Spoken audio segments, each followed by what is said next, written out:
And a good day, good morning, good afternoon maybe to somebody, and welcome to the European Pro League Season 39. I'm Base Defender, and we have a full schedule ahead of us. It's not gonna be full 5 games, but it's gonna be Study 3 series today and tomorrow. As first off, we have Team Ion versus PuckChamp, and this is a team, PuckChamp specifically, that we haven't seen in a very, very long time. Well, name-wise. But ultimately, this is the former roster of Navi Jr. So ultimately, it is a team who has played amongst themselves for a pretty long time. They weren't really that good when it comes down to their results since they joined in Navi Jr. But I mean, maybe they could do better. Maybe there was some pressure. So we're never gonna know how did it lead to that. Maybe it was underperformance, maybe the organization had high expectations of him because the previous roster got evolved into the big Navi Junior team. So yeah, let's see if things are improving for this team or not. So far during this season, it's the first time I'm seeing them, but we're gonna be hanging out with them today and tomorrow plenty of times. So it's quite indecisive. They've won one series, they've lost one. One was versus Nemiga, the other one was versus HIVE.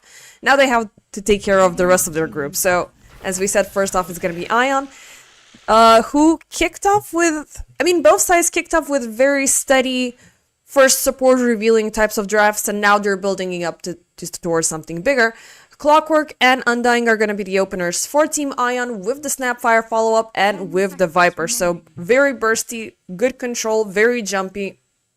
And PuckChamp, not sure if this is going to be a good game for this Luna.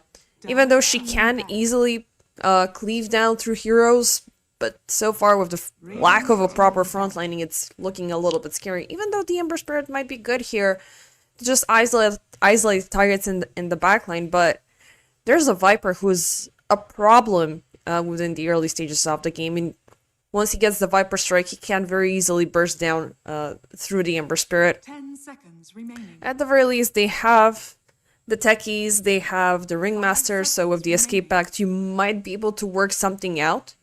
And of course with the Blast Off and the Disarm. But the Disarm is... somewhat hurting the Viper here because he is indeed dependent on how many times he's gonna hit to make those attacks a little bit stronger. But you gotta throw yourself out there, that's gonna be a problem. Usually the blast stuff is here for the setup, and you can ultimately jump into a puddle, jump into a pool. The cookie will come out afterwards, and Clockwork with the hook shot and the decays and the tombstone. So there's already way too many things happening here for Team Ion, which... It is definitely going to cause a lot of problems for PuckChamp. But let's see, both sides have yet to reveal. Well, on one end, we're still waiting on Dokiri. On the other side, we're waiting for the offlaner. Brewmaster is going to be removed. Tiny is going to be removed. And now we have Beastmaster taken out of the story. Largo was removed earlier. He was the first ban coming in from Team Ion. So PuckChamp, they can still opt in for something interesting. Maybe they can just double down on... the teamfight control, maybe they can get Underlord. Dawnbreaker is not the play here, so I don't want to see her. Tidehunter might be a little bit too greedy. 5 seconds Maybe Centaur could also be interesting just to mitigate some of the incoming damage, but I don't think he can build up to be strong enough, while Viper has the kill and the pick-off potential. So what shall it be? For Team Ion, we're anticipating on their carry, so... either they can just add something to add insult to injury. Kez is not gonna be that hero. Maybe I want to say Sven could be interesting here because you do have a bunch of big lockdowns already, and having a carry with a strong AoE lockdown could really help you out. He's really fast in terms of farming. He can be on par with the Luna. There's SF is not in the pool, so even though he would have been an option as well. Drow Ranger, well, yeah, she got taken out as well. Of course, it's always those standard ones. It's either going to be Lone Druid, Drow Ranger, or the Shadow Fiend. If one of them survives the first ban phase, they're ultimately going to be picked up, and we're already seeing these aggressive draft setups. But in this case, things went pretty, chill to begin with. So Wind Ranger is going to be picked up last, ultimately rotating this Viper to be off lane. Well, I do agree with that choice. I mean, you want to punish the Luna, even though mid lane would have been fun to see as well. 10 seconds remaining. So, wait, hold up. 5 No, we have the Undying here, so wait. It could be Wind Ranger carry, Viper going in as an offlaner, and then we are having the... what's its face? Just changing through scenes. So, red zone to Wind Ranger, cold off, it's gonna be the Viper, so that is mid, definitely. Takizawa onto Undying, so pause 3, Undying. It is always, it's a hit and miss with Undying going in as an offlaner, but in this scenario, you might be having the early punishment for Luna, so ultimately this might be really good. The Everlasting Haru is gonna be onto Ember Spirit Hyuga, on Ringmaster, Gothic onto Techies, F on Luna, and Krollgash onto Enigma, but I'm pretty sure they had different names, like... Let me just tell... Yeah. Everlasting Haru, actually, it is one, but Olital is Luna. That's the name that we're looking for. But we haven't really discussed the last pick coming in from PuckChamp. It is gonna be Enigma, so a little bit of counter control, a little bit of huddle up, get together, and we're just gonna rain all of that incoming damage upon you. But with the Snapfire being present on the other side, with the Wind Ranger being present at the same time, it's gonna be tough to find these black hole setups. And Viper is also gonna be, again, I keep on saying this because Viper is indeed, within the first early stages of the game, really, and by all means, super toxic to deal with. Like, the DPS you're dealing with the poison attack, the return damage you are dealing with the corrosive skin, and just get one level of nether toxin for the additional setup. Level 6, Viper Strike, somebody is melting, somebody is definitely dying here. And PuckChamp, I'm not really sure if they want to go in for this defensive sort of Enigma play, because that's not the nature of the hero. You want to go in and set up with the Blink Dagger and the BKB as soon as possible, just so you can jump in out of nowhere and go in with the Ember and the Luna Spirit, well, to kick off that synergy. But that will take a lot of time. Those items are not... They're not cheap. They're not easy to obtain. The fact that the Blink Dagger is more than 2,000 gold and you need to spend it all at once. It could potentially hinder down the Enigma. Redstone the Wind Ranger. He can't go in for the punishment. He can't go in for the early focus fire tower takedowns. So that will already start limiting the map for the Luna, who also, like, early on, she cannot really do much other than focus on farming and out-farming everybody on the map. And later on, she's jumping in with the damage. And that could take time, like 30 minutes, 35 for sure. During that course, it's gonna be down to the Everlasting Haru to keep up with the offense, keep up with the aggression, and of course those supports, they do agree with that. Ringmaster and Gothic, who are already lurking around the mid lane. They're looking for a cold off. This could be a very scary pickup for the Viper. Gothic, Hyuga. They haven't skilled up anything just yet, but they're careful. They're waiting for cold off to get out of position. Instant blast up with the impalement axe, and he's burning. He's within the fire, and he's got to face it. He's got to die as first blood. Beautiful sneaky move coming in from PuckChamp. Radiant's middle tower is under attack. Big kill. Big opener.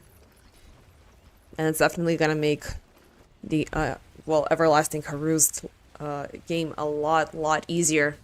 Ember, he loves to farm. First 5 or 6 minutes until the first bigger runes appear, he just wants to stay AFK, burn everything down to his convenience. Viper does not agree with that. He just wants to shut you down at every given convenience, and of course you do have the range advantage, so you can always be throwing in projectiles from way afar. Topside, Olital and Hyuga. It is Takizawa versus Vevo. Actually, Excess Vampire.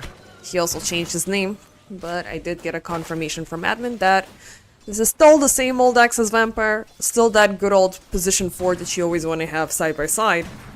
And of course with a very annoying hero to deal with, but early on, as always, Ringmaster level 1, with the 3 impalement charges, he's always gonna single target somebody and actively keep the distance.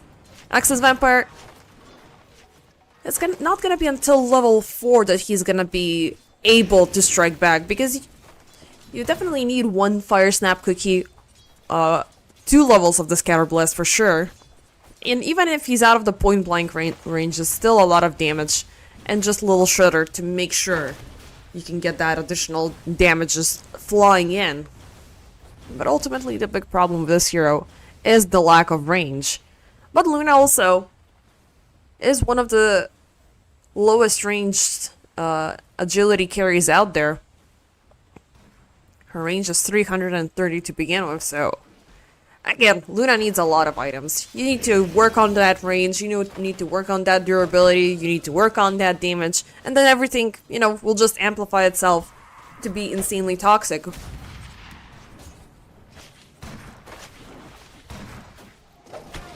But that always takes a lot of time. Shots fired between the supports, Access Vampire and Hyuga. They're trying to expend each other's resources as fast as they can. So Salves, Fairy Fires, Tango, everything is going until they can get the definitive kill. Access Vampire, Hyuga. He's gonna land yet another Impalement Act, but he is slowly running low on mana. Even though he's gonna pop the mangoes, got the one, well, the magic stick still.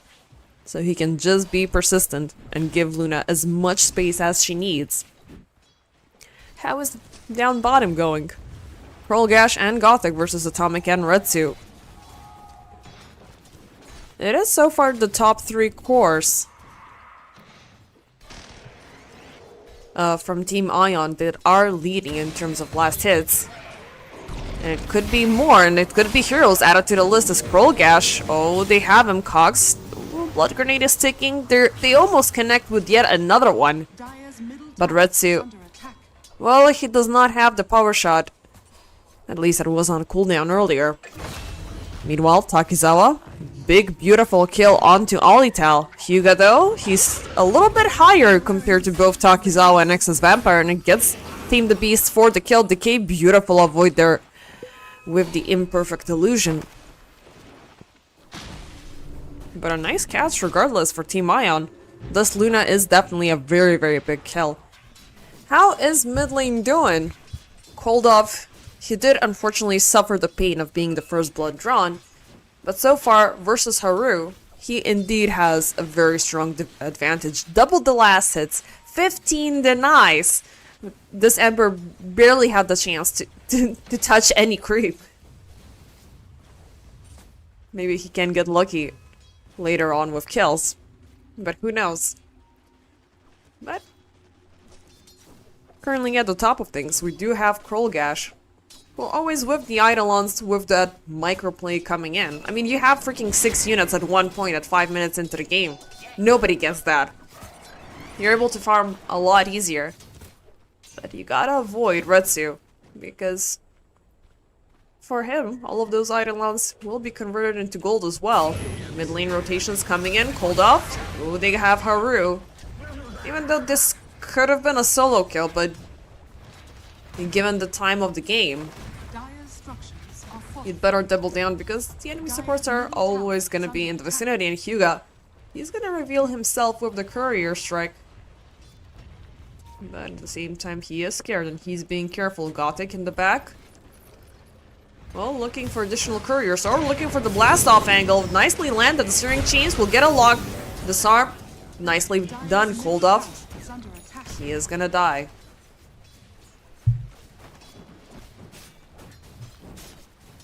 (3-2) so far for PuckChamp.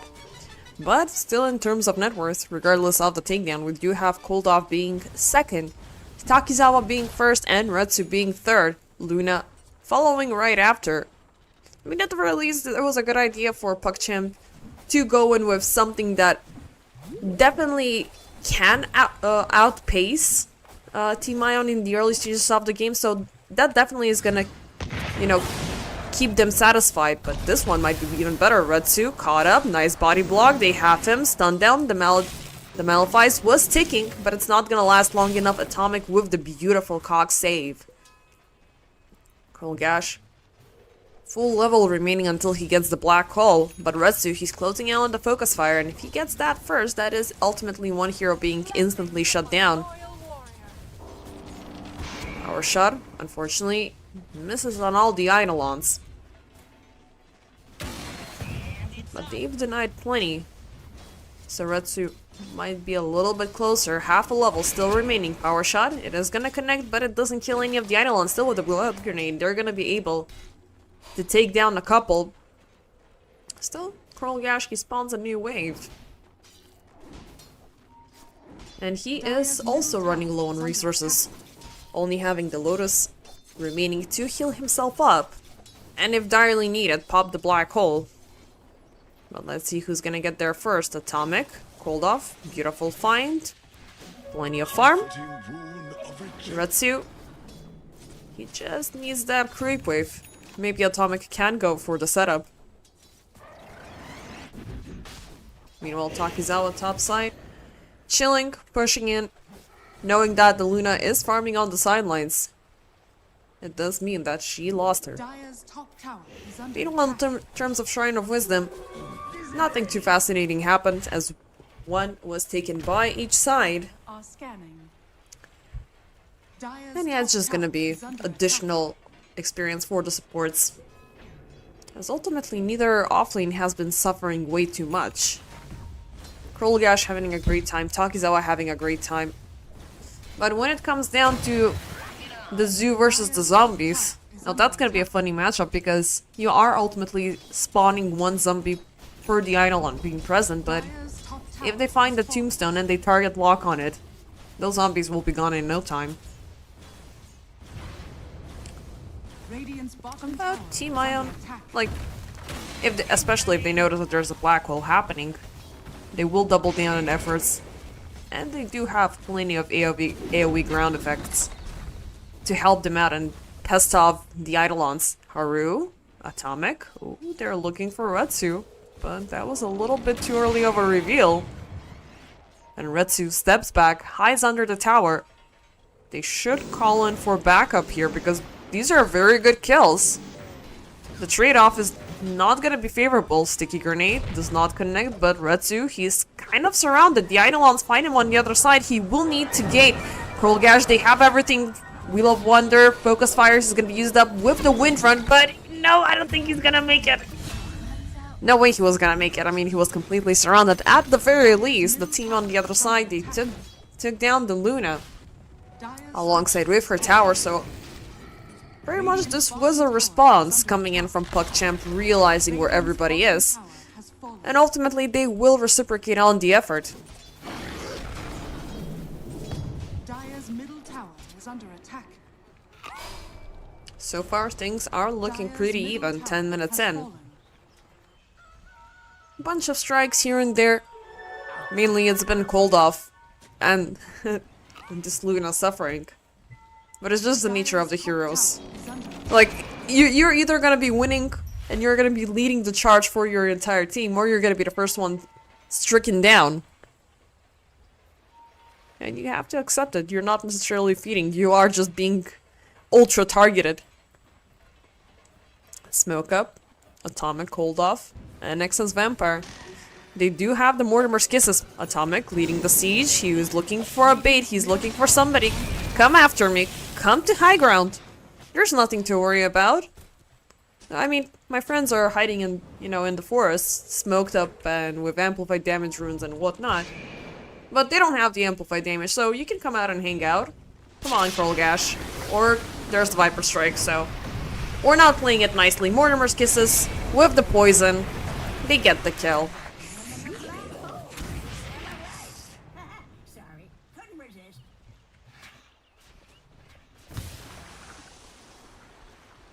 No Enigma, no farm. And also, I like the fact that he doubled down with the Helm of the Dominator, but it feels like this item never left. We had the trauma since the last year's International, and now it's coming back once again time after time. It's great when you don't have any use aside from just pushing and obtaining extra gold, like having a mini Midas. It's good when you need to, you know, help yourself out with facilitating something with a kill, with a jump like Marcy offlane used to do. But when you have a double zoo, it's just proactive pushing and, you know, you're just sending in creeps to do your own bidding and you're just passively farming in the jungle. And that's a lot of value that you're getting really, really fast. 3k so far, a little of a stronger lead so far for Team Ion. As they've pushed in mid, they've pushed in top. Bottom side, the tower has been scraped, but passing through Kolgash, it will be indeed a full team commitment, as we saw it earlier with the Mortimer's Kisses. How are the rest of PuckChamp doing? Haru? Not too shabby for the Ember. 100% kill participation so far, so he is indeed facilitating some possibilities for his team. Spirit Vessel recipe left remaining. Gothic, still working up on his boots, but 101 on the techies after a laning stage. That's really good. You have gotten to level 6, you have the proximity mines, and you're making the idle farming just a little bit tougher for Team Ion. I mean, looking at it from this perspective, there's at least 4 insanely fast heroes in terms of farming, and the fact that Luna is not joining that club, I mean, yeah, she's gonna right about now with the Mask of Madness. We could be seeing about 20 minutes of absolutely nothing and just both sides farming up, maybe having a little bit of a pick-off here and there, you know, just to test out on their abilities, make sure they still work. I'm looking for fights here. I'm looking for one side pushing out the other one. PuckChamp, they could ultimately have a very, very good late game. But Team Ion, they have opted in for the faster option.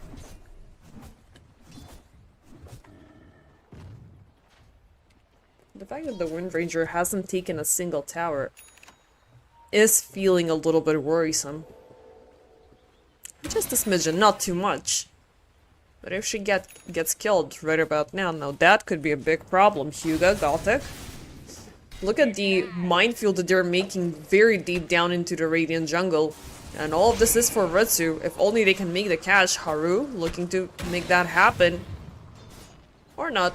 He's just gonna contest the farm. Make sure Ritsu is scared and sent in the backlines. And he also has the haste rune, so somebody gets spotted out, they're very likely to die. So Team Ion, what are you gonna do about this? Cold off? Oh, he's just got Dragonlance. Mage Slayer, just the orb is missing. This is great so far for our friend Kolgash. Meanwhile, Atomic. Nice find, nicely done. As oh, actually 2 of them will be found. Takizawa with the Flesh Golem going in a little bit too deep here. He's gonna drop Haru pretty low, but he's gonna be on cooldown for the next decay. Very close to taking down 2. But we had only Tell within the vicinity. Thankfully, there's the Ceaseless Dirge in the game. So he's gonna be back, continue off with farming as if nothing had happened.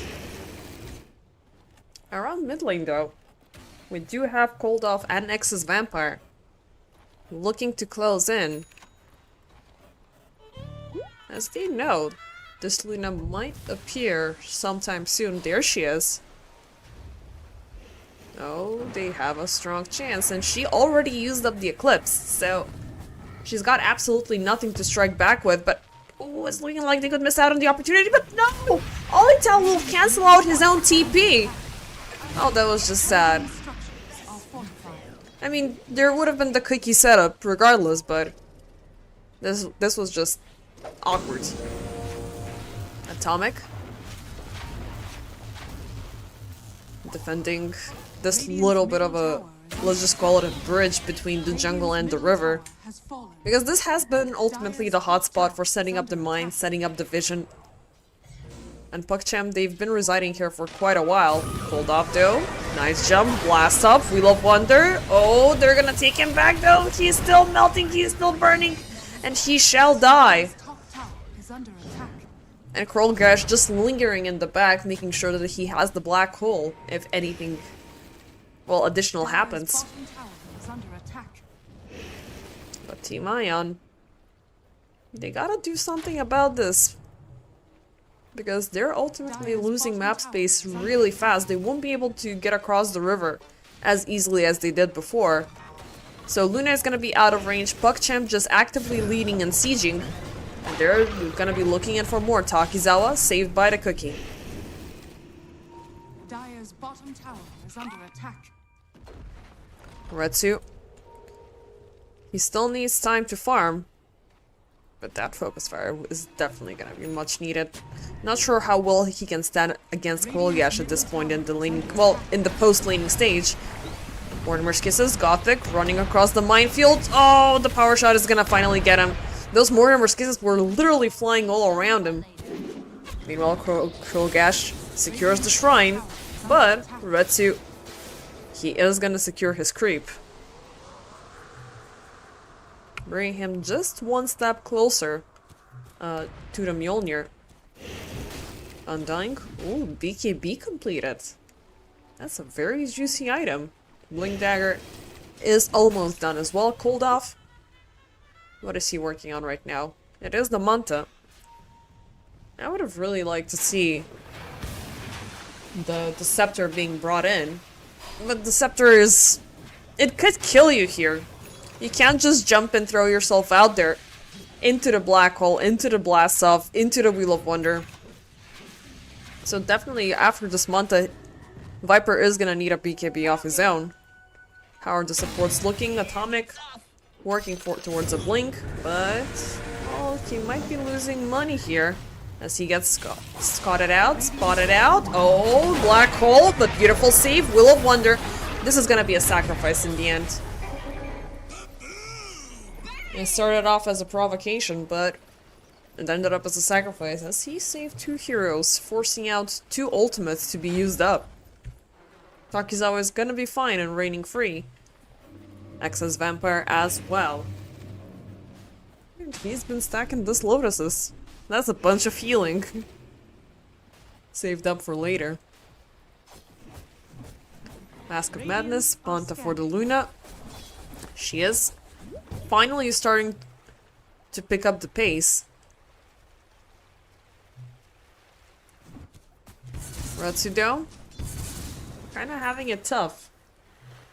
Even though he's got the Maelstrom, he's not able to clean through creep waves and camps as easily. And also he's been actively under siege. Not necessarily dead or dying, but this entire portion of the map where he wants to be safe, where he wants to chill, he's not getting it. He's forced to actively share with Krolgash time after time again. And he's still there. He's still lurking. Excess Vampire. He's gonna pop one of the proximity mines. We have 1 more minute for the next shrines and focus fire for the Tormi. Okay, nicely done. But we might have an invader. Gothic. Not feeling courageous to drop off the blast off, but Atomic still makes the jump. Cox pushing him off of the bridge. Gothic, he's locked in and forced to fight. He is throwing all he has, at least to trade off with Atomic, but nope. Atomic, he's still standing. Takizawa, meanwhile, finds Hyuga. Nicely done. 2 supports across the map. Throw and throw for Retsu. It's been a while since I've seen the Gale Force, not gonna lie. But what is this game priority? How did he get it? I mean... wait, was he really that low? Yeah, he was below Koldov before this. So the game did prioritize him. Excess Vampire already had the shard purchased. Now that's some lucky RNG. Being at the bottom of the 3 in terms of net worth, getting the RNG, getting 2 kills after, and now being at top. Easy money. BKB. Well, it's gonna take a bit, but it's definitely gonna change the tide of war. Krolgash going in with the full-blown commitment for the Helm of the Overlord, adding up an additional layer of pushing power. I mean, he likes to be, you know, a little bit of a Beastmaster-like and sort of a type of an offlaner. And it could help out big time. Atomic, hookshot catch onto Gothic. But he doesn't want to linger that far away. Misses out on all of the Impalement Axe coming out from Hyuga though. So that's gonna be plenty of stuff wasted. Haru, still farming, but definitely starting to hinder. Luna, on the other hand, is beginning to compensate. So how does that translate currently into items? Well, no, not fully completed. Butterfly is just only the Eagle Song for the time being. Retsu, just needing that BKB recipe. Pulled off. Ooh, being caught up time after time again. They're even bringing in the dragon to put a stop to and blast off. Pretty much facing off versus 5 there. Oh boy. He's being shut down time after time again. This is the 4th time he dies. But for every single time he's died, he has taken 1. So, you could say that I'm trading, you know? I'm doing something. But this is not gonna be a pleasant surprise. The army of Eidolons alongside with the Black Dragon. They're gonna go in for Roche number 1. Mortimer's Kiss is flying in though. They're looking to contest this. Takizawa with the jump tombstone inside the pit. He wants Olital, and it's looking like he could get him. Beautiful decay for the kill. Pretty much setting things up for the Aegis to be theirs. Hyuga jumping in. Oh, we have the Haru as well. He's gonna... Well, it's not gonna be a snatch. They do secure the Aegis, but they lose Krolgash, they lose Hyuga, they lose Olital. Was this worth the cost here? Retsu? No.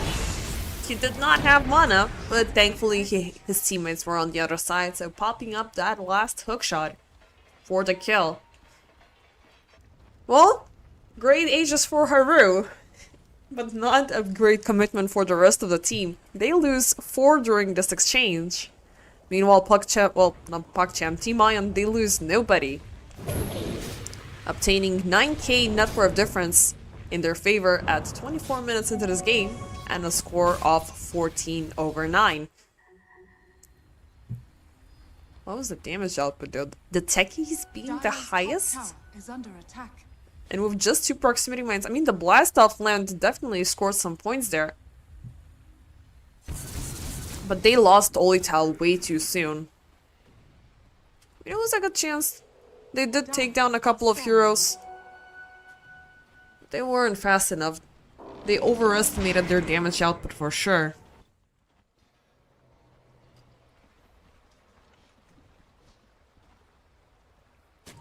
So it's a scary time for both teams. Team Aeon cannot necessarily keep up with the push now.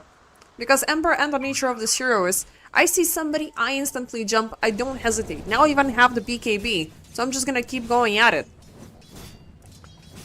But question is, how far are you willing to push? Takizawa is gonna be an easy target alongside with the supports, but Retsu, he's no longer an easy target. Windrun at level 4, BKB off his own, called off as well.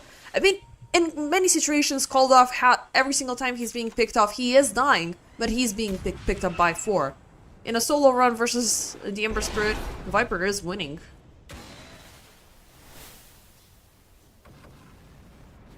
Krolgash still lingering around this bottom portion of the Radiant Jungle and farming his heart out. The Thunder Hide will be temporarily caught up, but he's not gonna give it away for free. Meanwhile, oh no, he was just falling low due to farming, but 2 decay stacks, well, 2 decay hits, they definitely scared him off. Radiant's top tower is under attack. Team Ion, they are regrouping around the bottom side of the map. Smoked up, PogChamp, they are in anticipation for this. Hyuga gets a Newell catch onto Grandma. Impalement Axe will connect Takizawa in the back versus Haru. But in the front, we have another team fight happening. It's a black hole getting the lock onto Retsu. as he's gonna be destroyed. It could have been him and Koldoff all together, but Koldoff is gonna be saved by the cookie. Access Vampire, he still is withholding on those Mortimer kisses, even though there's nothing that could catch him aside from the Ember. Is he gonna use it? Koldoff definitely needs help here. Wheel of Wonder is gonna be dropped. There he goes, turns around upon Olitel. He goes and burns down the Luna. Gothic, Hyuga, or do they have somebody else? Koldoff, as he breaks off, takes down the support. Zombie, ooh, almost there. But Haru, he's gonna be withheld either way. Nicely done with the Yule Scepter. Still within range, still slowed down. No remnants left remaining, no mana, and no HP. Okay, now it's time for life number 2. Access Vampire with the setup. Beautiful cookie, but he's got the BKB. So at the very least, one line of defense. And of course, it's gonna be those big 9 seconds. But he desperately needs to go home. So Retsu unfortunately has fallen during this entire skirmish. But always, it's been PogChamp focusing all of their efforts onto taking away one hero. And while they're busy, while they're being occupied, Team Ion are cleaning up targets in the backlines. They almost took down the Ember Spirit twice. And Ember, he was very, very busy with Takizawa, but Takizawa is not an easy target to kill. And to make matters worse, he's got a Hex. So he can easily make sure you're the setup for the next kill. Blink Dagger as well has been available for quite some time. He's gonna go for the Disperser. Interesting. Retsu going in deep with the BKB dive there. Well, of course, it's those mines being really, really scary. There's still 2 heroes smoked up. But they're not making a move just yet. Prologash secures the shrine for his team. He's got the BKB. Still fresh off the shop and unused.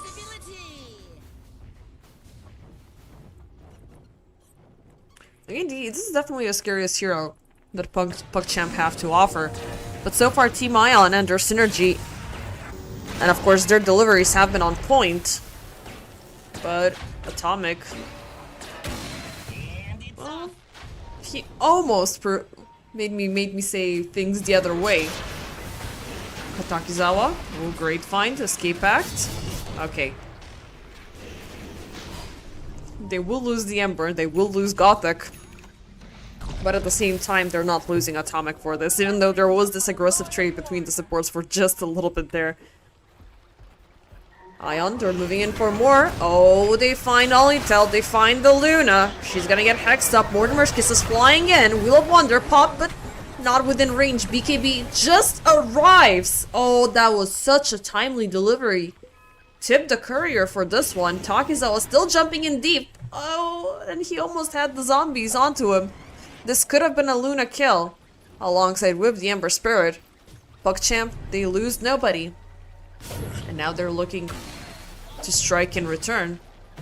As the Flush Golem is not up, Takizawa is weak and easy for the taken. But they don't have enough vision to figure out who's where and what's what. So ultimately, withholding and just maintaining ground.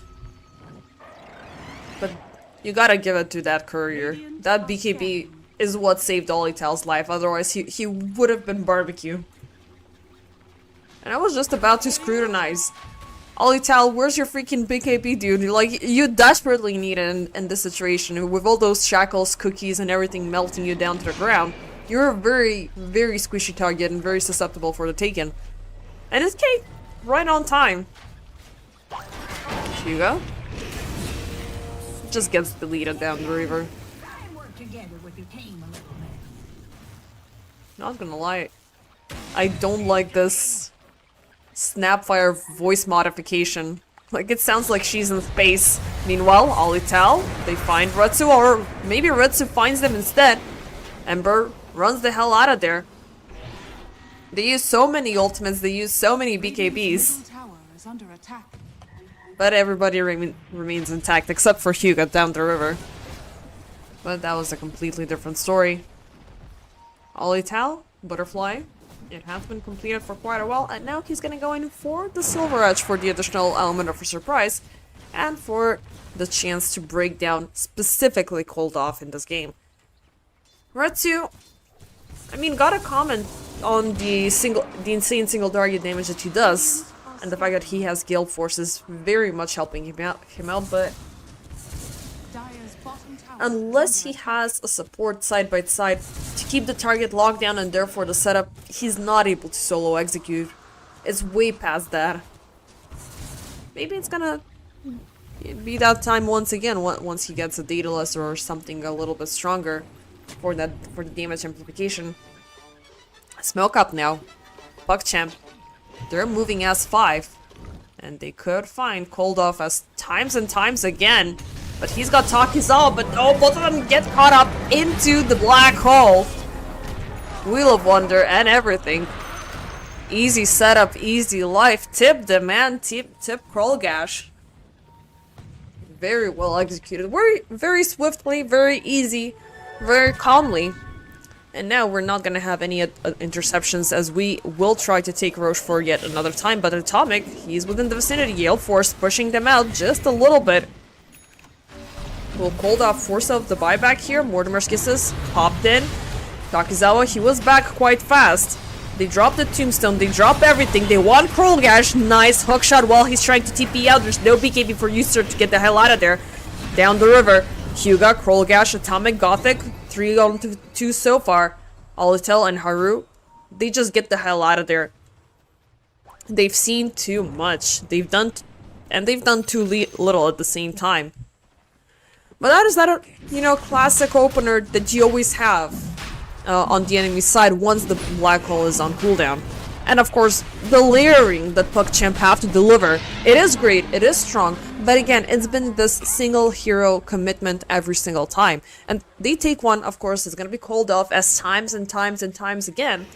But then there's downtime, and then that downtime is where Aeon are able to strike back. So maybe if PugChamp went in and allowed Team Ion to go in for Roche instead and give them the classic return of a black hole in the middle of the pit, it would have been 10 times better, and maybe they would have secured both. Now they're just thinking things a little bit too short term. As Team Ion, they're looking to push in more and more so. Takizawa, he does not have the fast-paced second life, so he's got to be careful, and he's gonna get obliterated. Excess Vampire jumping in. This is way too deep of a dive, Team Ion. What the hell are you doing? bottom tower is under attack. I mean, yeah, you did protect the Aegis, but Retsu, he could have walked away on his own. He already popped the BKB and the Windrun. This was quite the mistake coming in from Ion. Not gonna lie, not sure what was their general idea here. PugChamp, you gotta respect them, even though they've been suffering losses. But now they're looking to strike. They have the Luna, and with 3 heroes dead on the other side, look at what she's about to do. Let's see, Fortification. It is gonna last for a short time, but now you have the Zoo. You don't even need a creep wave to help you out, and down it goes. If Retsu was dead, they would have pushed in high ground, without hesitation. Monkey King bar queued up. A little bit of a way to make the Luna suffer. Radiant's bottom tower is But under Luna currently, she's not suffering. She's chilling at the top of net worth with 24k and working her way up towards the Satanic. Shrine of Wisdom taken. More wisdom, more experience. Radiant's courier has And been killed. closing in on that level 25 talent, which Retsu, he's actually 3 levels behind? Ooh, that's quite ugly. And Atomic, he's level 13. Damn, experience is not favoring Team Aeon at all. Oh boy. I mean, they've kept up the game in a very respectful manner, but I thought they would have gotten a little bit more out of it. Atomic, 4 times he's died, it's not a lot. Dire's structure Gothic has died 5 times and he's at level 16. Or maybe because, I don't know, Atomic, he's been present during kills, but maybe I don't know, when he dies, there's no return. I'm surprised this Clockwork being such a low level. Maybe he AFK farmed for a bit? Radiant's top tower is under I don't attack. know. It does feel really underwhelming. Dire's Down middle bottom? tower is under attack. Ooh, they Radiant's top could have tower found is under Olital attack. here. Dire's middle No, tower that was has fallen. a little bit scary. Regardless, Team Ion are looking to push in. They still have the Aegis, they still have the advantage. Killed. They took down mid. And they're looking to take down bottom. Retsu Radiant's top tower. taking away targets with the Gale Force and pretty much turning the zoo into farm. Radiant are scared. Swiftly and easily. Radiant's top tower. Ooh, he should be getting... Oh yeah, the MKB is done. Retsu. Now the Luna should be scared. Just a little bit. But sieging high ground. Now that's gonna be really tough. You have Enigma on the other side, you have Luna, and one small misstep, the second he sees 3 people at the same time, Under attack. like he's just gonna jump. And you just lost the Aegis advantage, whatever you can do so. Team Aeon, they gotta be respectful, they gotta be really careful. They will drop the Roche banner for only 1 creep currently. As Retsu, focus fire, wind run, he wants to take out the tower as soon as possible. He is losing HP though. And, well, just get out of there because now it's getting tight. 15 seconds and no, not the cookie forward, the cookie back! Oh my god. Radiant's middle We have 10 more seconds and that's on the brink between life and death. PuckChamp realizing are scanning. we can't take them. Maybe we can kill Retsu right now. But ultimately, Ion, they're backing off. They're gonna fight whenever they feel like it, but you guys like, no, we got out, we're killing somebody. Wind Waker, X's Vampire, he's gonna jump out, nice cookie forward, but he ain't going far. They did commit the Wheel of Wonder for Grandma. And she's gonna be mesmerized by the lights and die. Still somewhat of a good defense. But Aeon, they have managed to find the breach. So now PuckChamp. How much can they get in return during this little bit of a Grandma downtime? Because Snapfire, even though she is a pos 4 support here, she's insanely strong and of course she can always rotate between even a mid laner and an off laner. And to make matters worse, she's going in for a refresher. Takizawa. Going in a little bit overly aggressive here. I do like the play though. I do like the fact that you are definitely going to be the front-facing hero for the team. But you're only happy during the duration of that BKB and of the Flesh Golem. The rest is just pure aggression, so I don't know, like if you want to go maybe Assault Cuirass or something like that later on in the game. Radiant's bottom tower is under attack. Because your friends can't be popped. Luna is looking scarier by the second and she does not need an Aegis, she does not need anything, she just needs a target Under attack. and more targets to clean down. Olital. He's looking to push in, but cold off.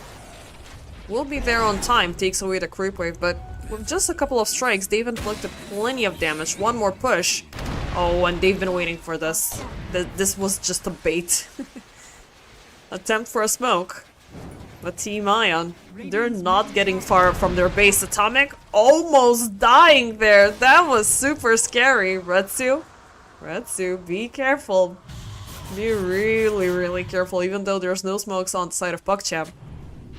You don't know where they are, you don't know what the ground is like, but they will still make the jump. Takizawa, they find Coral Gash, they want the Enigma dead and gone, but it doesn't seem like he's dying. Cold off, they're gonna lock him into the black hole, they're firing from a side, they find Hyuga, they find Coral Gash, Olital, he's pushing in, he wants Takizawa Retsu, dancing around with the BKB with the focus fire, and he's X up, they got the Luna! Haru, is he gonna be next? They still have him?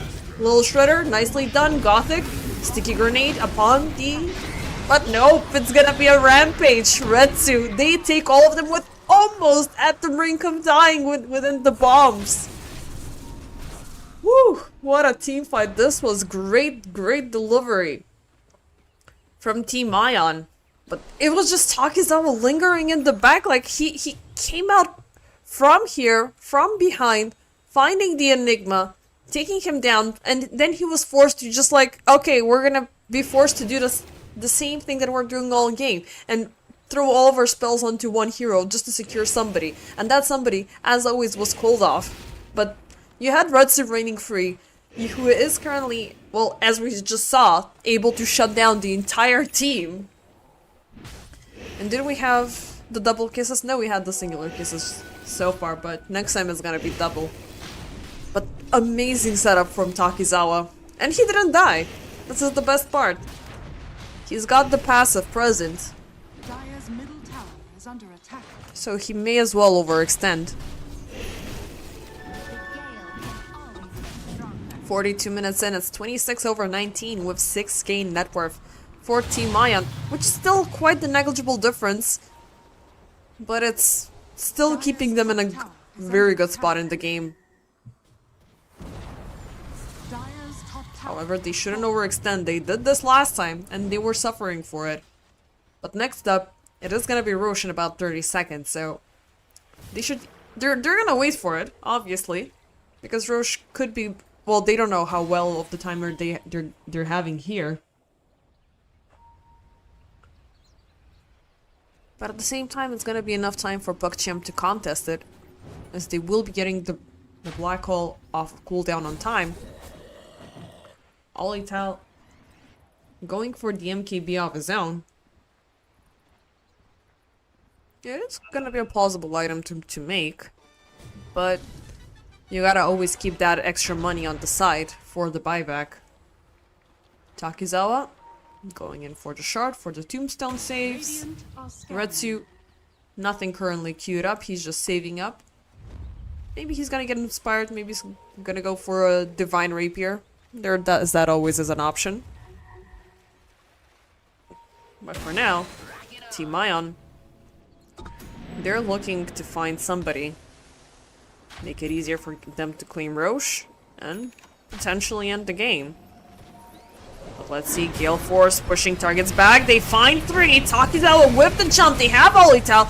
Takizawa, he's soaking all of that damage up, forcing up to pop the Eclipse. They have got the Hyuga. He thinks he got Retsu in the Wheel of Wonder, but he got nobody. They lose Atomic in the process. And they just respectfully back off because there's still the Ember option, there's still Kroll Gash with the Black Hole unused. But regardless, even without taking any course, it is gonna suffice if they want to go in for Roche. And Roche, rise and shine. He is back, he shall stretch. And he shall cry in the dire need of help, but I don't think PogChamp are willing to jump right now, even though they have the black hole. They were closing in, but they were far too late. Ultimately, Olital gets caught up. They will pop the black hole, but just for Grandma, they still have a chance, well, to be losing course here. Ember, not gonna go far. Olital, he did pop the Silver Edge, so he's gonna just slightly walk away, but he was the first lamb for slaughter here. And does she have a buyback is also the big question. No, she doesn't. She spent all of her remaining money for the MKB. So dying is not gonna be a good call. It's definitely now 45 minutes into the game. Death timers are pretty high. And you can do a lot of things in 1 minute. Especially when you're a Wind Ranger with an Aegis of the Immortal. Top side slowly pushed, and bottom side is the lane that PogChamp are having a little, well, not PogChamp, Aeon are having a little bit of a problem, as it's pretty much being pushed in on their end, but they can easily connect between top and mid. But question is, now is the big gamble, if they're willing to push in. Does the Ember have buyback? Maybe, maybe not. If we overextend, we are gonna be finding out because there are still those decent 40 seconds.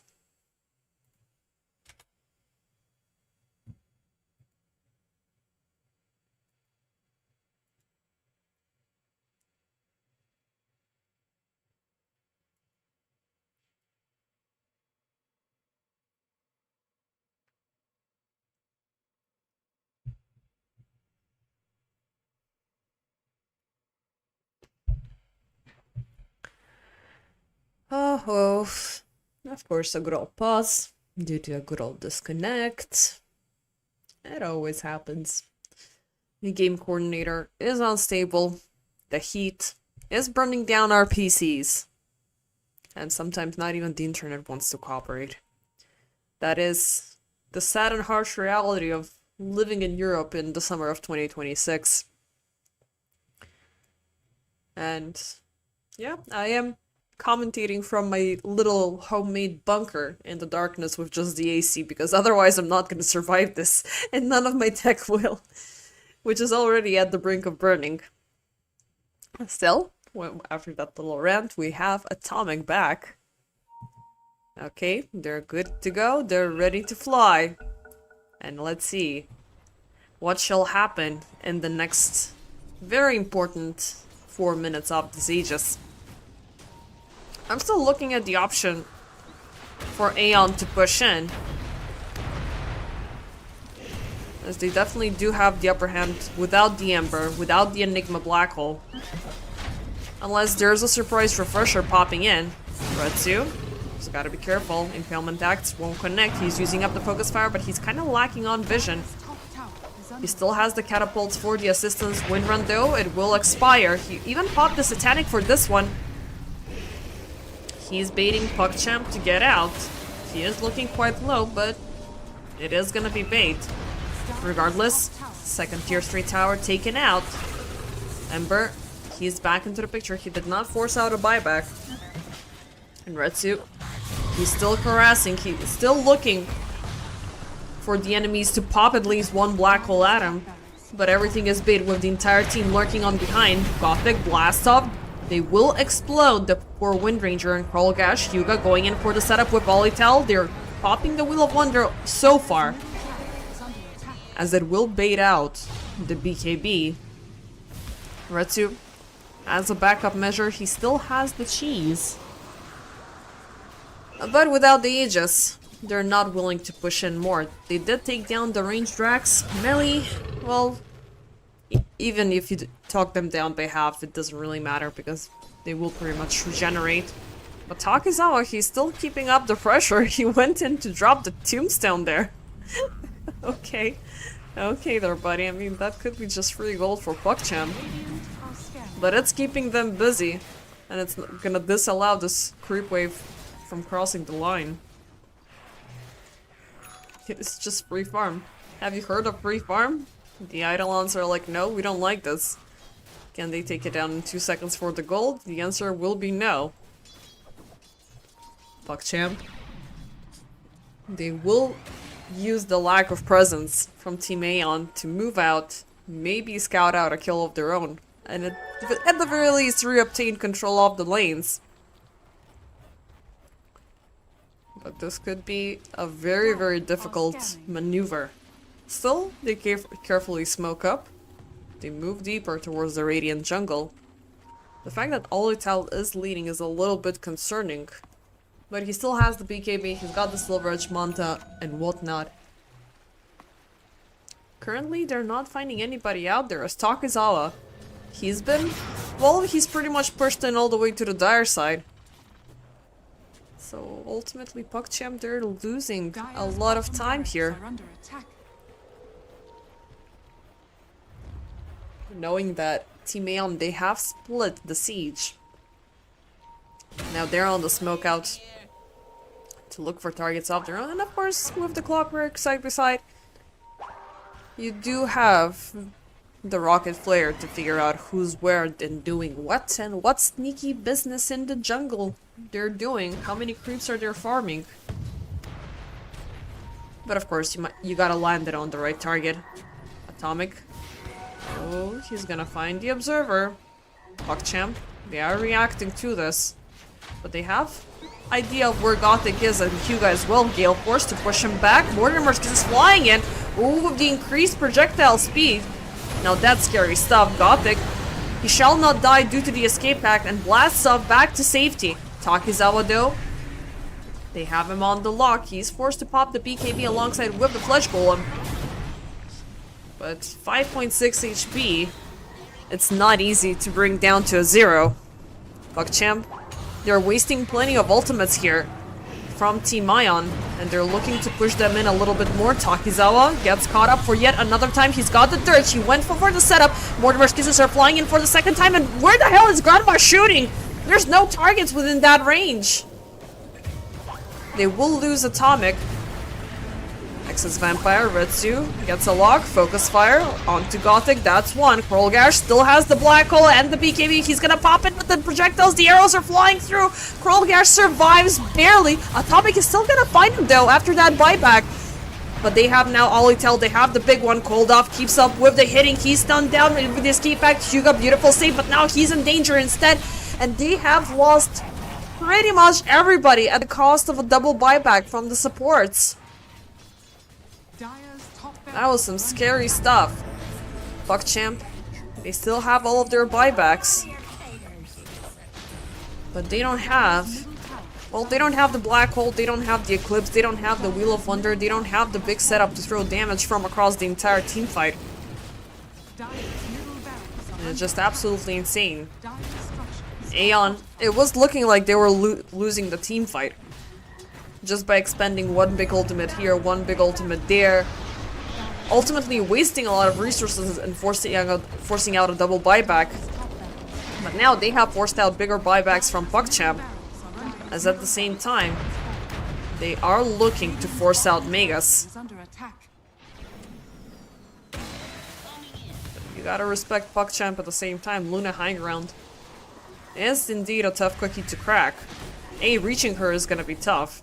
And B, going through all of those cleaves and going through all of her glaives, it's not gonna be easy still. Team Ion, they're determined. They have Cold Off on the double. One Rex taken down, and they have the Wheel of the Wonder popped up. Beautiful Eclipse Eretsu. He's gonna get obliterated. Atomic, Nexus Vampire throwing whatever they can. Maybe they can get one return, but nope. It is just gonna be one, but they have Haru. Oh, that's gonna be a beautiful... but Retsu did have to force a buyback for this one. But knowing how the situation is, there's no buybacks available for PogChamp either. The only one they have is onto Krolgash. Takizawa, nice find, nice take.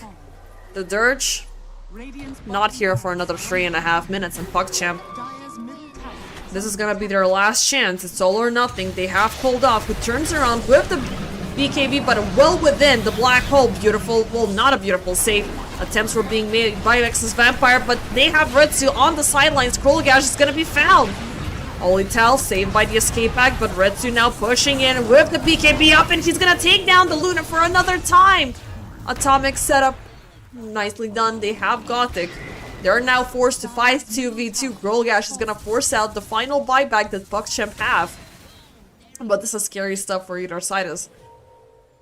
It's only down to this focus fire. And that's the difference between the Megas and not. And he's not even gonna use it. He already has enough attack speed. Tier Force, the last one. Retsu still standing strong. He's not afraid of the Enigma. He's not afraid of anybody, and Atomic will make the jump. Gets the lock, but the escape act is not gonna take out the Enigma away from the cogs. Retsu, Wheel of Wonder popped up, but he's looking for the Ancient. He wants it dead and gone. There's the focus fire once again. Krolgash keeps up the pressure as Atomic... He did bide some time here to keep him at bay, but Retsu, be careful, my buddy. You could die here. He popped. He does not have the Satanic Impalment X, and oh my god, what Tape of the Beast? They're gonna get him. Oh, this is absolutely insane. Atomic gets scouted out down the lane as well, and ultimately, PogChamp PogChamp, they managed to defend their high ground even though they've suffered an insane amount of losses. They need to fight against Megas. They need to find with the throne just standing bare out and open. But they did fend off against Team Ion as all the buybacks in the game have been used up. The first buyback that shall return, it's gonna be on Hugo in about 4 minutes. But 4 minutes, it could be over. But I mean, not sure if it's gonna be over either way because we need a full minute and 10 seconds for Ion to return. PogChamp, I don't think they can cross the entire map to at least take a set of racks down mid. Takizawa back amongst the living, going in for the overwhelming blink. Cold off, he's back as well. He's gonna go in for a blink dagger off himself. For himself as well. X's vampire with the hex. Nothing queued up so far for Atomic. Retsu. Well, more blink daggers. That's the name of the play here for Team Ion. Ember went in for the refresher. And he already has the Aghanim Scepter, so he's downright gonna be more annoying with Remnants jumping back and forth. PogChamp. Oh, I completely forgot they had a full zoo available. They are able to push in via mid. Take down the mid racks very, very swiftly. And they actually are securing Megas here. Fortification. Oh, that explains it. Divine Rapier onto the Luna. That's where the damage came out from. Okay, 5 more seconds. More and more skisses are being popped. Escape pact for the safe. Now that's one ultimate being used up. Racks are still standing. And Luna down at 50% HP. She did not pop the BKB, so that's a good sign. Roche, he's back. Okay, this is gonna be a fun little contest between the two. Outpost secured. Oh, this is gonna be a big one. Aeon, are they gonna move in? They're pretty far off. PogChamp, they have already placed vision everywhere across the pit. Actually, they might as well. They're smoked up, okay. But you gotta be fast, you gotta move, you gotta run, because Olital, he's well within the pit. And this could be a beat. This is exactly what I was looking for during the previous Roche fight. PogChamp, they realize it's all or nothing here. Team Aeon, they got the message as well, but they're not gonna go in head first into the pit. They're gonna make a detour and they could find Haru or maybe Olital, as one smoke has been revealed. Takizawa down the lane. Man, if they take Olital first and just throw the Divine on the ground, it's gonna be insane. But you can have a fast pickup with the Ember Spirit. And they're gonna give up the Roche. That's insane. They can just they're looking to rat this out. Maybe the latter. Hello? Team Ion? I mean, it was obvious as day that Roche was being claimed, but maybe you're just relying on the fact that PogChamp won't be able to get out. But they can. They have the Luna, they have her with a Divine, and of course they have the full army coming in from Krolgash. Peckies, well, do we have the Enigma Refresher? Oh, no. But we have the shard. So that's at least a little something. How are we doing in terms of buybacks? Still no buybacks, but we shall get them back in about 2 minutes. For both sides. Luna still leading, not by a landslide. But there could be that swift exchange between that very juicy item and her and Retsu. Retsu is still looking kind of scary, because he's got all of these layers on defenses, and I think the main crucial difference is, in the end, like, you do have the Satanics and the BKBs and everything between the Wind Ranger and the Luna, but the Wind Run can ultimately make the difference, and the fact that Wind Ranger is single target focused. Still, even without the contest or anything, PogChamp, they're looking to make this a fair fight and push out for Megas. Refreshers, everything being used up. They do have the Roche banner, but they're not gonna need it. Olital, He just jumps in with the Thunderhide. And Megas are secured.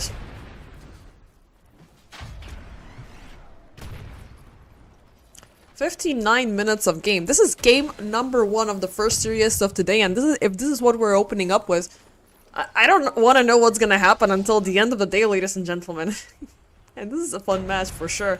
Former Navi Jr. They're really, really on focus here. But one small slip, one small mistake, and it's gonna be over for either side. It's either side, like 4K at 1 hour of a game. It's absolutely nothing. And both sides, they have Megas. There's at least a temporary comfort coming in for Team Ion that they still have the tier 4s left standing, but with a Luna on the other side, like, things are bound to get deleted, like Hugo just right about now. He makes it with the escape pack across the other side. Second escape pack used up. Hops the Wheel of the Wonder. And he's gone for 2 minutes. Let's just go back to the buybacks. As yep. We are slowly getting them back.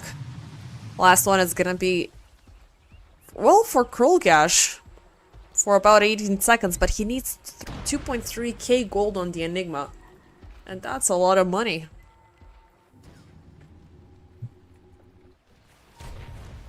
How many level 30s do we have? We have 1 so far. And Retsu, like, he was 3 levels behind the Luna. 3.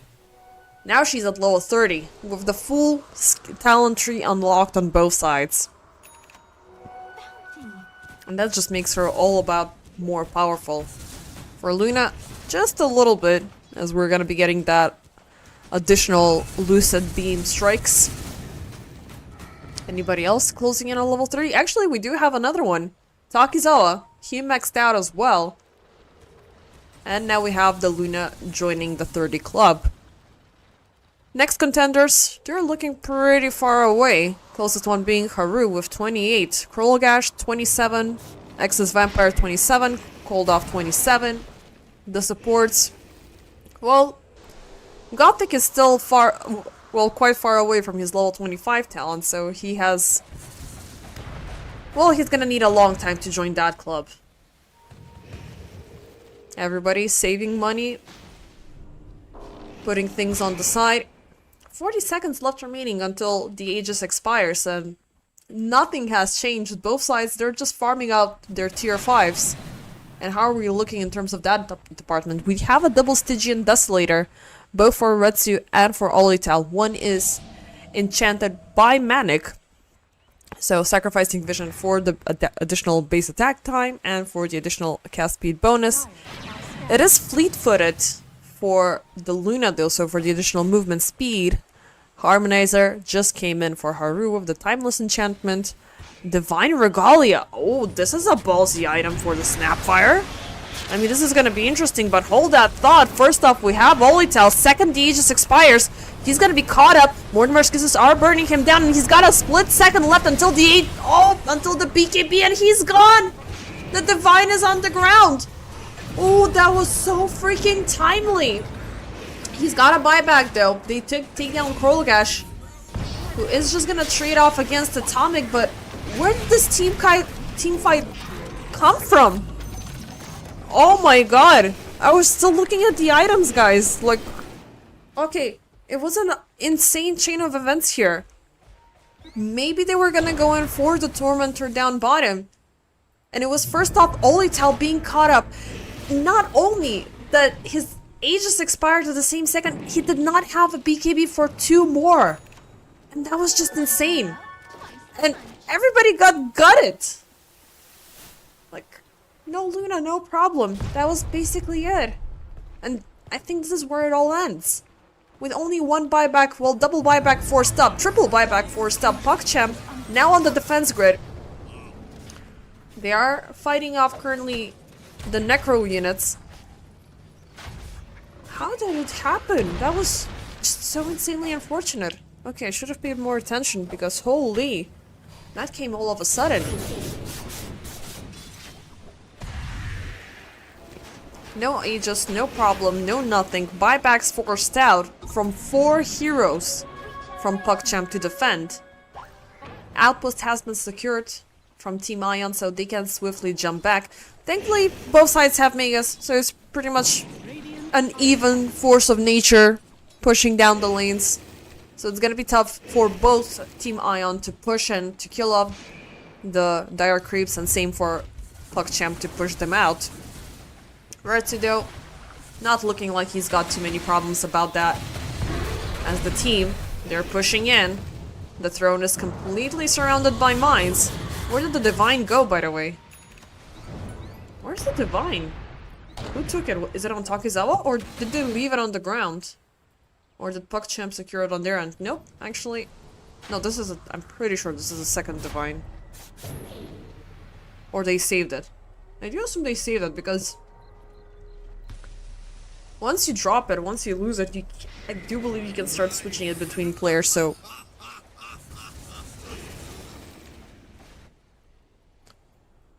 But who saved it though? That's also the big question.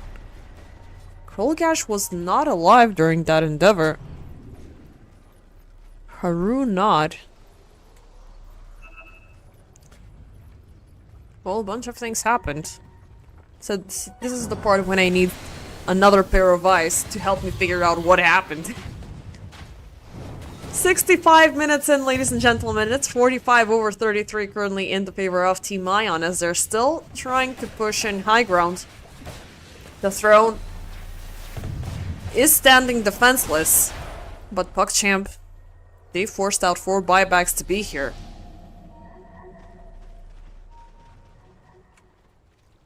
Radiant are scanning. Oh. He's gonna get caught up. Nice catch by Atomic. Blue of Wonder for the save, but it's not gonna catch anybody. Instant Mortimer's Kisses. Atomic. He's gonna die for the second time. But Black Hole. Where's the Black Hole? It's in the bag. It's on to X's Vampire. Grandma gets away with the Wind Waker, but she's still within grasp, and she's gonna fall. With that, she also loses her Divine Regalia, which now is the Disgraced Regalia. That was ultimately a very ballsy move from Team Aeon. Oh boy. It feels like we've been here all day. Oh, 65 minutes, 66 minutes of a game. Guys, what are you on about? Like, this is... I just hope you played this good during the playoffs, you know? Because the stakes are a lot higher there. Roche, secured for the 4th time in this game. It's gotta be Retsu getting the Aegis. Cheese on to Takizawa. We should be having a couple of banners as well. Yeah. There is currently a banner on Retsu. Resting and residing. He can just get a Moonshard right now. Which I do believe. No, actually it takes a lot of money. Yeah, his current buyback is at about 4K. Okay, level 30 club. Who joined in since last time? Oh, nobody. We're still having Haru being close second. Koldov being quite far off. X's Vampire has more experience compared to the Viper. I mean, obviously that is the difference between one death. And, of course, 25 assists compared to 13. Grandma's been busy as hell.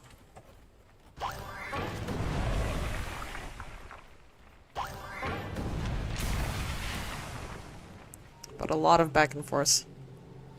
A lot of back and forth in this game. It's absolutely insane. Axis Vampire, he's gonna go in for a Divine of his own. Okay, Grandma. That's insane. I mean, he did not necessarily opt in for that right-click damage sort of a play, but yeah, now that he's nearing to be maxed out, he is gonna start delivering more with the additional Lil Shredder attack. Like, the fact that there's an entire side of the talent tree dedicated for just the Lil Shredder gives the potential for Snapfire to be pretty much right-clicking everything with an immense firing speed. And of course, it does take all of the modifiers and all of the additional damage. But with having already lost the Regalia, and currently walking around without a neutral item. I mean, you don't get even stats, you don't get anything. It's just falling off to level 1. To tier 1, and that's it. Team Ion. They're willing to invade high ground for one more time. Rockets are blaring, they're being fired up everywhere. And PuckChamp, they're currently not showing. Takizawa pops the golem in the back, and oh, they find Olital. That's the Luna hook shot coming in from afar. They're pushing her out, they're taking her out as much as they can, and while this is happening, Cold-Off keeps on hitting the Ancient, and they will pop the black hole for 2 targets. Fortification, everything is being thrown into the mix to defend this, but Retsu on the side, he's gonna lose life number 1. Takizawa still somehow alive and able, but Retsu, no, Retsu, he's gonna be caught up by the Eclipse. Second time we're seeing the black hole appearing as well. And they were looking for a distraction, they were looking to keep them occupied while they're taking down the Aegis, and they almost walked away with it. But the fortification, Olital dealing immense amounts of damage with that Divine Rapier. It was enough, as they did use up their buybacks earlier. They need about a minute to get them back, and it's a very important minute for Team Ion to currently push in and just go all the way. Just keep them distracted one more time and get the focus fire through. Because right now, you know, there's no black hole, there's no eclipse, there's no Wheel of Wonder. It gives you the chance to fight. Takizawa, as he did not force out a buyback, but he might as well be forced to do so. Tombstone for the safe in the back. Retsu gets hypnotized, gets locked, and down goes the Wind Ranger in the back. Cold-Off.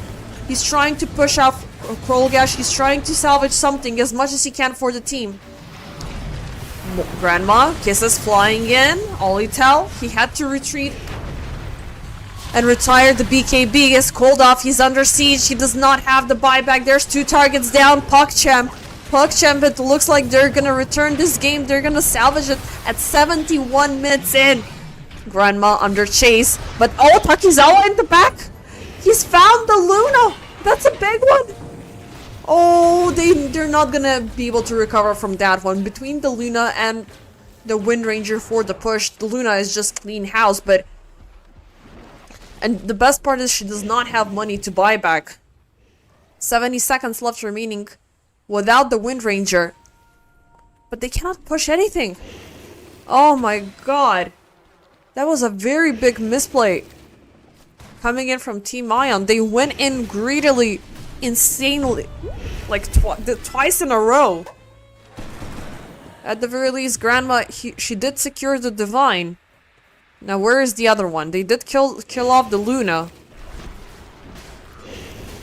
Where the hell is her Divine every single time? Like, is it on the ground? Did you give it to somebody else? Did Grandma pick it up? It doesn't say whose it is.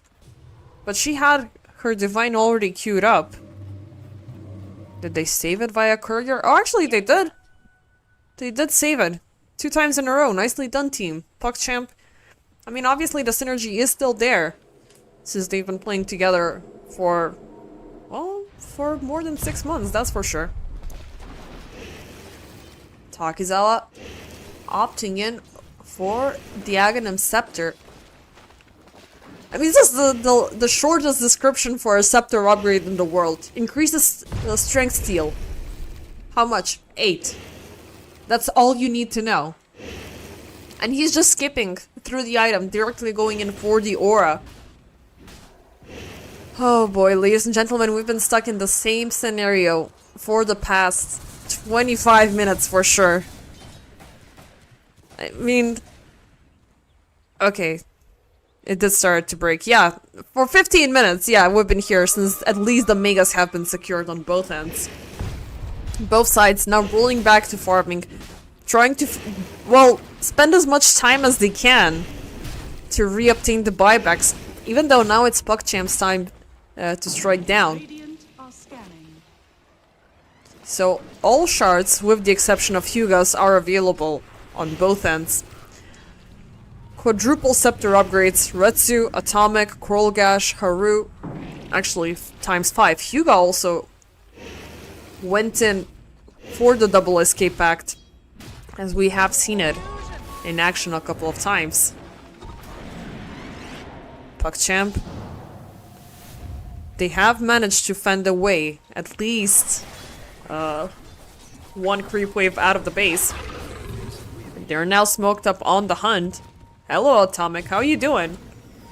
He's popping the flare, he's popping the blink dagger, but oh, he gets caught up pretty much before going all the way through. Nicely done with the Yules. And yeah, he's just gotta accept death. You're a beautiful person. There's nothing he could have done about it. He lost the gem as well. That's just one loss so far for Team Ion. Don't tell me Grandma is queuing a double divine. No, it's a dataless. Okay, she's going in for stronger items, but look at this horde of greater healing lotuses. How are you even gonna use these? Like, you're just gonna blink in and just throw one lotus after the other? That's just an insane. And you don't even have any more slots to do more.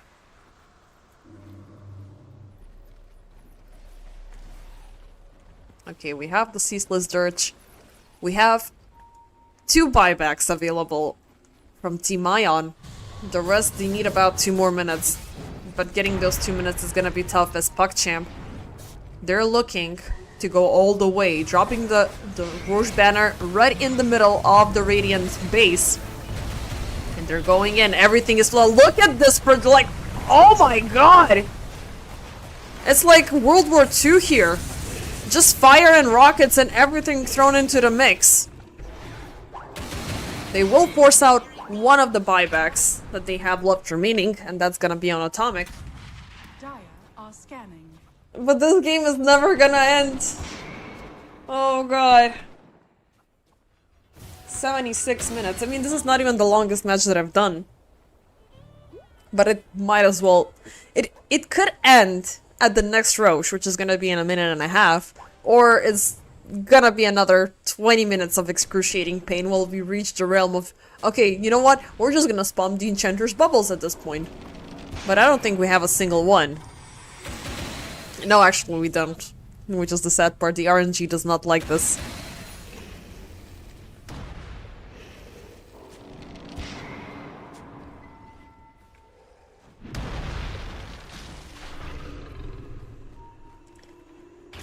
"77 minutes of back and forth until we reach the very end. Refreshers are starting to pop in. Double refresher available for PogChamp.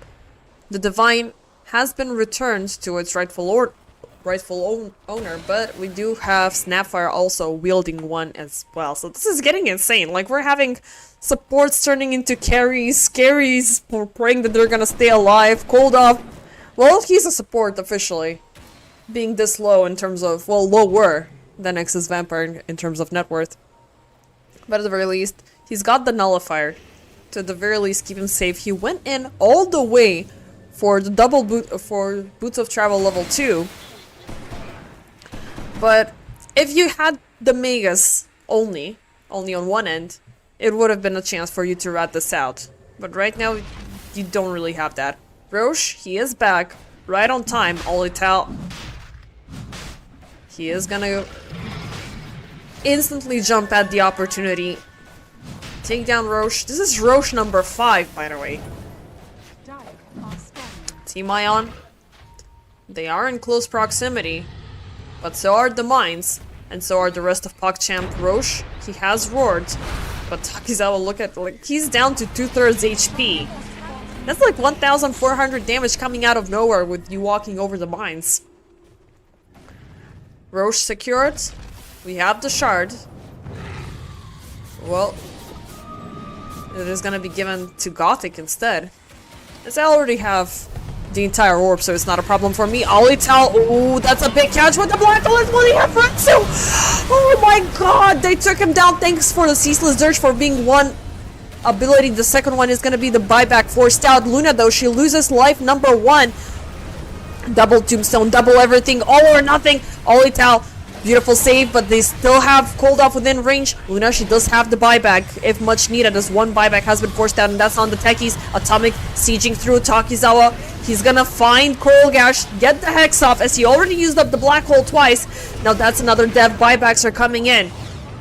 Cold off, looking very low, but he is safe. Wheel of Wonder dropped onto Takizawa. Now we have Olitel jumping in once again.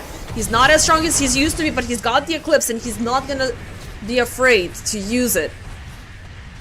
Confirmed out of the game, Takizawa for 90 seconds.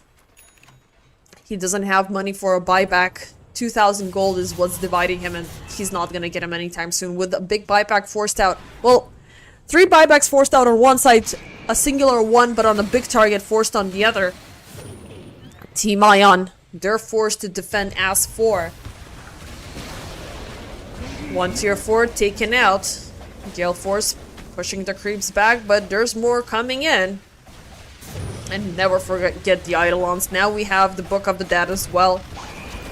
Roche Banner keeping the creeps strong. Haru pushing in as well, taking out the catapults. They don't even have a chance to red this out. Like, they don't have the creep waves. They're on right dead in the middle. And the second black hole, Whirlgash getting a lock onto 2. That was an insane jump, and they take down, oh, the Wind Ranger for a second time. Final buybacks are being forced. Only 3 heroes left remaining on the defense line as the Aegis is exposed. The Eidolons, they're hitting, they're striking, they're hurtful. Oh, is this a double Divine Rapier? Grandma took the second one? Oh god, that is scary. I mean, scary to have and scary to lose at the same time, especially without having any neutral items. Like, you need 40 creeps, 40 mat stones to make it happen. Olitel keeping up with the push. Fortification is going to be forced out. Still within the Mortimer's Kisses. Atomic with the jump. Grandma, she's standing in the fountain. She's not supposed to die. She's going to win walk back. But the fortification is going to expire. And it's going to be PogChamp winning this game in about 81 minutes of endless onslaught from one side to the other. Back and forth and back and forth and back and forth until the very end. This was insanity to the max, and this is just game number 1 of the first series of today. But it was insane. Like, the discipline coming in from Team Aeon was great for the first 50 minutes of the game, but they started losing it at the end. Like, the pressure, and because they had to end it. Like, you have a Luna on the other side who just 2 visits in the enemy base, she cleaved down all of the Rex. Second time, she cleaved out both the tier 4s and the Aegis and the Ancient, and they were definitely struggling. Mistakes were being made, and PogChamp, they have the game 1 victory. Is it gonna be the full series? Who knows? Only time will tell, and we shall know after the break.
And ladies and gentlemen, welcome back to game number 2 between Team Ion and PogChamp. PogChamp, game number 1 was...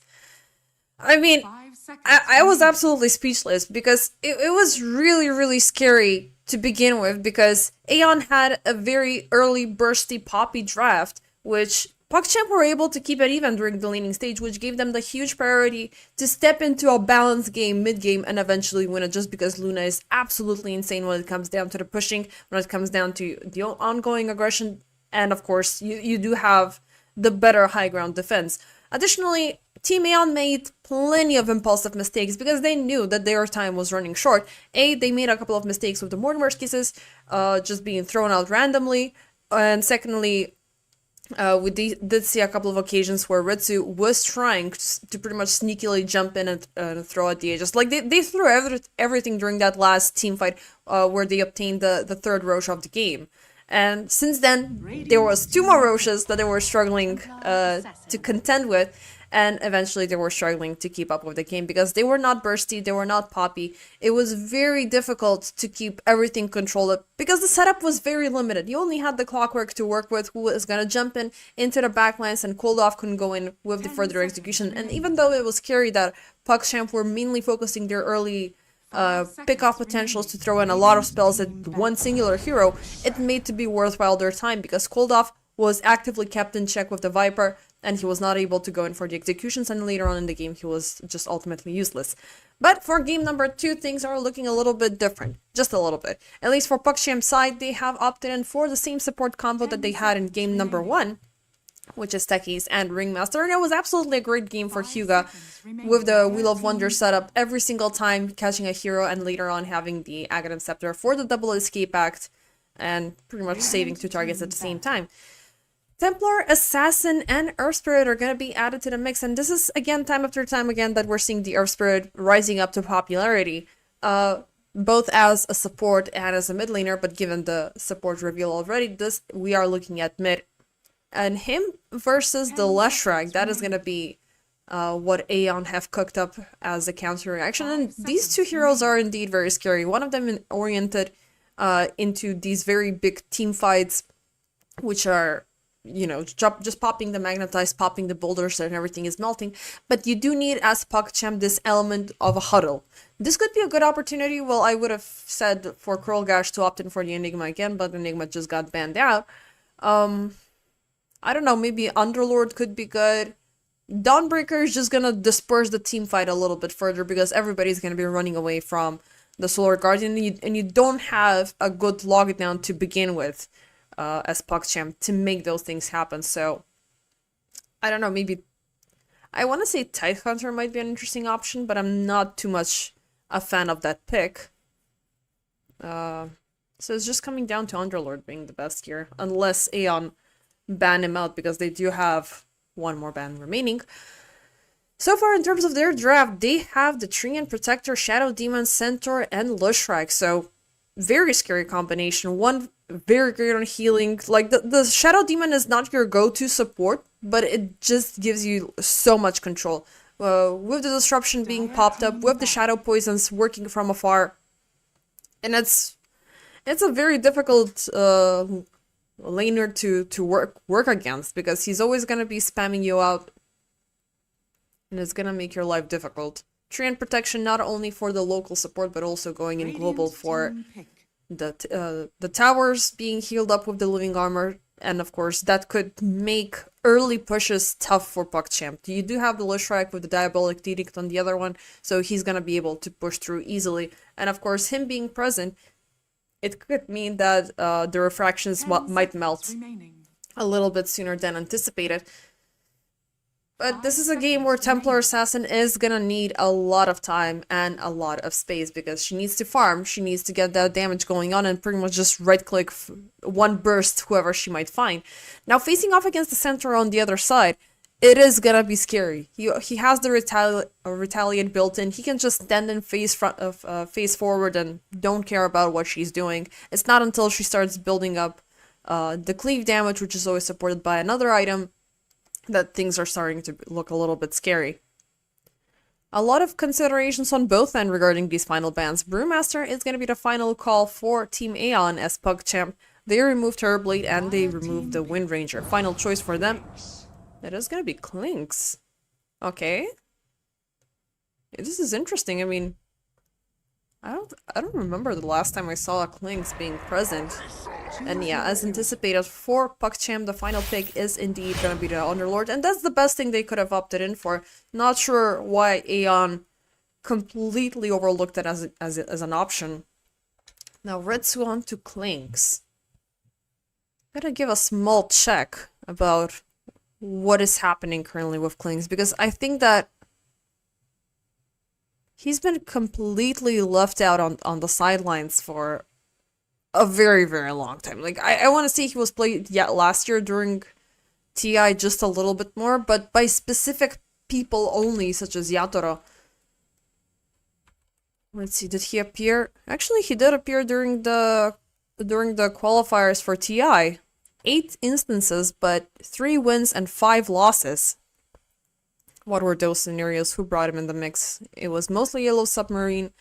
Then it was Execration. Then it was Team Spirit, of course. It would have been a Yatoro at one point picking up this hero. I don't know, like, what necessarily he's good against here. Like, he can be good against heroes like Beastmasters and, like, Coddles and Undyings and stuff like that. Like, these beefy, fleshy meat heaps running around. But against what PugChamp have to offer, with their final say being the Underlords, this might as well go into a 2-0 scenario. And also, given the resilience coming in from PugChamp and just trusting their draft and trusting their player synergy, not necessarily their hero synergy, is what could also, you know, pretty much facilitate towards this map being a victory. Also, the support combo being the same is also quite scary. And we saw what techies can do to heroes if the map is early opened up by PugChamp. He can easily control their farm, he can easily jump out of nowhere and deal an immense amount of damage. Hyuga for the reset, for the control, for the lane pressure. Like, Ringmaster is... he's not your hoodwink level of a reliable support, but he's very much out there. And the benefit that you're getting from the Wheel of Wonder just being present, like AoE lockdown at the same level of Will of the Wisp without the capability of it being a shrink. Yeah, it's a little bit short-lived, but 30 seconds it's enough time for at least 2 heroes to jump in, get a hold on, get a lockdown, and targets are dying. So you already have the Underlord side by side, you already have the Techie side by side, and you do have the Earth Spirit with you. So that translates into damage, that translates into AoE control, and that could be a great 4 Protect 1 strategy for the TA to start annoying everybody else. Now, for Team Ion, I do like the Centaur and I do like the Leshrac, but they're feeling a little bit too early game impact. Now, the Treant here, though, he's the one who's making a little bit of a bigger change because the Overgrowth is way too scary to work with. It is able to break through your BKBs. So, a crucial item, which is going to be for PugChamp later, could be completely negated, or at least you can rob away about 3 to 4 seconds. And of course in later stages, while the BKB is falling down to 7 seconds, if they're caught up for 5, that's just down to 2 seconds of immunity and you can do whatever you want later. But Atomic, he might be having a tough time because Treants are quite easy to read early on. And it's a life and death situation if there's a sentry being present, and they went in for the jump, but then unfortunately Atomic will juke around the trees and fend away at the same time, allowing Retsu to throw in a bunch of burning arrows, so nobody gains first blood here. But next blast off, it might be, you know, subject to change. Top side, we have Centaur alongside with the Shadow Demon, who's currently on the side, versus Olital once again, Hyuga, TA, and a Ringmaster. And then this could be an either-or lane. Because Excess Vampire, he is, if you force out a disruption to be used prematurely or defensively, you can go on with the further up setup and take him down. and that is mainly relying and should be the work of the Ringmaster. About the time TA hits level 4 or 5, she starts being a little bit more hurtful, and then you will have enough damage for the takedown down bottom. Aggression upon Retsu as the taser shall connect, but I guess everything was out of range and used up.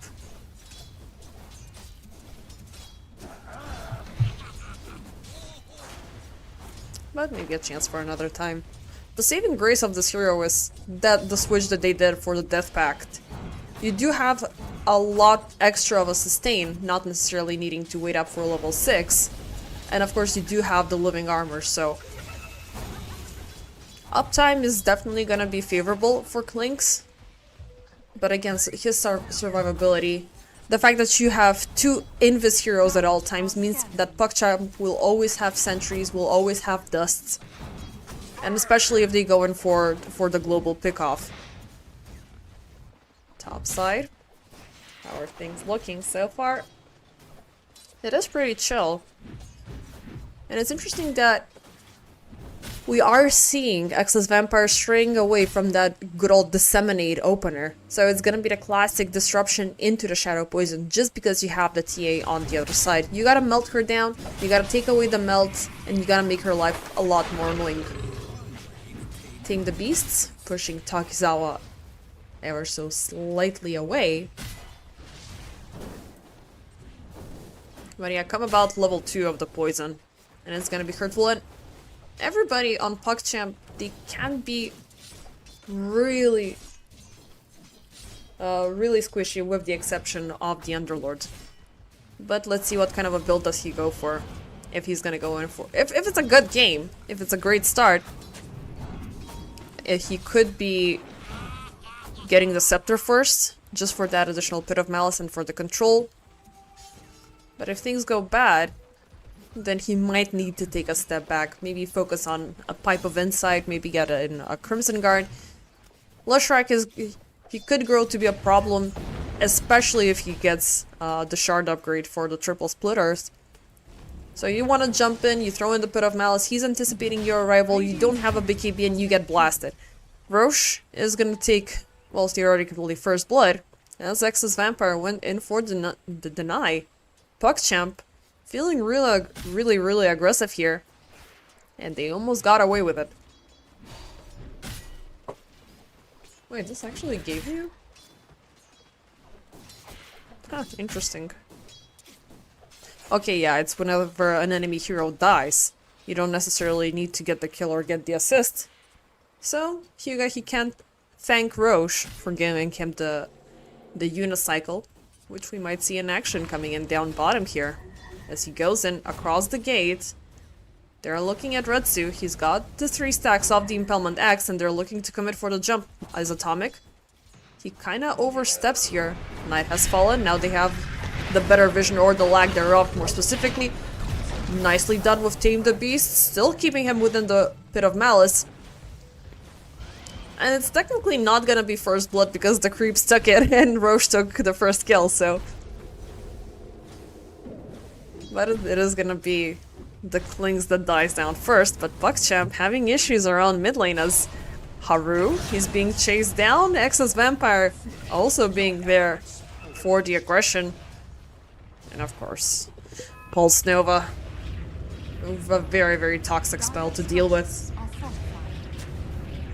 Actually, we're still waiting out on the damage output, but it should have been a lot because our Spirit is not a super easy target for the takedown, but Lesh is definitely the stronger lane dominator. There it is, almost 1000 damage. Blast off in the back. Ooh, double catch. Haru. Can they get both of the supports? Excess Vampire trying to get the hell out of there. He does not have the disruption for another 15 seconds. Haru keeps on going, keeps on pushing. He does not have the ultimate. And there's a lot of healing coming in from Atomic. But he's got the kick, he's got the handy boulders.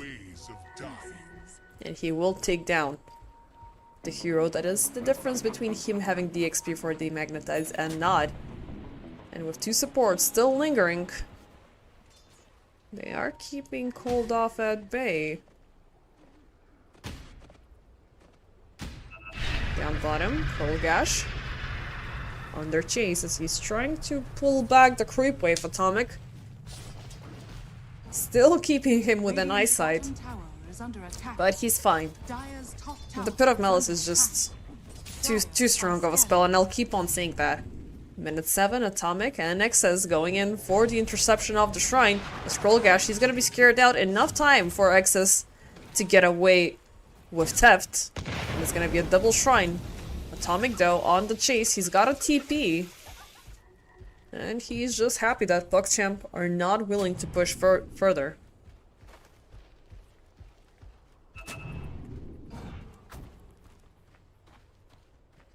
How is TA doing so far? Holy Tal, looking pretty chill. Boots obtained alongside with the Falcon Blades, level 6 secured. But you do have another problem, is Takizawa, he does have the Stampede as well. And with Atomic and Nexus Vampire lurking on the side, they're looking to make a jump, so Olital, he's gotta back off as far as he can. Does he see the poison? Yep. Nexus Vampire with the awkward reveal. He is gonna lose the tower over this, especially with Cold Off adding up the additional pressure. Radiant's middle tower is under So yeah, attack. he may have been alive and it may have been a good time farming, but now he needs to farm way further away. And the entirety of PogChamp really need to do that. However, Team Ion, they're having the fighting spirit. They want to jump in, they want to cause havoc. But first off, actually, it's going to be PogChamp. Stampede for the run. Cold Off, still blasting with the Pulse Nova. Haru, though, he popped the Magnetize. And oh, it's going to be 2 for the price of 2. Hyuga barely making it out of that one alive. But Cold Off, Are scanning. well, pretty much taken down 2 in the process. Haru, though, will get the final laugh, even though he is going to be losing the experience. He is going to get a whole lot of money out of it. Surprisingly, the magnetized damage was not that big. Of course, it was a freaking Pulse Nova with the split earth and everything.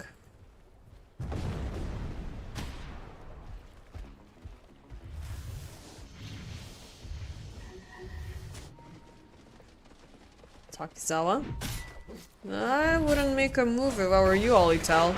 But you're still gonna go for it. Hyuga almost missing out on Team the Beast. Impalement Acts, number 1, they will connect. He has got one more. But he's looking low still. There's backup on the way. The second Impalement Axe will connect. And this was very well played out from PogChamp. Dancing around the fact that he's got level 4 of Retaliate. So that's a lot of damage being thrown back in their face. And just with, you know, quick resets, 1 step forward, 1 step back. Enough time for Haru to jump in. Good execution, but they're kind of lacking on net worth already. Difference is not that significant, it's just the difference between a couple of team fights. But Retsu, he's been left to do whatever he wants. Takizawa as well, who's got the helm, and of course that's gonna make things a lot easier for him. And of course to turn into the pincushion for Team Ion. He's going in for the Heart of Tarask first. Axis Vampire. Going in for that deep vision, but he's got to be careful because, well, in this scenario you have traps and mines coming in from PogChamp. Thankfully, Gothic is a little bit shy on levels, Radiant are but scanning. with 2 heroes on the horizon. Oh, TP out? No sir, you're not going anywhere. Axis Vampire completely surrounded. Stampede for the save, but the boulder, Haru, nicely done with the vessel. He's silenced up. He still has the reach, but the splitter will get him some distance. But an instant reaction with the Wheel of Wonder. He might be disrupted, but he just signed off his own Death Warrant. Haru with the beautiful Magnetize. He still has targets popping, but he's a little bit too squishy to survive the onslaught. Still, the trade-off will be for Takizawa's life. 2 for 1.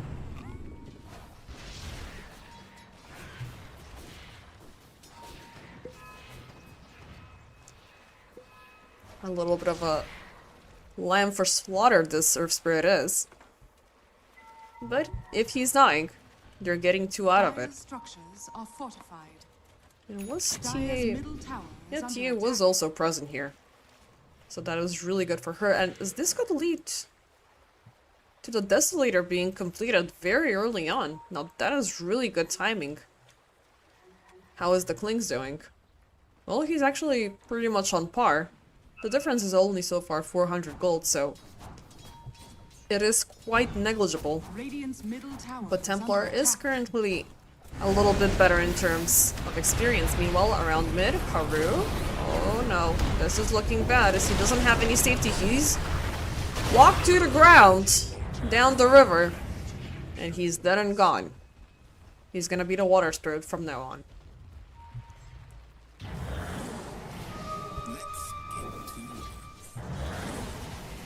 Quite unfortunate there. So let's just go back to farming, shall we? We need items. We need a little bit of a spell lamp here, just to make Lushrag the little disco pony of projectiles flying around and everything exploding in his path and a couple of sparks and lights. Shadow Demon. Blessings. Still waiting on the completion for those tranquil boots. Radiant I want to see are what he's scanning. gonna go for next. Like, I really want to see supports getting ether Dyer's lens and middle stuff like tower that. is under attack. You have the reach to be aggressive, just double down on it. Like, get those disruptions from across the lane. Go in for the setup. You have a centaur side by side, who unfortunately is prolonging the blink dagger, so that will mean that ultimately Team Ion, they're not willing to fight, even though Atomic, he will be spotted out here while he's trying to get some vision going on.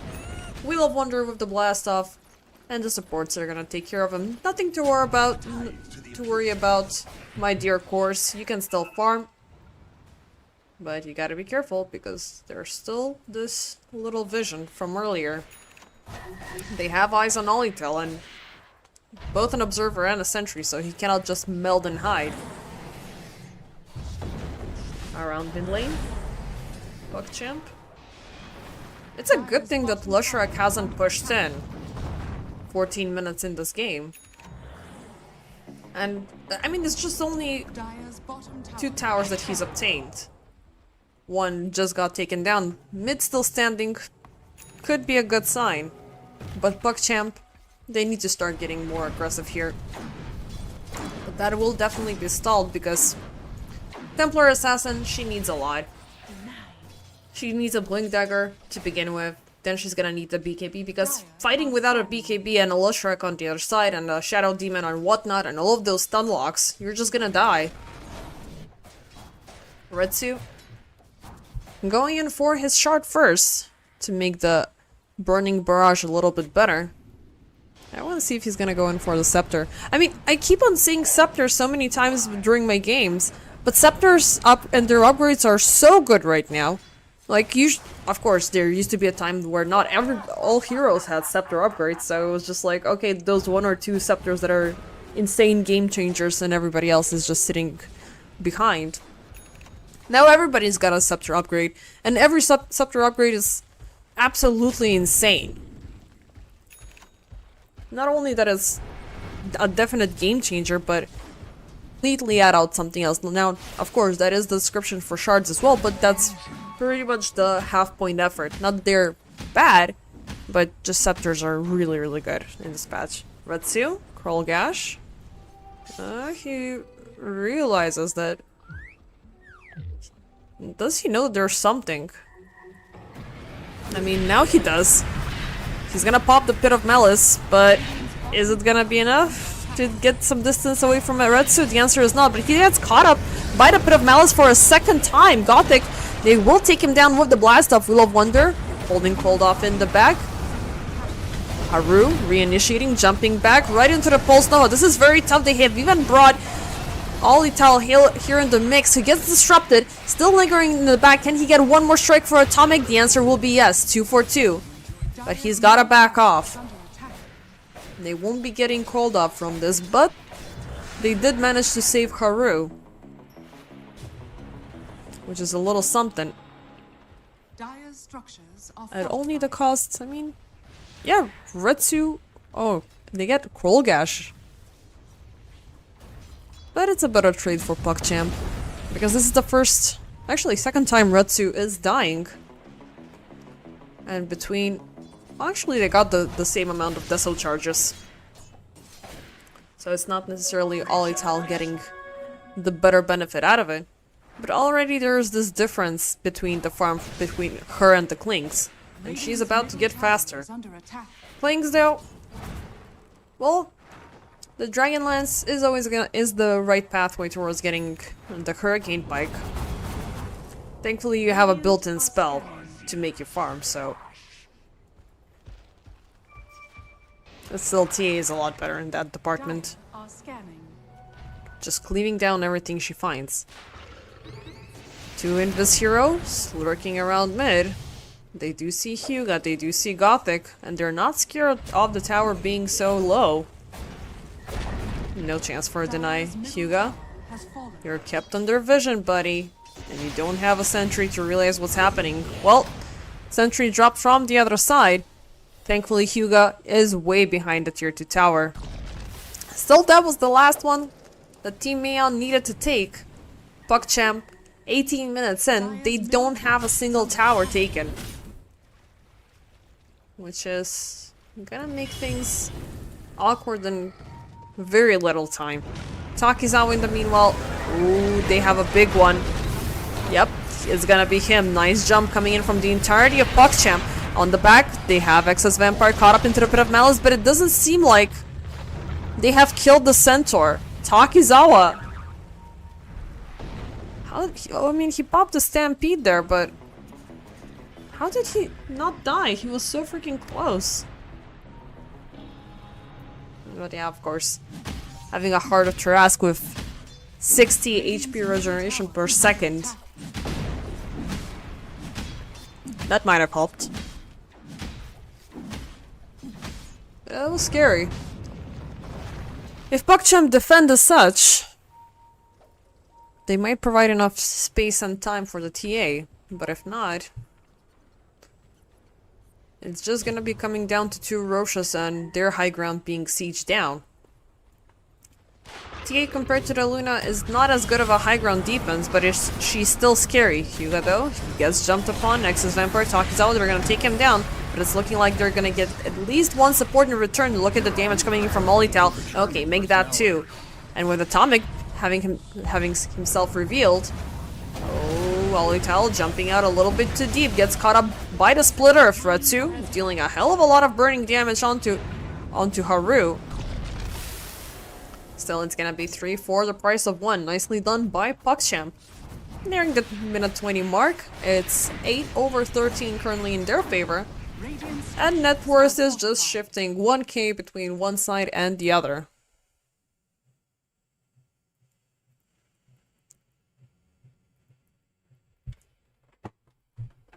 Yeah, this is again gonna be a tough game. I'm really interested in how Klings is gonna keep up this game, because eventually he is gonna grow into this multiplying hero with a lot of skellies across the map, with the burning army hitting from all ends. And that hurts the TA. That is gonna hurt her, remove her refractions really fast. And of course, it is burning down through the supports in no time. Especially with the techies actively sacrificing most of his HP to deal damage, and Ringmaster just... I mean, he's just paper. He's not even a paperweight. He's not easy to take down, but he has a lot of things in his arsenal. Right now, queued up with the unicycle as usual. Well, as most of the time, it feels like the unicycle appears very often from these trinkets. But yeah, the Will of Wonder, you just drop it on the ground when you're standing and you just keep on moving forward. It can affect the target for at least 2 times. You do have the Escape Act, and you have Tame the Beast with the Small Fear, so... You're a nasty hero to begin with, and you're making yourself worse. He's got the Yule Scepter, so... Just target the enemy, and just move out with your entire circus away. Air Spirit, I'm also worried about him. He is working on his spell amplification, but again, they need those BKBs. It's either gonna be that, or they're gonna be losing the game. And do we have any queued up? Yep, it's already one on Krollgash. But we need everybody else on the double for this one. Because this guy, he's really fast, he's got the early impact, he's got the damage. He's going in for the Shivas now. Takizawa. I do believe he got spotted out. Now definitely, as he is gonna close in to the observer here. Actually, no, oh yes, he's gonna become visible, even though there's 5 more seconds there. But PogChamp, they're not using any chances, even though it looked like for a split second there, because they were popping pings and whatnot around the gate. Dire's middle tower is under attack. Or maybe it was coming in from the other side. Maybe it was Team Ion looking for a good opportunity, and a good opportunity is always a good TA kill. Atomic. They might as well spot Krollgash here. Smoke up. Coming in from PogChamp. Bling Dagger, Falcon Blade. 6 stacks onto Deso, and a target found under the cannon. That is X's Vampire. Instant jump, lots of damage, and 4 strikes for the kill. Nicely done. Oh, that's gonna be a Crystallis completed. Oh, that's about to be painful. So far, Olital leading by 3 levels over Klinks. It is making it scary still for Klinks to join in teamfights because of her. Radiant's middle tower has fallen.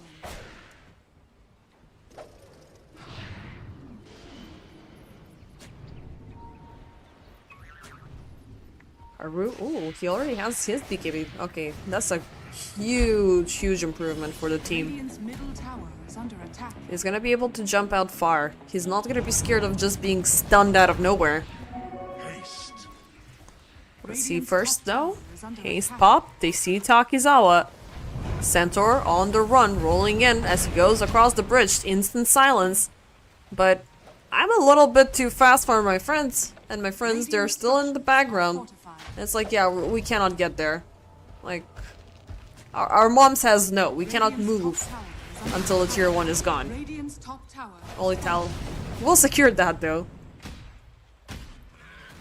So finally, a little bit of an extra breathing space for PogChamp.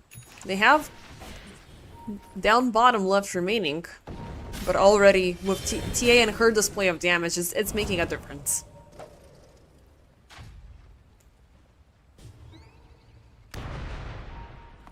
Radiant are scanning. Krollgash, ooh, that's a big scepter upgrade. It is gonna take some time for his BKB to arrive, but nothing to worry about. Already having that secondary element of a ground lockdown. It's a huge improvement. Olital, I've never heard of a BKB in my life. I just know about damage.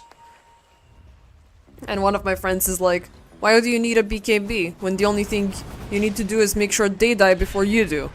And that's a great logic. But let's see what's it like in action. Atomic, he pops the overgrowth. He gets 3 targets in the back. Retsu's being chased down. Nicely done between Gothic and Krollgash. Blast off for another one. Disruptions were being popped for Ritsu to live, but it's not gonna be enough. Meanwhile, Takizawa from the back, he's gonna find one, but rolling out, beautiful Pit of Malice. They have a lock on to Cold Off. That is 4. Looking at the possibility for 5. Haru, Rolling Thunder, he finds Takizawa, can he cancel all the TP? Oh no, they got nothing! The Pit of Malice just got off of cooldown. But that was a huge display of power. Very nicely done from Team PogChamp. They jumped in, landed behind the enemy lines, and the fact that they caught Ritsu first off, it did force a lot of efforts to be used by Team Ion, like disruptions for the safe and whatnot. And by the time it was over, already from this side, you had the rest of the team arriving, and Cold Off being way too late, way off course. He does not have a BKB as well, so that messed things up. Takizawa being the sole survivor of the onslaught. And of course, it is a hard task with his BKB. A little bit of a magic immunity with an insane health restoration. Solo kill coming in from Retsu, as he does find Hyuga. This poor ringmaster has been a little bit on the suffering end during the past couple of exchanges. First Roche attempt though, coming in from Team Ion, even though PogChamp, they're in a grave vicinity. They will pop the Pit of Malice, but not inside the pit. Still, they make a catch. Takizawa, he's caught on the other side. Haru jumping in, he's waiting them all to gather up. BKB with the Magnetize. Takizawa stampede on get the hell out of here. We wanted a sneaky chance to get Roche, but not like this. Not as such. Not with the stampede being popped up, guys. It's not fair. And PogChamp, they don't need to use the gate for a second time. They're already here. They're just waiting for their enemies to make a move. And in the meantime, they can start doing the minefield, setting things up, and just anticipate a move to come in. But the move is gonna be from Retsu first, who will be under siege. Thankfully, no dust within range for the save. Still, they pop the overgrowth. Hurricane Pike forward, so this could be bad for Olital as he's looking low on resources. He pops the refractions, tries to get the hell out of there. They're still hitting him. And it's gonna be Gothic, serving as a sacrificial lamp, but oh, a long-range catch as X's Vampire jumps back with the Blink Dagger. They have Olital in range once again, and they will be taken down to potentially Haru. Projectiles are still landing on top of him, and Retsu gets the final strike for the kill. Trollgash. Oh boy. This is so bad now for PogChamp. One overextension that it seems. And it's not like they're gonna be the ones on the winning side. That was a bunch of damage and a bunch of catches coming in from Retsu. Let alone from Takizawa as well. The Centaur dealt immense amounts of damage. And of course the majority of that being thrown back from PogChamp. Just taking away the Ringmaster at the beginning of the team fight means that you don't have any lockdowns anymore, you don't have any control, you don't have any escape acts in both literal and mechanical sense. But they're still going to move in. Oh, that's a Hyuga. PogChamp, what is this? Oh, that is just absolute insanity. I mean, they will take down two of course, alongside with the Aegis, but losing their life in the process. I mean, this was an insane kamikaze move. 2 versus 5, and you still walk away with two casualties. It is a noble and a brave move, but it would have been better if you had Cruel Gash for about 10 seconds, but 10 seconds would have been far too late. This is absolutely insane. Atomic. Pushing in. They are looking for Cruel Gash, but Cruel Gash, meanwhile, he gets the BKB recipe, but still between the courier and him, it is Atomic who might find it. Actually, he's not gonna. He was just right at that high ground eventually. Oh yeah, take the bracers. He had a second chance. But should I reveal myself or not? This is a very comfortable position for Atomic. Yeah, he's not gonna linger. 29 minutes in, ladies and gentlemen. It's 17 on to 19, currently in the favor of PogChamp kill-wise. However, Aeon, they're leading by 5k. Roche, still not... Well, he did die earlier, but the Aegis was lost way too fast. So it's just gonna be the gold advantage going in for Ion. I know. Have they found another one? Bit of Malice in the back. They have pulled off. Hypnotized. They're keeping him back. Lockdown-ish. Woo! He's gonna get obliterated. Stampede not gonna save his life. That's a big catch. And a very solid one. And you gotta keep on going with this because the next time this guy has some downtime, he's not gonna be caught up into the Pit of Malice as easily. Retsu. Oh, going in with the army. Scepter on the horizon. X's Vampire. Well, Tormentor is not gonna be here, so you're not gonna scout on anybody. You'll just move out, back away, and let PogChamp take the final tier 1 tower. It's been a 12-minute difference, so at minute 18, Team Aeon took down all tier 1s. PogChamp, they finally started pushing in.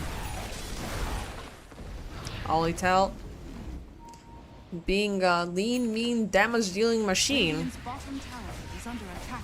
But he is still kind of in a tough spot. Not definitely winning this game. Takizawa, beautiful jump. He gets a lock onto Krollgash, who pops the BKB. Hold off, jumping in, trying to set up with the splitter, but it's not happening. Still, Hyuga and Krollgash, both of them will be taken down. Haru, can he get out? No! Oh my god! The stomp will land right after the BKB. I mean, it did land a split second before the BKB, but if it already got connected, the duration will go through of the stun, so he never made it out of that one alive. Ultimately, PogChamp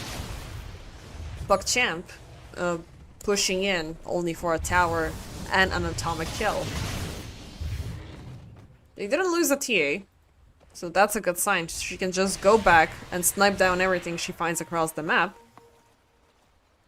But they might have taken a sight of where she might be, as this deep vision for, well, 4 more minutes. Yeah, unless they pay a visit here, you're not gonna know it's there. But now they could be having her surrounded. She blinks away though. Escape back for the save. They pop the Stampede. Oh, they have a lock at her right under the tower. Wheel of Wonder still within the split, or if she lingers, as it's looking like it's gonna pop for one more time, but even regardless, he's slowed down. And he's not gonna be able to fight them off. PogChamp not looking too good. I mean, TA was completely on point with her farming and everything, but the rest of the team are not able to keep up. It seems like they wasted a lot of time just staying farming and being AFK. Because for what they're gaining as a benefit onto TA, there's 3 heroes who are doing it almost as fast as she does. Hold off, being the last one not entering the 20k club, but being very close. But, I mean, he already has a Sanjin Kaya, a BKB, a Shiva's Guard, and everything. And they're just able to push in. I mean, they do have a pushy draft with him combined alongside with Retsu. Oh, well, I think he should be getting the Scepter. Or did he give up on that? Went for the Nullifier instead. I mean, yeah, you do have the upper hand, but you gotta respect the TA. Because she can still burst you down. One small misstep is gonna be tough. But at the same time, PogChamp haven't been able to establish that level of control other than from those couple of good gates with a deep pit of malices. I mean, ultimately, their upper hand is always gonna be when Team Ion reveal themselves, which ultimately does happen when they're pushing in. And Atomic, look at this deep dive. And he's just chilling. I got it. I know where they are. Just go and take a Tormentor or something. Again, they're playing so sneakily and going in with this active deep vision.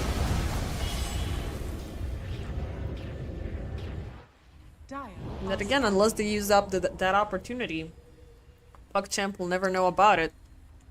But they might have? No, actually, they haven't taken a note of Atomic, as Atomic still keeps an eye out on Krollgash. And of course, going in for healing the towers and whatnot. He got to level 4, of course he did. It's such a good of a spell not to miss out on. Shard, it has been granted. Or Eyes in the Forest. Meanwhile, topside, hold off. Okay, this is bad. BKB will be popped up. As PogChamp, they're not willing to dig deeper for this guy. Even though 2 more strikes from Olital could have killed him.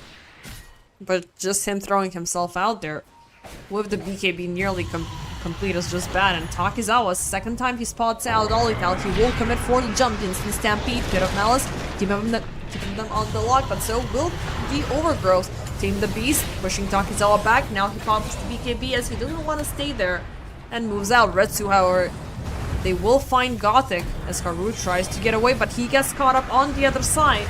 They're looking for the right bit of malice, but waiting for the right one might just kill off additional heroes. However, Atomic is gonna be the first one taken down, and look at those projectiles flying in onto Koldov. Can they kill him? Answer will be yes! Oh my god, that's a big one. But Takizawa, he's still alive, he's still looking super strong. And they're looking for more. Harut this time, he popped the Magnetize with the BKB escape. In fact, he gets the hell out of there, but he's in a tough spot. He's surrounded by Retsu and Takizawa, as he will die. Only person remaining on PogChamp's side, Olitao.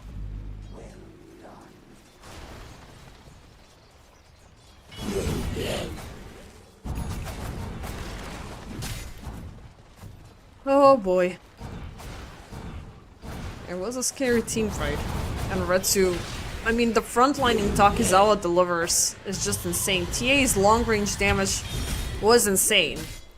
But she does not have anybody else keeping the front line up for her. Krolgash, he got taken down pretty early off. I mean, Kling's just does too much here. And now he has the BKB even. Kinda yikes. Level 25. He went for the -9 seconds straight cooldown reduction. So it's now down to 6 seconds. And now he's gonna go in for the scepter completion for the Burning Army. Do we have a fun scepter on the line? Oh, come on. Yes, we do, actually. Takizawa. He did complete the workhorse ability. Or Hitch a Ride. What is the name right now? It is workhorse. I think it was a Hitch a Ride when it first arrived. And I'm always uncertain if this is the right icon or if it was a different one. Regardless, going in for the deep dive. Atomic. Oh, they find Krolgash, instant block. But Atomic, he's gonna be sniped down by Olitao being on the high ground. And now this is a tough spot for Retsu, as he did use the BKB for that potential jump. But they got nothing out of it. No Atomic, no buyback, no overgrowth for about 30 seconds, as Roche will be back in about 20. PogChamp already in eager anticipation for his arrival. They have the traps, they have the bombs, and they have less than 2 minutes to take him down. Well, even far less, that is. The Treant Protector coming back. Oh, and now his exit onto the Radiant side. Oh, that was a bad positioning from Gothic. Now Aeon no as well. Uh-oh. Okay, they're gonna have Atomic back, as the overgrowth will be very, very much necessary. And Ion are the first one looking to make a move. Radiant are scanning. Gothic securing the area, PogChamp on the back, maintaining their high ground. Jumping onto Takizawa, not sure if that's a good idea. You're gonna be wasting a lot of time, a lot of resources for his apparent takedown, which may or may not happen.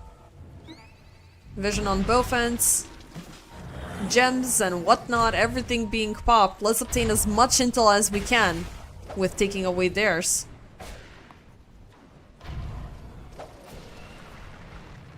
Traps and mines and Roche just chilling and waiting and... Well, his demise will happen eventually. But which side will claim the second life? They're playing. They're just throwing things in the middle, but nobody catches the bait. Retsu in the back. You might as well finish the Aghanim Scepter while both of the sides are hunting. But let's see now. PogChamp. They're gonna wait for him on the other side. Unfortunately for Team Ion, they don't have enough damage to snipe him down along the way. They could find somebody, and oh, that somebody is Retsu! Ooh, that's a big one. Instant BKB pop. As they move out, make contact, called up in the back, caught up by the Pit of Malice, Wheel of Wonder, everything dropped down. They won Krolgash, they want him dead and gone. And they shall get him. 89 seconds without him. Next up, Haru, look at those incoming projectiles. He's not gonna stay alive. 3 down. It's just Olital left with Hyuga. Man, they misplayed this so badly. It's always gonna be Krolgash being the first focus. And they don't like to be caught up as abruptly as such. I mean, ideally for PogChamp, they're out of the pit and they're striking as a return wall. But again, it's gonna be really tough. They saw the BKB reveal onto Retsu, and they can't touch him. Hold off as well. Nobody is gonna stand in the middle of the pit of malice and be caught up anymore. And without that control, PogChamp ultimately have nothing. Underlord, he's not as tanky as Takizawa is, and he's never gonna go down that line or that sort of a build. Centaur, 5.1k HP. And about to make matters even worse. He's gonna go in for the Wind Waker. But first off, we do have the overwhelming blink completed, so jump in with a burst. And of course everything else that follows is just as disgusting.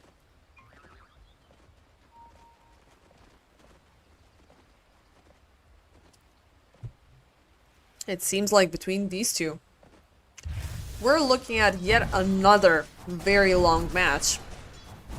So far, it is Team Ion having the lead, 29 on to 25, with 22k net worth difference. Aegis obtained, Team Full living, all 3 lanes cleared up. They just need to have their invitation to breach high ground. Radiant are scanning. But that's not an easy invitation. First off, you need to have Olital checked out, or potentially killed. And for him, the upcoming death, which may not be the next one, or maybe the one after, it is gonna be a divine that he's looking to wield, so it's all or nothing. That's what PogChamp are saying. How much more do we have on the Aegis? 3 minutes and 15 seconds. Full team grouped up.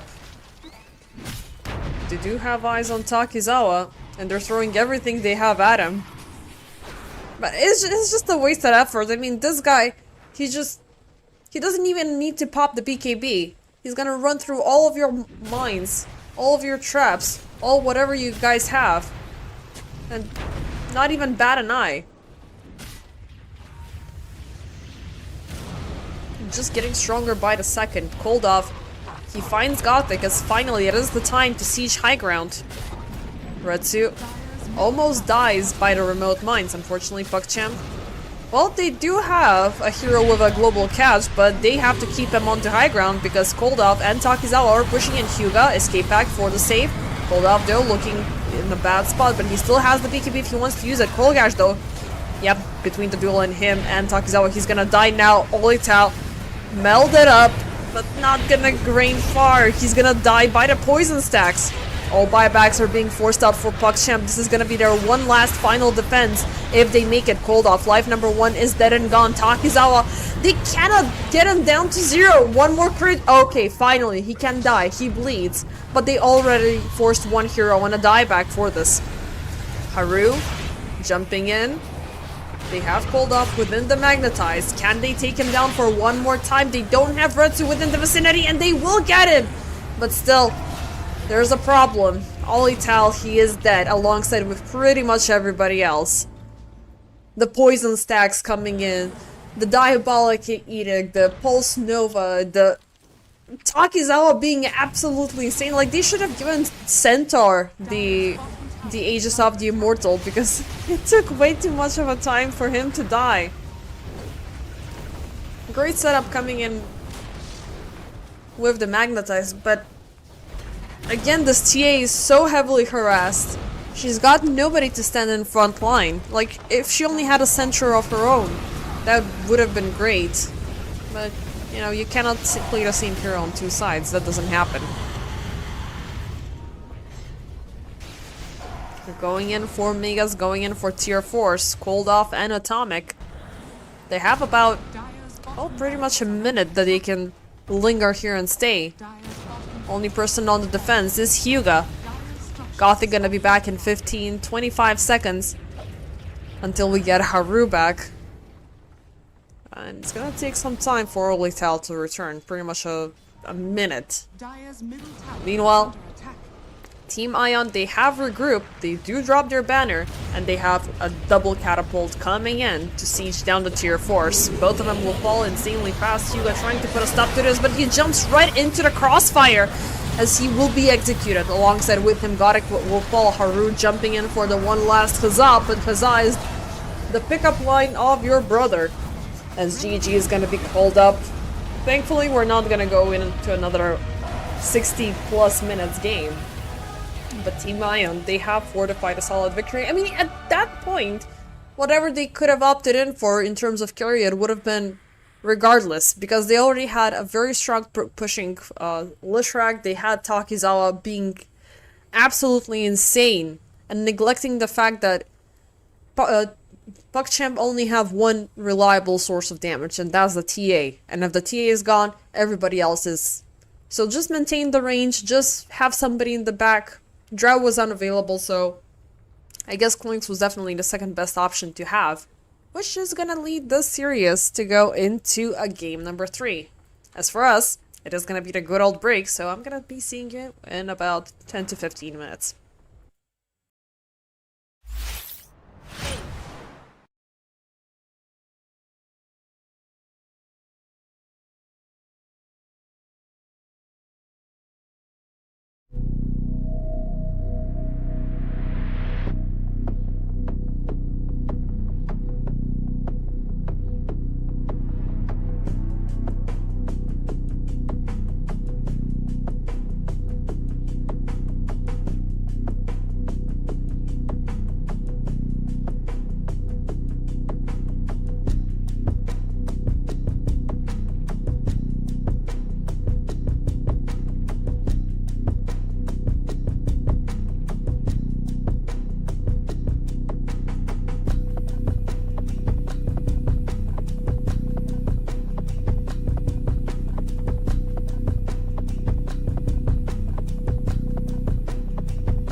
Radiant team. And ladies and gentlemen, welcome back to game number 3 between PogChamp and Team Ion. This is the third series, well, the first series still lasting all the way to game number 3, because the first one lasted for 71 minutes. Second one, thankfully, it lasted for a lot shorter. It was about 45 minutes that it lasted about 46, which it was enough time for Team Ion to bring us to the situation right here, and that is to game number 3.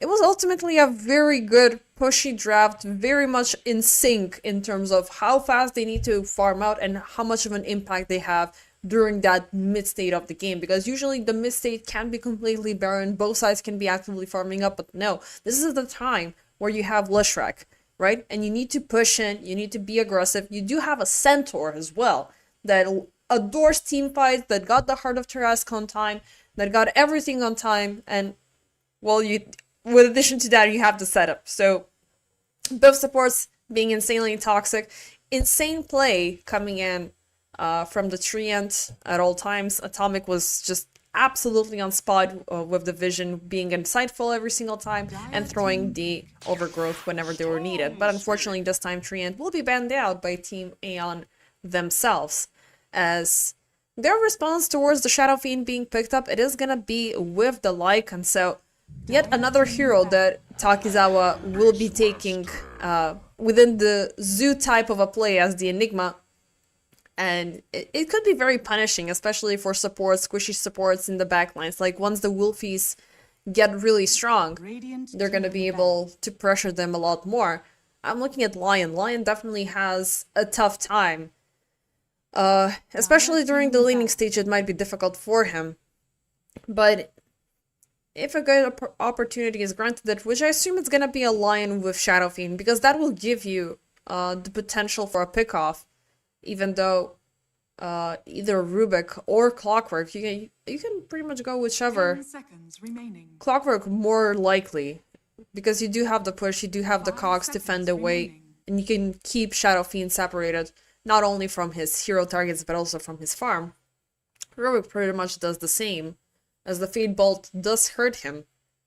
Storm Spirit reveal for the mid lane for Aeon, so they're gonna leave their carry to be last but not least. Drow is, of course, going to be taken out with the Lone Druid. The third most toxic hero is going to be the Shadow Fiend, already picked up by PogChamp, and they will also bring in Beastmaster to the mix, adding an additional layer of stability and forward aggression. Because definitely, you have the Lycan on one end, okay? He's going to go in with Helm of the Dominator, Helm of the Overlord, and he's just going to push in. And he already has the Pack of Wolves with him. Beastmaster, the birds and the boars, he's gonna pretty much do the same. So it's a very good counterweight that PogChamp are bringing in. But Aeon still have left their laner to reveal. So they've been taking out mids within these past two. Viper is gonna be taken out. Ember Spirit is gonna be taken out. Both very strong heroes against the Storm Spirit. There's still the option if PogChamp want to go for a Lesh play, because it seems quite formidable against the Storm Spirit. Pug got taken out, and later on you do have the ongoing impact, you do have the additional pusher with the Beastmaster, but we shall see. About 18 seconds left remaining, and they're going to go in for the Necro, especially since there's no room for a Drow in this game. It's a good hero to have, but early on Storm Spirit might have a little bit of a better pick-off, not only in terms of the damage, but also because it's blasty, and of course it's going to give him a little bit of an earlier farm. Necro later on, he's going to be very stable, especially once he gets higher levels on the Death Pulse, the Heartstop Aurora, and the fact that he's able to go Ethereal. Now that is a little bit of a problem here, given that Muerta is being picked up as last, because when she pops her ultimate, it maintains priority on other ethereal targets. And Necrophos does that. He's got that built in, and he's not going to be able to use that. And it's a lose-lose situation for you, because you're still going to be susceptible towards the magical bullets coming in from Pierce the Veil. And also it's going to hurt you, and you don't really have an escape tactic. So it's pretty much down to Cold Off for him to have a stable lane against Haru. and it could be good. He does have the catch, he does have the aggression, 5 seconds remaining. but this is also a very... only gonna be one target that the Beastmaster is gonna have a trouble keeping in control, and he might be baited out to pop the roar for cold off with the rest of the crew jumping in out of nowhere, especially since you have a clockwork in your midst, so it could be a good game for Ion, especially with the addition, now looking at the Morta against the Shadow Fiend. Like, that could be either or, right? Because as long as he has mana, he can still pop the race. If you pop Pierce the Veil, you are going to be avoiding the right click, but you're still susceptible to that, and towards the Requiem as well, so that could mess you up. So Resso is also BKB bound in conclusion. Not sure how well... I mean, it looks good, but it's very tempo based. I think that would be the conclusion for either one of these drafts. I do love the Clockwork coming in and play. I do love the Rubik as well coming in and play. Muerta, it's a hit or miss. Like, she's got plenty of strong points against one hero, but against others, we'll need to wait for her reveal at about 30 minutes. Omni... Now, this is a funky hero, and how much he has changed across the patches. First off, the Guardian Angel has turned into an AoE spell. So that is going to force out PogChamp to be a little bit cluttered, and cluttered is something that the Muerta is fine with, because she can land the Revenants and throw the Silence onto multiple heroes at the same time if, you know, they're trying to leave out a team fight. They have additional healing brought in with the Necro, so those are two very strong sources. Whereas you can do, like, it depends on what level of aggression you're willing to do. If it's full-blown purification, it might always force out somebody to be in an awkward front line, but you can always have a big burst to respond with. But if things are going a little bit better, you can push out with the Hammer of Purity and be the front liner for the team until the Beastmaster gets online. Over at the river, smoke reveals on both ends. Retsu.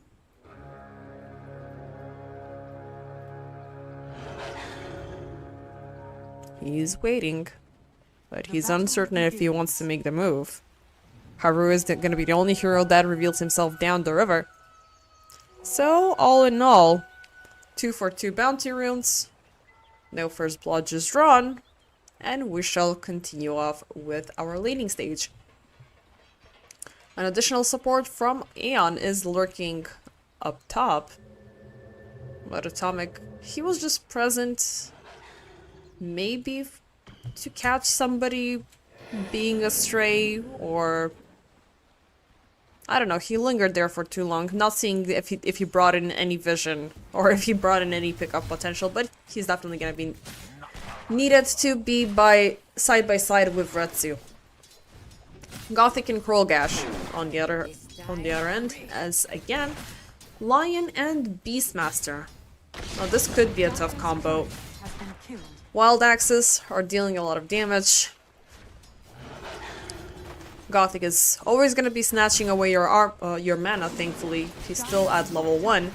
But the Earth Spike, the fact that you have a combination of a linear spell that stuns everything on its way, and that it scales up with every single level to deal a lot more damage, it is pain.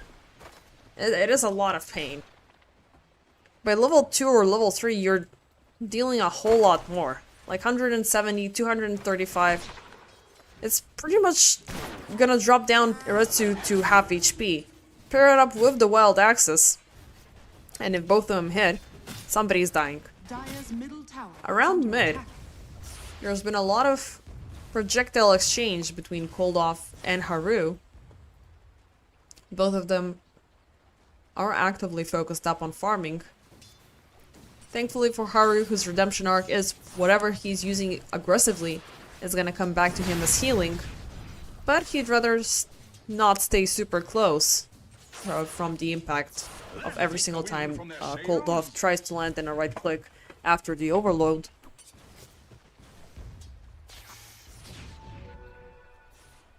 But the one unfortunate thing here is Koldoff is kind of forced off to maintain other resources for region, which is gonna stall him from getting the boots getting a little bit faster. So there's indeed quite the risk here versus the Necro. And Necro, the more he grows, and especially once he gets the Radiance, he's gonna be 10 times faster in terms of farming. So as long as he just keeps it balanced, it is gonna be better for him later on. And if he lands a kill, and he keeps up the denies over the Storm Spirit, you can just scythe him down on the first convenience. And that's gonna be at least 1 additional minute until he doesn't get the Orb Lightning. How is topside looking like? We haven't been here for the first 3 minutes. It's Hyuga and only Tal. Omni Knight alongside with the SF. SF, so far so good. He's farming. He doesn't have a single carry in the world. He's not necessarily counteracting the presence from the Lycan and his pack of wolves. So it's just respectful. 3 minutes of full respect, both sides actively farming. But a little bit of an ahead of the curve coming in from PogChamp, just because of the nature of their heroes. Retsu, he is really limited in terms of farm. Very early on. Like, he needs items, he needs Maelstroms, he needs Falcon's Blade, he needs a lot to get into a farming shape. So he might be coming out a little bit too late. On the other end, we have Omni Knight closing in. Actually, 2 more are gonna arrive. SF is coming in for this one as well. Retsu, Blood Grenade, that shot will land. But only Tal, he's gonna land the race for First Blood as Retsu dies. Atomic, make that 2.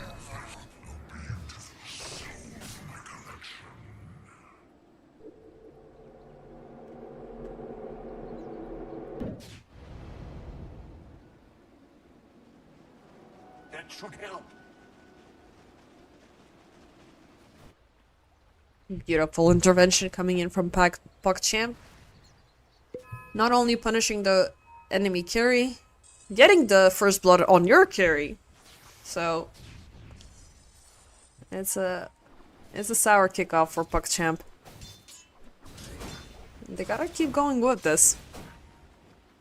Maybe they can pay a visit towards mid next time.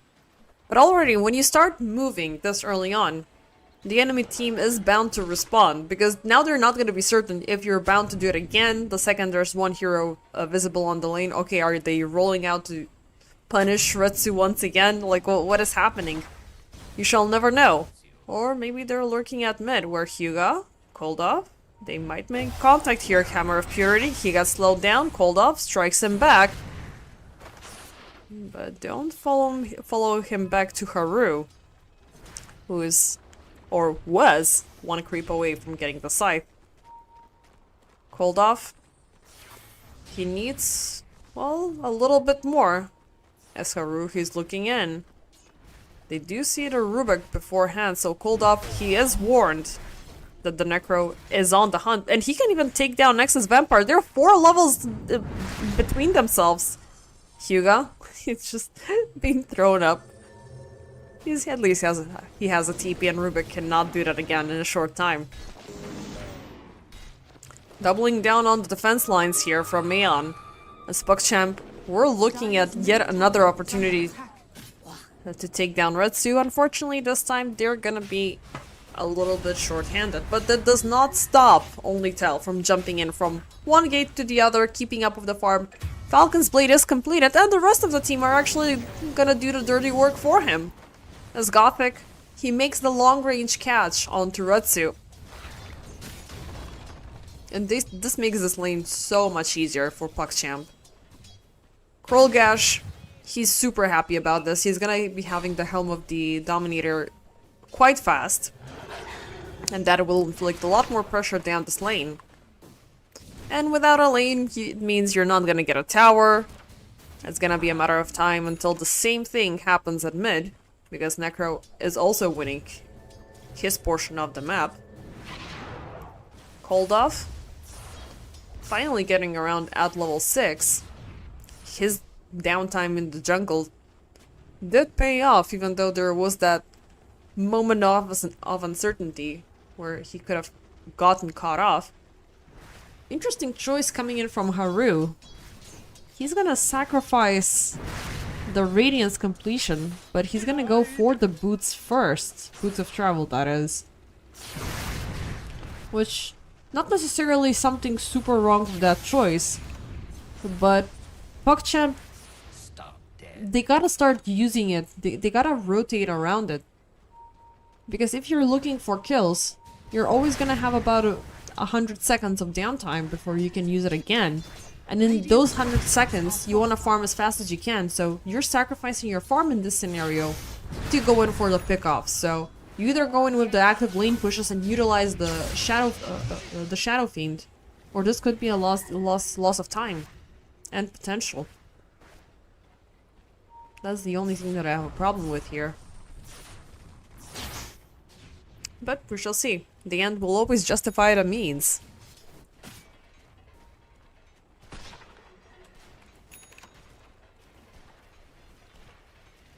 Atomic. Hello, Gothic. Instantly healed up, like nothing had happened. Just a little meet and greet down the river. Takizawa, as anticipated, this guy is on time with his items. The Helm of the Dominator is present pretty much head to head with the Beastmaster. Actually, the Beastmaster already used up his as well, so 24 seconds ago. This one, well, I think Takizawa got his a little bit sooner, which will keep at least one lane balanced out. But again, you're fighting against the Shadow Fiend, so unless you have, well, good detection, which is currently being granted, secondly, a good kill potential, you might be successful in controlling this lane, but it's looking like the case. Still, he's charging up, he pops the Requiem, backup is coming in instantaneously. Can they have the jump? Called off. Ooh, lurking from behind just to be hexed up. Oh, this was so bad. Now the wolves. Fade Bolt. Okay. Only Tell still alive. Hyuga arriving from the other side. Hammer of Purity to slow down Nexus Vampire. Telekinesis throwing him back, but it's not gonna connect to the SF and the Scythe for the kill. First Scythe kill of the game, actually 9 minutes in. It feels kinda late. But regardless, they saved the SF, mission success, and they took 2 in return, so 10 minutes in, we are below schedule, so we're not getting 1 kill per minute, but we do have, so far, a result of 5-0 for PogChamp, and first kill actually finally caught up, hold off. He is gonna find the SF. This time around, he's not gonna go far. Good kill. Not on a streak, but 481 gold for cold off. No, that's great. He's currently at the lowest of the course. And basically in items, he's got nothing. Soul Ring, yeah, it's a cute item. You're getting mana back, but at the same time, you are still compensating in the mana department by buying clarities. So that's a lot of money wasted. Meanwhile, PogChamp, they're looking for a tower push here. They're having the catapult, they're having the centaur, and they're having 3 on the double. Aeon, they cannot even get close enough for a deny. Radiant's middle tower has fallen. Nicely done. Which will bring the Helm of the Overlord a little bit closer. How is Lycan doing? Dire's bottom Actually, tower is under they're attack. still so freaking close. Actually, not really. There is a 700 gold difference, which is in the favor of Lycan. But, I mean, there's not much difference. One bought boots, the other one bought the Blightstone, alongside with the Sage Mask. But Krulgash is looking to be a little bit more proactive. Takizawa, he could be potentially looking for more kills, and that additional kill might be this SF once again. This time, backup is not within the vicinity, even though they do have teleports if things get too bad. But that too bad might happen a little bit too soon as Cold Off makes it for the jump. Vortex back. He was looking for the Requiem charge, and now he's gonna try to do it again. He will withhold it. As PogChamp, they arrive at the crime scene without thankfully no murders happening. And he did not pop, actually. Saving the Requiem for a better time was the right call. As PuckChamp ultimately, aside from the Roar and from Gothic, they don't have any other stunts. And having it only on the line, which is great. I mean, this is a great hero, one of my most favorite supports to play. Because if a game goes good, and especially if you make a Blink Dagger on time, you're just going to be throwing the Earth Spike and the Hexes at whatever you find across the map. Two of them lining up, somebody's already dead. And of course, you do have an SF in your mid, so you do have a great source of damage. And of course, you're also going to be a target for the Necro to just jump in with the boost of travel. Radiant's middle tower is under attack. So it could be great, but at the same time, it's not enough, because the other thing you have to commit are big ultimates. Either AoE Fear, or you go in with the Cone Lockdown, or you go in with the Scythe, which is single target. So if you're willing to commit, you'd better kill. If not, you just gotta back off. Lycan, he is bound to look super scary in this game. So far, he is withholding as well. He's taking a step back, and he's just working on getting the zoo online. The Helm should be nearing its upgrade. Afterwards, he's gonna buff up the entire army with the Assault Cuirass.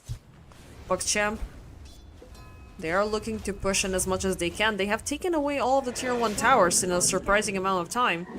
Well, so far, nothing has been obtained in return, and he's charging up. He's still hesitating though. Somebody appear for the shrine. He's got to be careful because that might get stolen away. That was the only thing that he used up. Still standing in the shrine. He might get it. Guardian. Oh, popped up and no called up. Jumps in very last second. And also gets the kill. Going in all the way back. They find the 3 supports. Team Ion. That was a very, very beautiful execution there. I mean, again, it was that premature Requiem coming in from PuckChamp because they're a little bit too impulsive, let's just say, on this SF. And maybe he was hoping for something better, but he got the Rubik. And it's a hit or miss, for sure, because, you know, if you kill him, there's never the risk that he's gonna steal your Requiem, but at the same time, you're paying too much attention, too much time to him without getting him killed, and you're instantly losing 4 heroes right off the bat. Gash.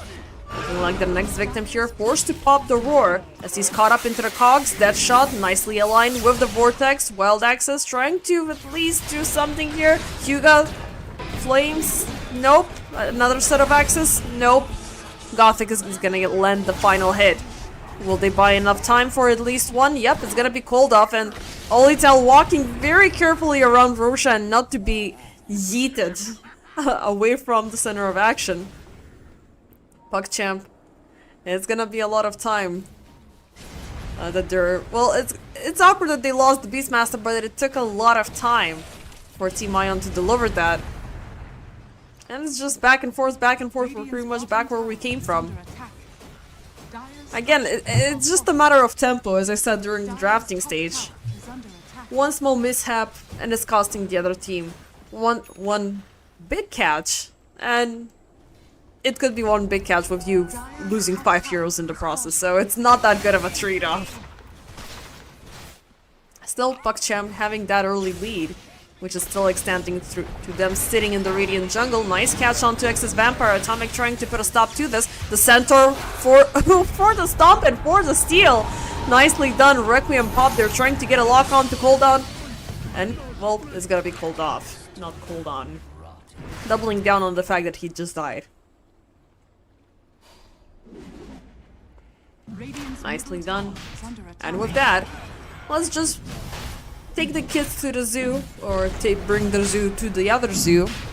And it's time for Roche number 1.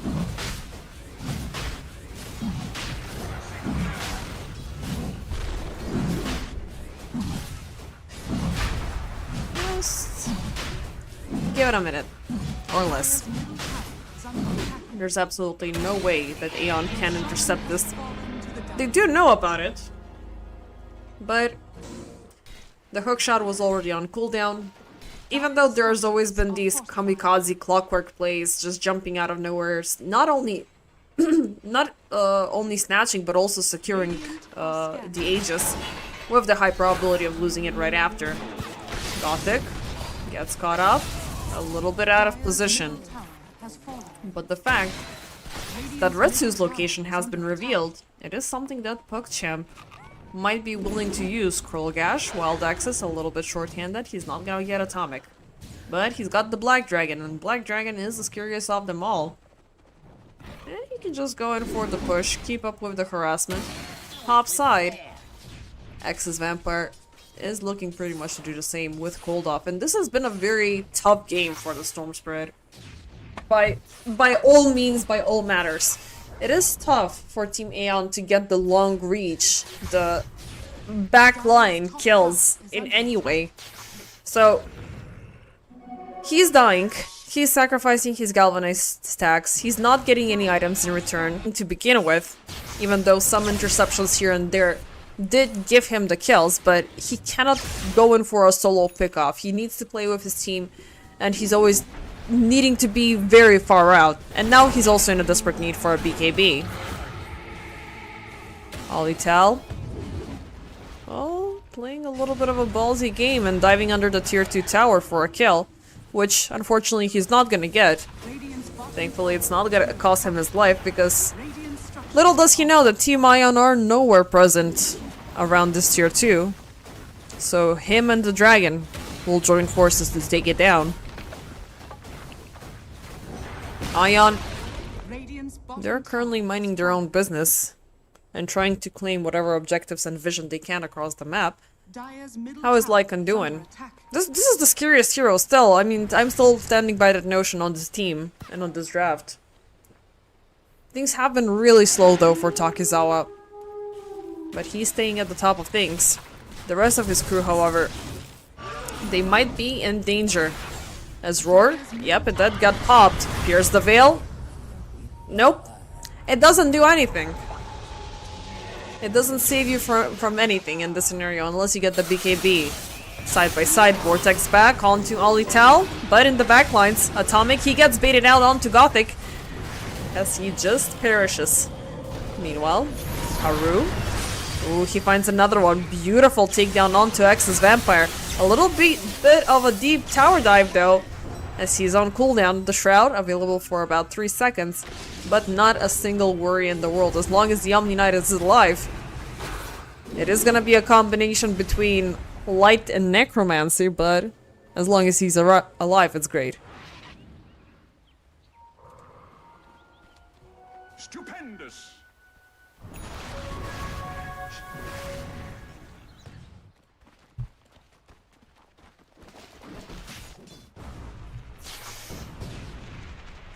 "20 minutes in, it is 12/6 so far, with PogChamp having the lead, alongside with 7K still holding on to the Aegis for about a minute and a half, and going in for the tier tower 2 siege. Down bottom has been taken, fortification is being used up to protect mid, but SF does not care. I have my illusion, I have my friends, I have Cruel Gash jumping in with the Roar, and X's Vampire again dying at the same spot by a big ultimate. I mean, it's just the best way to punish a Rubik. Not to, you know, throw salt on the wounds. But it's still... no Rubik, no problem. That's always the case. And the fact that he's had 5 deaths of downtime means this Bling Dagger is in an eternity away. And imagine what's gonna happen with the Shard and with the Scepter upgrades. Retsu. He got caught. Why were you hitting the Dire's courier has been killed. Was he seriously hitting the catapult with that much damage in your right click? I mean, yeah, he did pop Pierce the Veil, but you also have the raises. Like, she could have been dead. Why did you hit the catapult? Pierce the Veil does not last for that long of a time. I mean, 8 seconds. It's nothing. Okay, I will need to check the replay on that one, because if he was still within Pierce the Veil, that makes total sense. If he just missed out and hit the catapult, that makes him an idiot. Even though he's an immortal player and 10 times more skilled than I am. Radiant's top tower But is under attack. it's just funny, it's like right in front of you, she's almost dead. Just give it a shot, you know? You are packing more than 250 right-click damage.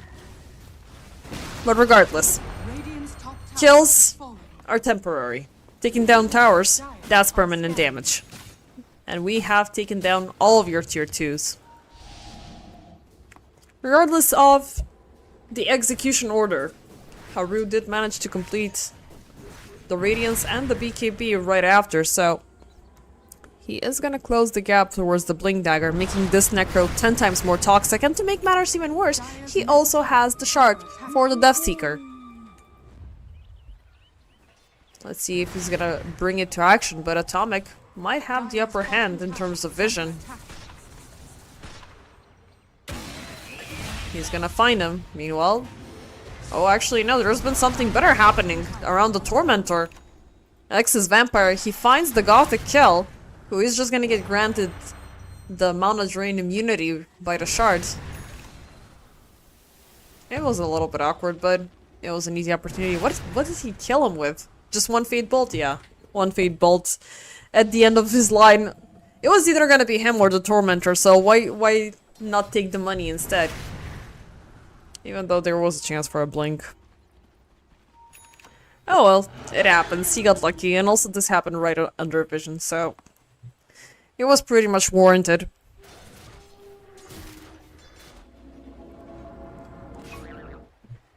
Ah, poor old Retsu. Last time on the Clinks, he had a very jolly time. Now onto Muerta, so far it's feeling like a different story. Item-wise, well, not looking too horrendous, but not looking very good either. The wolf runs. He's got the items that he needs for the farming, Dire's but he middle doesn't tower have is any under items sufficient enough to bring in the fight currently to SF. And the SF, he's finding more. He won't pop the Requiem as a very nice play coming in from X's Vampire. It could have been a dead cold off, but now Lycan and the Wolfies, the pack of wolves, doing a great job. Atomic, Cogs in the back. It's gonna be SF. You see, now you take the TP, and you almost kill him by the raise. Okay, then definitely it was the Pierce the Veil being active. Eyes on BKB. The perfect item choice if you want to stay alive, because now things are beginning to hurt more than they should. Haru. Let's speak about the Blink Dagger, and you don't... Wait, he's gonna go straight out for the Boots of Travel second recipe? No, this is the first recipe. This should be a different one. Right? It's different. The icon is completely... Where was it? I keep forgetting. Just proves to show when was the last time I used Boots of Travel. Oh yeah, it's the same recipe. I thought I had a different one, but it still functions the same way as Dagon. Yeah, it's the same recipe, not necessarily having a different scaling to it. Okay, so repurchasing the recipe. I wish they kept some other items in a similar manner. There used to be another one, but that was a very long time ago. Just like Gothic's life right now.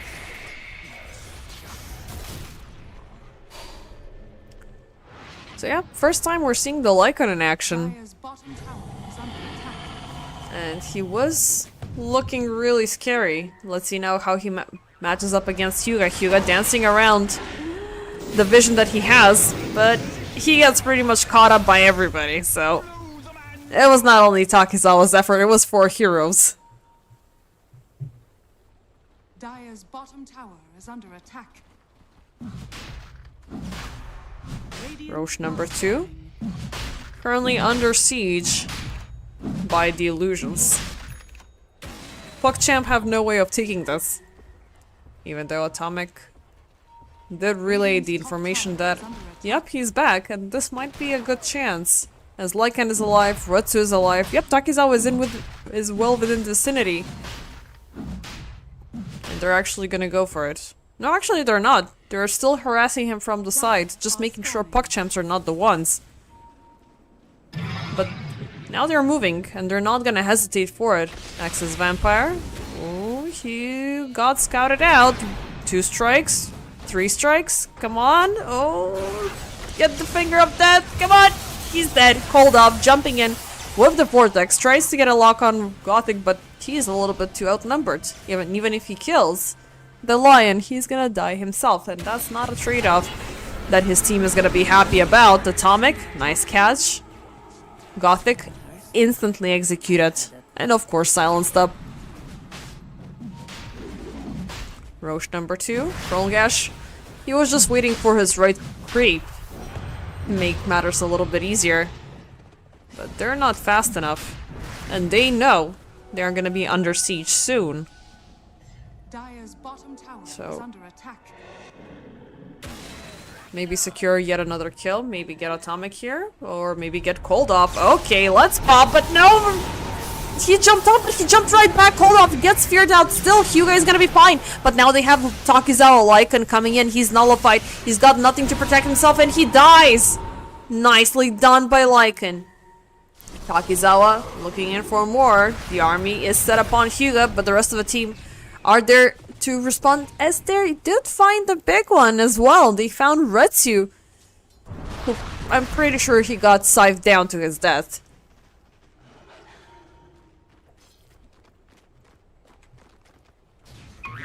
So ultimately nobody will be getting Roche at this time.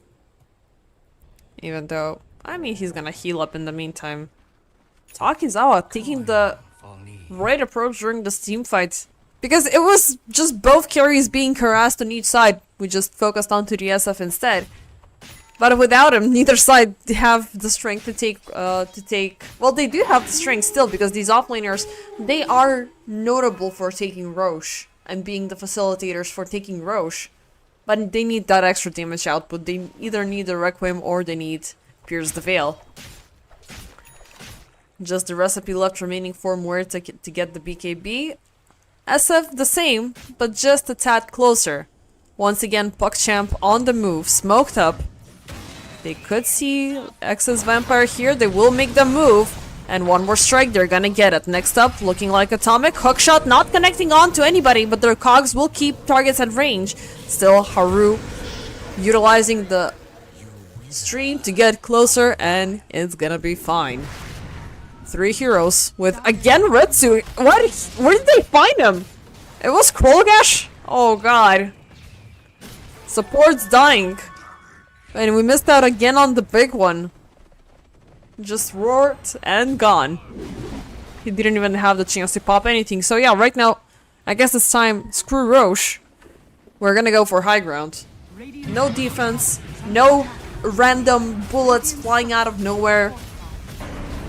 Lycan, he's not here. They know that he's still farming on the side. So, one set of super creeps coming right up.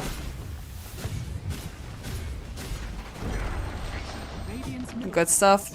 Amplified damage rune for the win. Top sides. And they're just gonna retreat a bit and just push out the one lane that they're obviously having troubles with. Lycan being down bottom, pushing in. Cold Off farming very deep and very courageously here, but he knew that PogChamp, they were busy, so they're not gonna arrive in a split second. And he's in a much dire need of items. And looking at the entire picture, the entirety of Team Aeon are a little bit undergeared. The addition of the Orchid it could make a very big change, especially with the BKB being present. Cold Off, he can just jump through the entire lockdowns that PogChamp have and find the right target for the execution. But finding the right target for the execution currently has 2 lives in Atomic. Second time he misses the hook shot, which has been a life and death scenario, ultimately ending in death.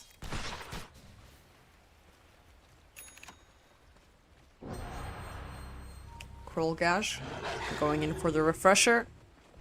It's much expected.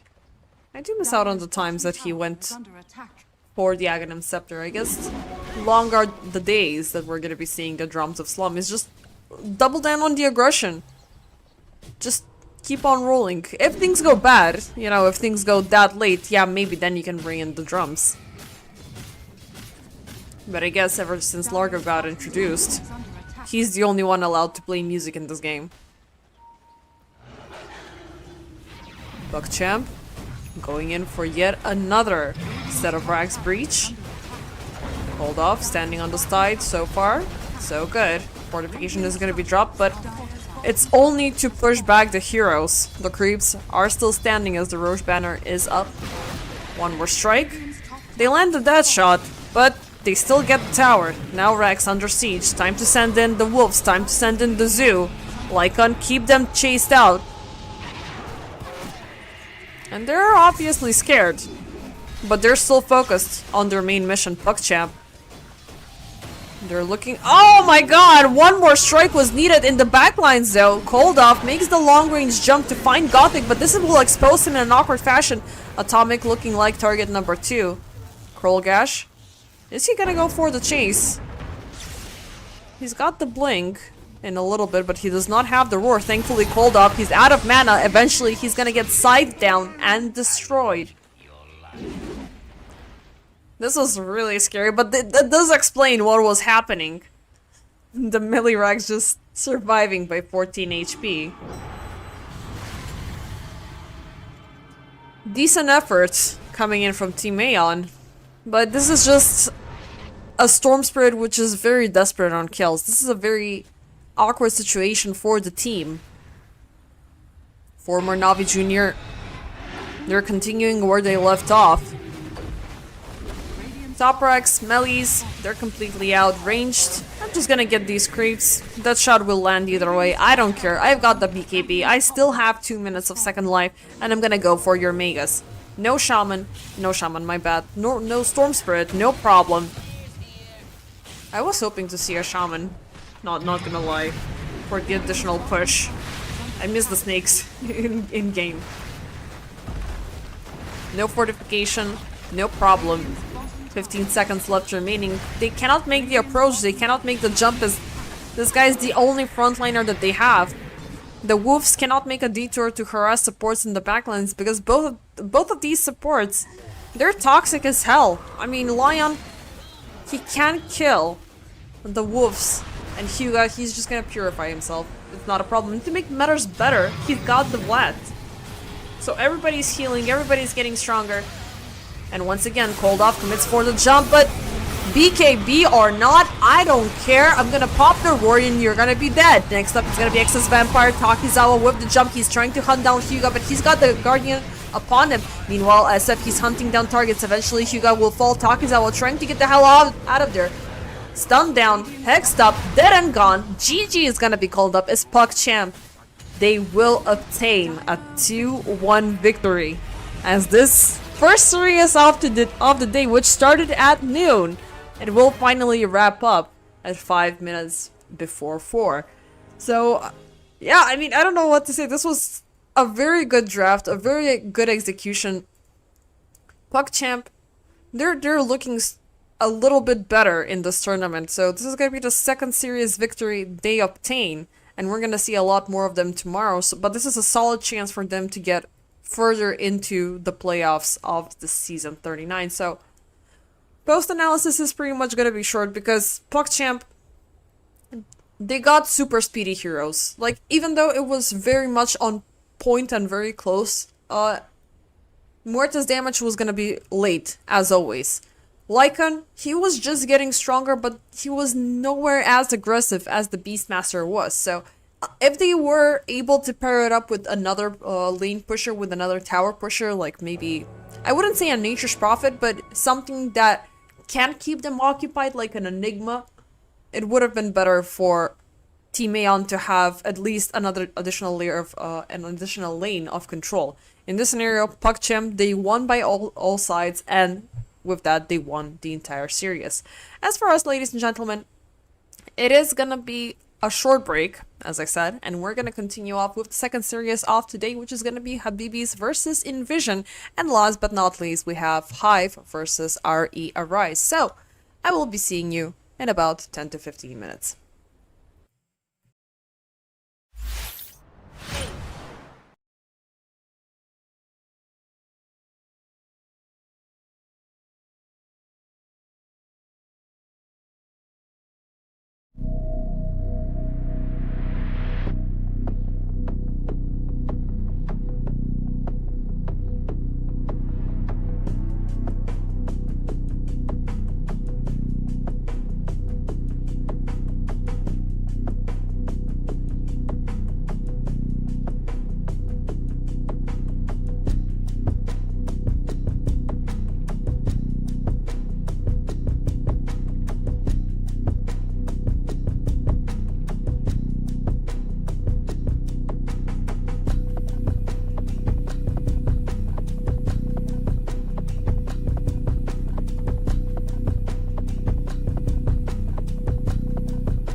Hello everyone, welcome back to the second series of today. It's gonna be Habibis versus Envision.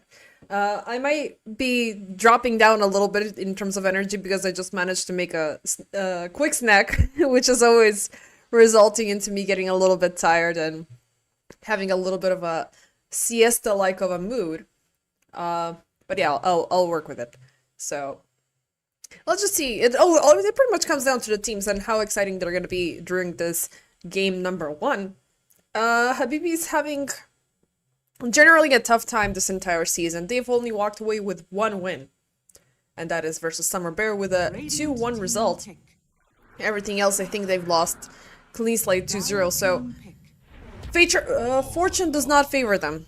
That's for sure, but their performance might give them a little bit of a slither of a chance to get into the playoffs, but they have to walk away with a 2-0 result and hope for the best later on.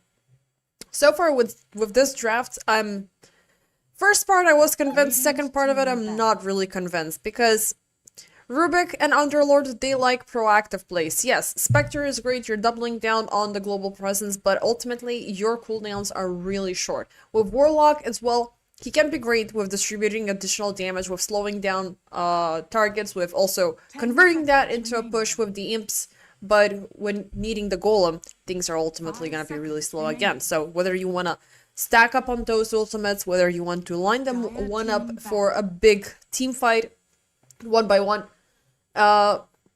you're going to be very limited in terms of what you're going to be doing afterwards. So Spectre, she wants her downtime, she wants her time to farm. Underlord will need a lot of farm, and we'll see who's going to be our mid laner here. Obviously, it's not going to be Puck, it's not going to be the Viper, it's not going to be Huskar either. So it could be coming down to a Spirit. Now, the Spirits, the best one you can have here is Void, just for the proactive play, and you do have the final choice, so that's definitely an upper hand for Habibis here. But Envision, they have, well, this is quite a disgusting combo, and if they want to play late, fine, we're gonna give them late, no problem. But Lifestealer is gonna be a little bit stronger than the Spectre. Now, the Slaughter is the weak point here of this draft, which I'm kind of scared of, but Slaughter can eventually grow to be this huge frontal force that will take away all of the center of attention and set things up for great follow-ups. Undying as well here, side by side. You have 3 melee heroes, which, well, one of them is going to be a Radiance carrier, so that will mess up with any potential Blink Daggers if they're coming in with those. And then you have the Snapfire, you have the Ringmaster. We've seen these two plenty of times across this entire season, so nothing overly exceptional to talk about those, just aside from the fact that great in terms of laning, great in terms of team fights, great in terms of everything that they're doing. Like, these are absolutely great to have. Last but not least, it's gonna be Wind Ranger picked up for Shushu. Now ultimately this is gonna turn around for Freaky to play the Spectre. So Mog is gonna be on Rubik, Lizard is gonna be on Underlord, which means that this is gonna be a Spectre mid? 10 seconds Is that remaining. what we're looking at? I don't think so. Let me just do a quick 5 double seconds check. remaining. No, it's gonna be a mid Wind Ranger. Okay, mid Wind Ranger with Freaky on the Spectre. Okay, that makes a lot more sense. For a second there, I thought they did a little bit of a player rotation because Wind Ranger has taken a little bit more of a role in as a carry rather than a mid laner, so it kind of threw me off guard. I do like this addition because it just gives you that additional hero that can temporarily act as a carry while the Spectre is farming up on the side, because Wind Ranger is by far a lot more proactive. Sorry about that. And she can utilize the fact that Rubik is going to be great there for the setup, and Warlock can amplify her damage. So, Newbie Show alongside with Ranger, that's going to be a fun combo. That's going to be an annoying lane to deal with. But the unfortunate thing is when you have such a pushy lane, you're always going to keep it destabilized. So yeah, you might be winning some, you might be getting some aggression, some additional like, you might deal a little bit of damage on the enemy offlaners, but at the same time, you can provide them for a safe farm. And Slardar, I mean, was it Slardar in this case? I do believe we're looking at Slardar mid here. Yeah, it's gonna be Slardar mid. Prepare With for battle. Asfried being our offlaner here. There have been some changes here. In Vision, they have brought in some substitutes, feels like. So let me just do a quick double check. So Zip Zap.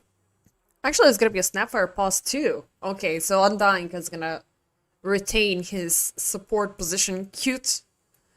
Cutie, we've seen him on multiple different occasions. He's gonna be stepping in instead of Askulls. And Cutie is known to be a very, very good carry. And I always mix him up for Cute, who is a support player for, I do believe, was it Namiga? I think so. But where was Cutie last time? With which team did he play? Might have been Power Rangers? No, Power Rangers had TA 2000. I know we saw plenty of him during last season.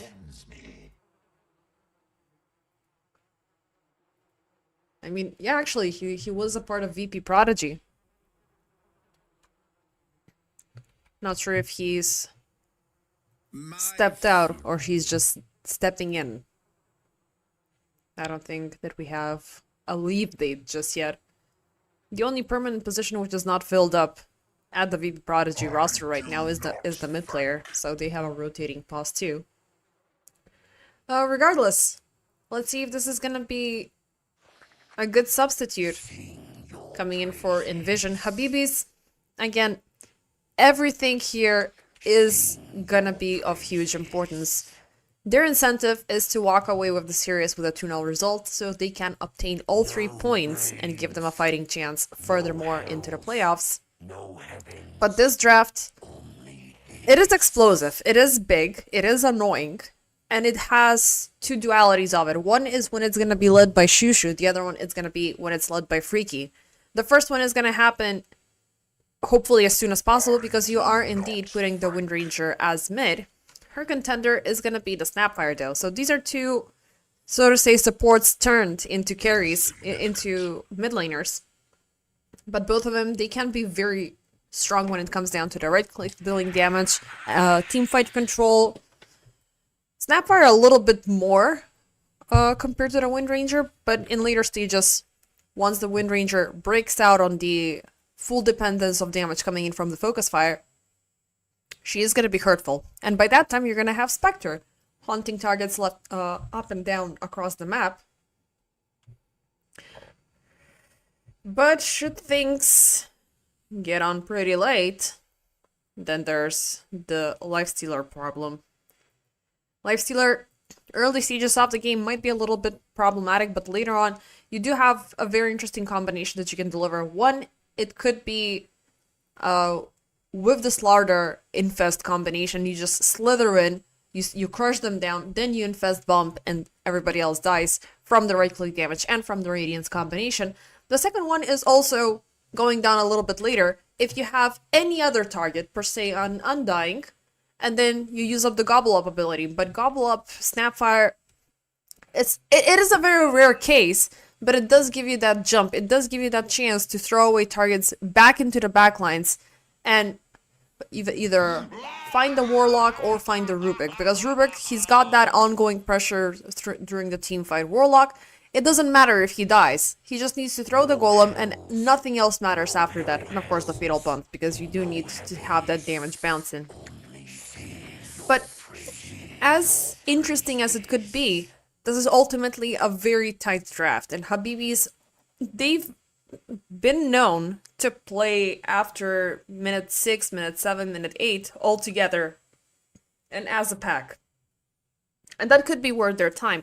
But they don't have, in this scenario, 2 heroes that want to stay in a group. Underlord, he can pay a visit whenever. Spectre can pay a visit whenever. But they have to have their lanes fully operational and they have to have the terrain in their favor so they can keep up with the farm and the rest of the crew to find these. A triple range scouting group might be a little bit of a problem because if anybody gets caught up, that's going to be your front line. And question is whether or not the Underlord and Spectre can react to it. Now, Slardar might be easy to tackle down earlier stages of the game. Later on, he's going to be a problem. Cutie, definitely going to turn into a problem once he completes the Radiance. Afterwards, we might be seeing armlets and whatnot arriving to the scene. Supports are so far your easiest salvation alongside with the Snapfire in the mid lane. So, maybe if he can control those 3, it's going to be tougher for Slardar and Lifestealer to stay in their lane.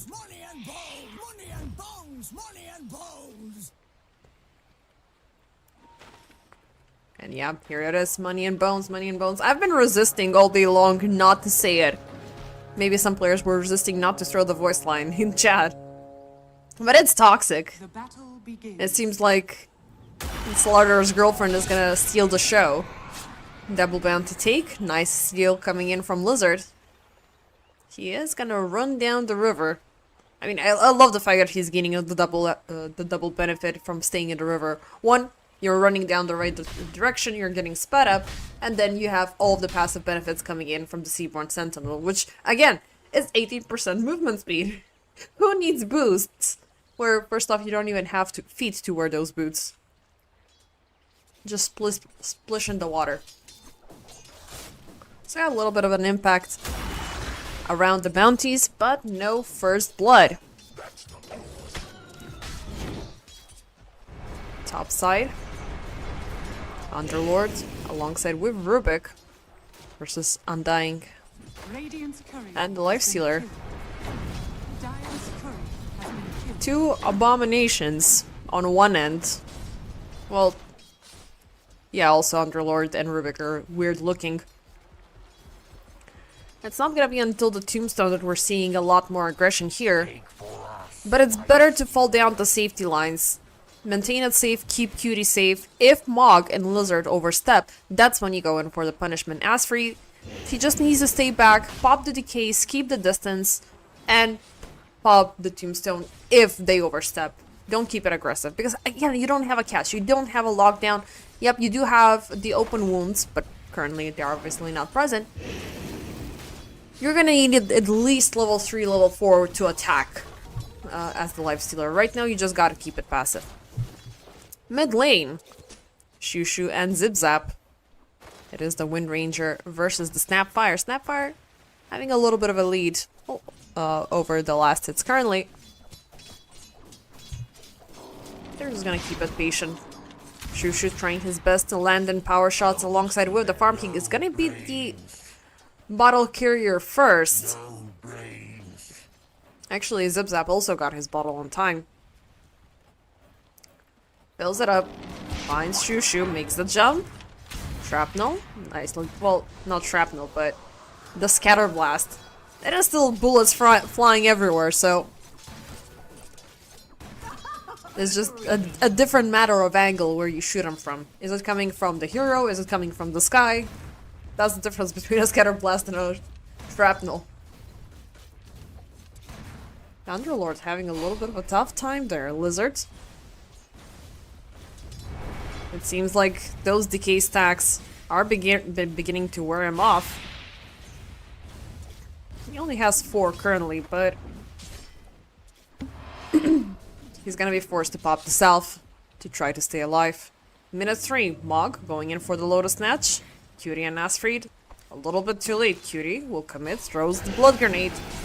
Cutie pops the Rage defensively, but they will still commit with the Telekinesis, throwing Asfried back into the Pit of Malice he goes, and first blood is drawn.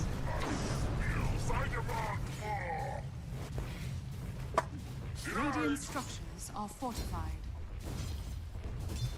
Early fortification? I'm not sure what it was for. Maybe just to keep the tower damage upon the creeps. But Lizard the Mog, even though Cutie is low and, you know, it's feeling... they're feeling definitely greedy to, to kill him here. They gotta be respectful. They do have the Pit of Malice though. So just need to pair it up with the telekinesis one more time and somebody is dying here. This is not gonna lie, a very toxic lane combo to work against. Especially when you're in melee range. And you have a double melee, so you couldn't ask for anything better.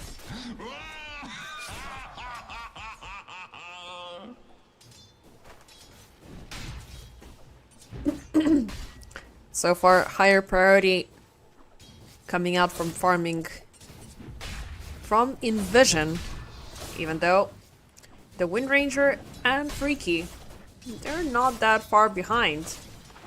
And it should be better with the Warlock, now that the failed ones are active and present in game. Shadow Ward at level 2. Now that could kill a Ringmaster. But at the same time, you gotta be careful. Yes, he's always gonna be charging up those impalement attacks, and 3 of them landing on top of you, that's two-thirds of your HP gone. Is it at level 2 yet? Well, no, actually, he decided to go with Tame the Beast, level 2 first. Rotations coming in from Envision. They have Asfreed, they have the Tombstone, they have Newbie Show and Freaky in line. Enclave wants to commit for the jump. Freaky, he will pop the illusion, Fatal Bonds, connecting them. And without having the right angle to commit, Envision, they are gonna back off.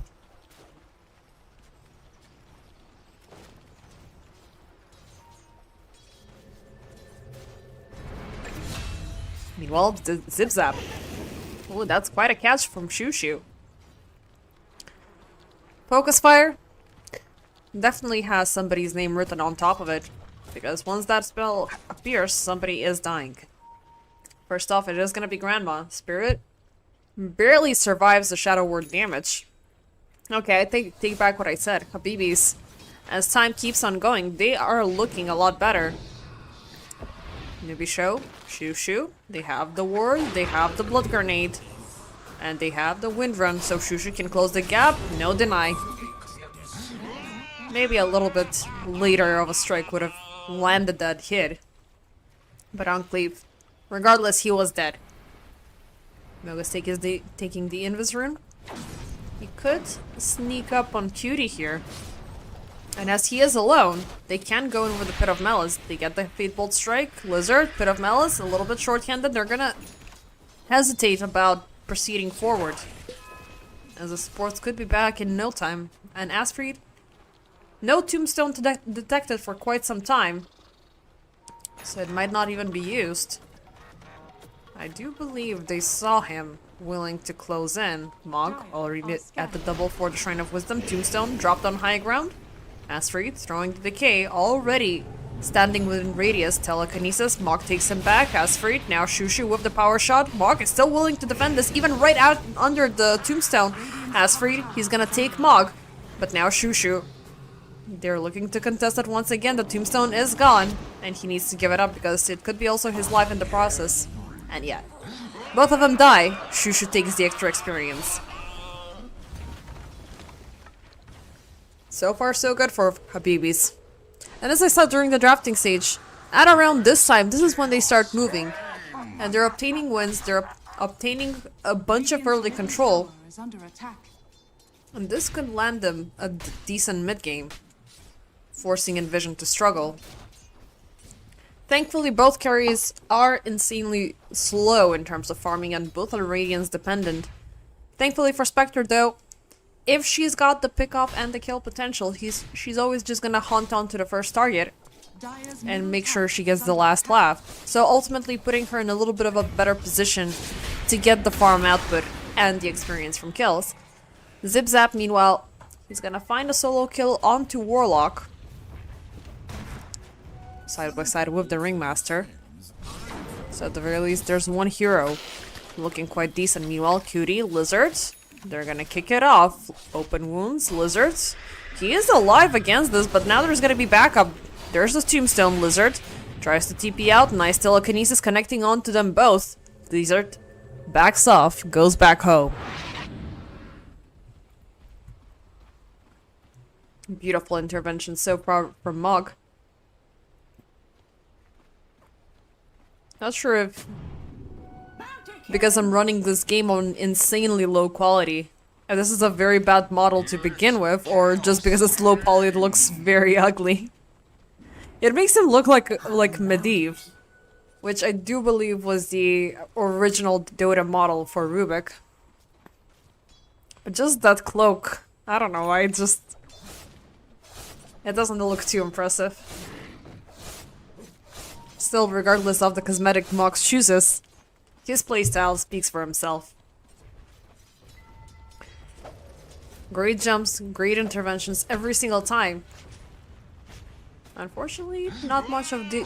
Actually, it is theirs. No, it's not. It is Enclave's vision.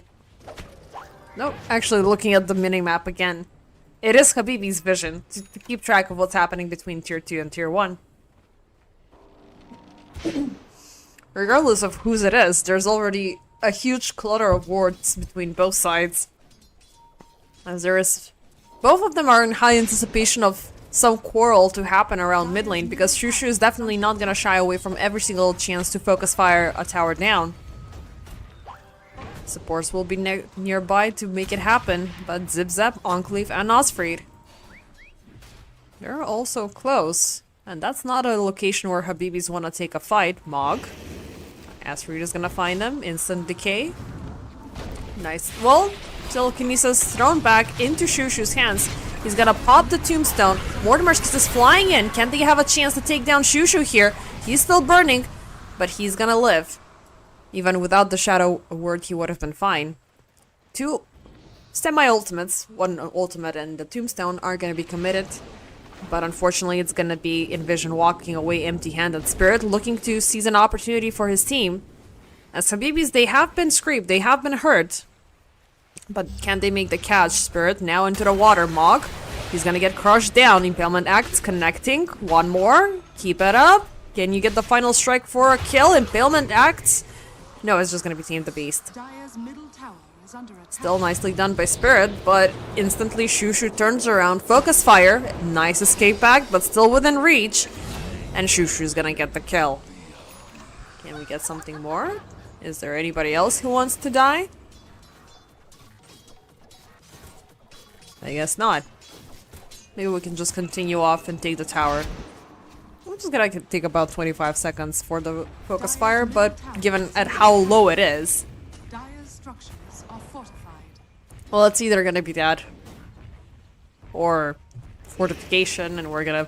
She's gonna get the focus fire off after fortification either way, she doesn't care. And also she's got the wind run. Zip-Zap returning into play. But Grandma is not gonna have her kisses in about 30 seconds. He opted in for the Boots of Travel. Can they get the deny? Nope. Dire's middle tower Unfortunately, arrows fly a little bit faster. They shouldn't theoretically against bullets, but we saw who got the last hit. Dire are scanning. Shushu and Mog. The dream team looking for more. And can they get themselves a little offlaner here? It seems like Spirit is about to be under siege. Shushu closing in the gap. Wind run. Focus fire. Is he gonna need even a shackle? Well, just to make sure Spirit does not get too far out on high ground. Blizzard also jumping in with the Pit of Malice. Will of Wonder on the back, but they're not withholding Shushu. They have Freaky that also decided to join in here. All in all, it's a trade-off 1-for-1 as Zip-Zap, he finds Mog lurking into the backlines. Asfried, he might be caught up into the fatal bonds, but he did keep vision off to Lizard, and nice jump from Zip-Zap. Gets him down with the Scatter Blast, but he's out into the fray within Shushu's grasp, and it's just this Wind Ranger getting a win after win. Freaky, oh, can they get him? Now Cutie decides to join in, and it's gonna be a big carry kill. Spirit, escape back for the save. Corrosive Haze, they still keep him in vision, but this Wind Ranger is a little bit too fast. She will choose to reinitiate as the power shot did connect upon Spirit. But given the freaky loss, now that is a statement coming in from Envision. We might have been quiet for the first 13-14 minutes of the game, but if you bring your carry, we're gonna bring ours. And ours is a little bit stronger. He might not have the damage, but he's got the reach, he's got the wounds, he's got the infest. And next hunt popped, so for Spirit again, Freaky went in for the deep dive. Okay, they really hate the Slaughter, but I mean, that's an insane level of hate. Shushu, catching yet another one. Enclave with the escape pact. Even if he gets far, even if he loses vision, it's way too small of a radius for the escape pact. Cutie, meanwhile, I think they spotted him out up top. Dire's structures are fortified. Regardless of the scenario, Bottom tower is under attack. Habibis are looking to push in yet another tower. Surprisingly, with all of this ongoing domination that they've had with these fruitful rotations, it's only one tower that they've obtained. And that is mid lane, mainly because Shushu decided to commit there. Their bottom siege, instead of focusing onto the tier 1, they went in all the way. Top side, let's see if they make the same mistake, because Envision, they've had enough time to double down their presence. As for dropping the tombstone, Cookie forward, even if they're fighting in the Pit of Malice, they don't care. They have the additional units and the amplified damage, and this guy's got no strength. So easy peasy. You focus down our offlaner, we're gonna double down on yours, because not to throw shade upon the Slaughter, he's a very good frontlining, very aggressive offlaner. But this guy has the stronger skill set, because he's got your global presence, he's your giant taxi service. He could have been here, you know, to scare off Spirit a little bit sooner. But now Spirit, he's gonna back off, leave Freaky alone temporarily, not sure if he's gonna be bringing in backup. As Enclave, Asfried. They still have him under the corrosive haze. But there's that tier 1 tower still standing, so reinforcements might be right around the corner. Actually, wait, does he have the haze? Or, I don't think he's infested. No, he's not. Dire are scanning. Or is that from decay?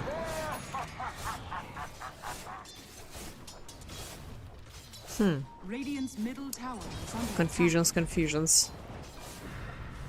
Let's see what's happening elsewhere across the map so we don't miss out any of the action. Seriously, what the hell is that? Trying to TP out, but he sees Enclave. Oh, actually, it wasn't Infest. Okay, that explains it. It was Mog. God damn it, Rubik. God damn it, you got me there. Meanwhile, topside attempts are being made to push in, but it's gonna be an instant response with the Hunt. Cute gets taken down by Shushu, and they still have the Golem, but Freaky, within the Mortimer's Kisses, it's gonna be again a carry for a carry. Spirit jumps in, he wants to get a lock on to Shushu. They do have the Undying back into the picture again, but is it gonna be enough time for him to show up? Because Envision, they're pushing in, and again a great steal from Mog. This time he takes the Kisses, and Zip Zap is gonna burn within them. What a guy, what a champ. They will pop the gates. Ooh, beautiful Wheel of Wonder. Nicely done, Spirit. Will find the safe distance to blink away. But yeah, I was so conflicted. Like, that is definitely an infest icon, but how can he be infested where it's way too soon for us to see a Scepter? And Lifestealer is farming on the other side, but goddamn, how do you even manage to steal that? Now that's some skill on this Rubik. Who will facilitate yet another one. And he also stole the Mortimer's Kisses afterwards, so that was great. Now he's gonna need to stick around with the decay for a little bit. But he's gonna be this, imagine this buffed up Rubik with, I don't know, like 80 strength or something. That would be really fun to see.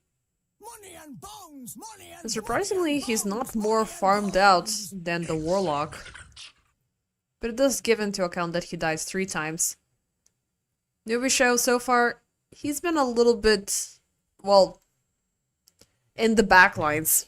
Because given the nature of this hero, you even gotta farm with a warlock, not gonna lie, just because you don't really have any huge impact until the golem appears. Yep, you can help out with stacks, you can help out with a lane push, but you don't really jump in for kills. You jump in to save people.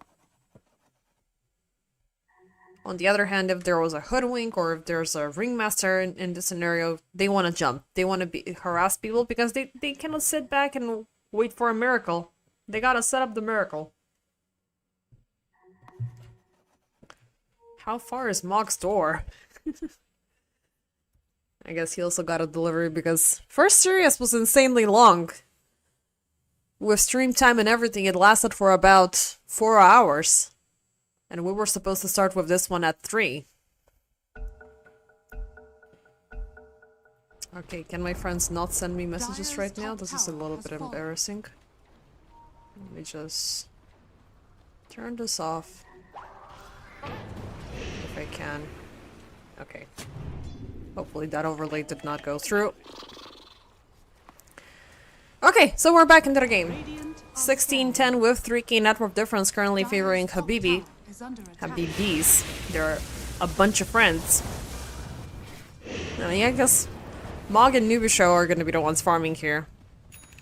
And not gonna lie, ever since the Forager's kit came out into this game, I've never used it. I mean, it could be great, because I did miss out on what was the trusty shovel. Just to give you that additional assistance. And also the RNG that you can get a bounty rune was so freaking good. Radiant's bottom tower is under attack. Lizard with the farm. He's not taking the aggressive approach onto the Underlord. Instead, he's gonna go in for a Crimson. So better be safe than sorry. Radiant's bottom tower is under attack.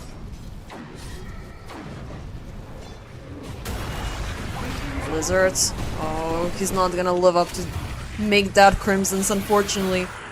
Went in way too deep with that farm, and he's gonna die. Meanwhile, Nubisho, they find Asfrey down bottom alongside with Cutie. And well, they did pop the tombstone for that one. And a misstep on both sides being punished, but Envision getting the tougher one. Cutie, even though he did get the Radiance, he is 9.7k and pretty much neck to neck with Freaky. It's been tough for the Lifestealer. Every single spell that he's used up ended up being stolen. He cannot appear down the lane. And he cannot do much. I don't know, like, I don't like these low impact sort of carries.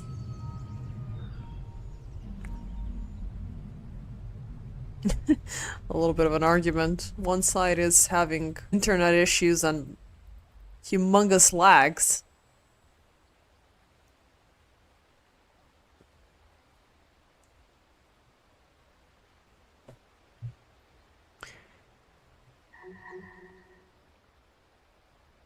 Hopefully that gets fixed up and we're not gonna have any insane pauses and disconnects. Okay, I think we should be good. We're ready to continue where we left off. And we left off at pretty much... This is a deja vu after the paused lizard ends up dying.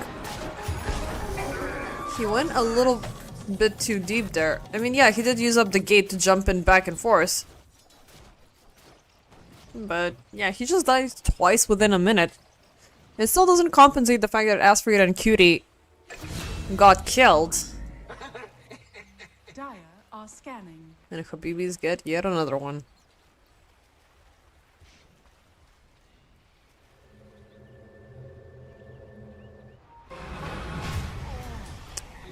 Newbie show.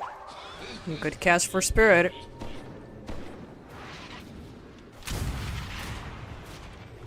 Finally, there's a little bit of a counter movement coming in from Envision. They were able to push out bottom lane, but they still have 2 lanes more to compensate. And ultimately, they're not finding Freaky, and I'm not sure if the right play here is ignore Freaky and, you know, hope he's not gonna jump out of nowhere. But at the same time, you do have two targets for which are center of attention. One is the lingering death coming in from the Spectre. The other one is the Wind Ranger, who is currently proactive, who is currently annoying. And yeah, some issues with the internet. Again, it seems like... And this is a joke between the players. So you don't have to call me racist. The African internet. I guess...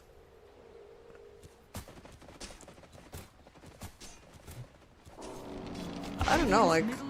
If it's warm over here right now, what are the temperatures like in the northern regions of Africa? And there's a lot of deserts there, so it could be very scary. First Tormentor, I'm gonna go in for Envision as Enclave. He's gonna get the spotlight. And last time we had a... what's-its-face? A... Ringmaster in play. The spotlight did not appear during the entire time.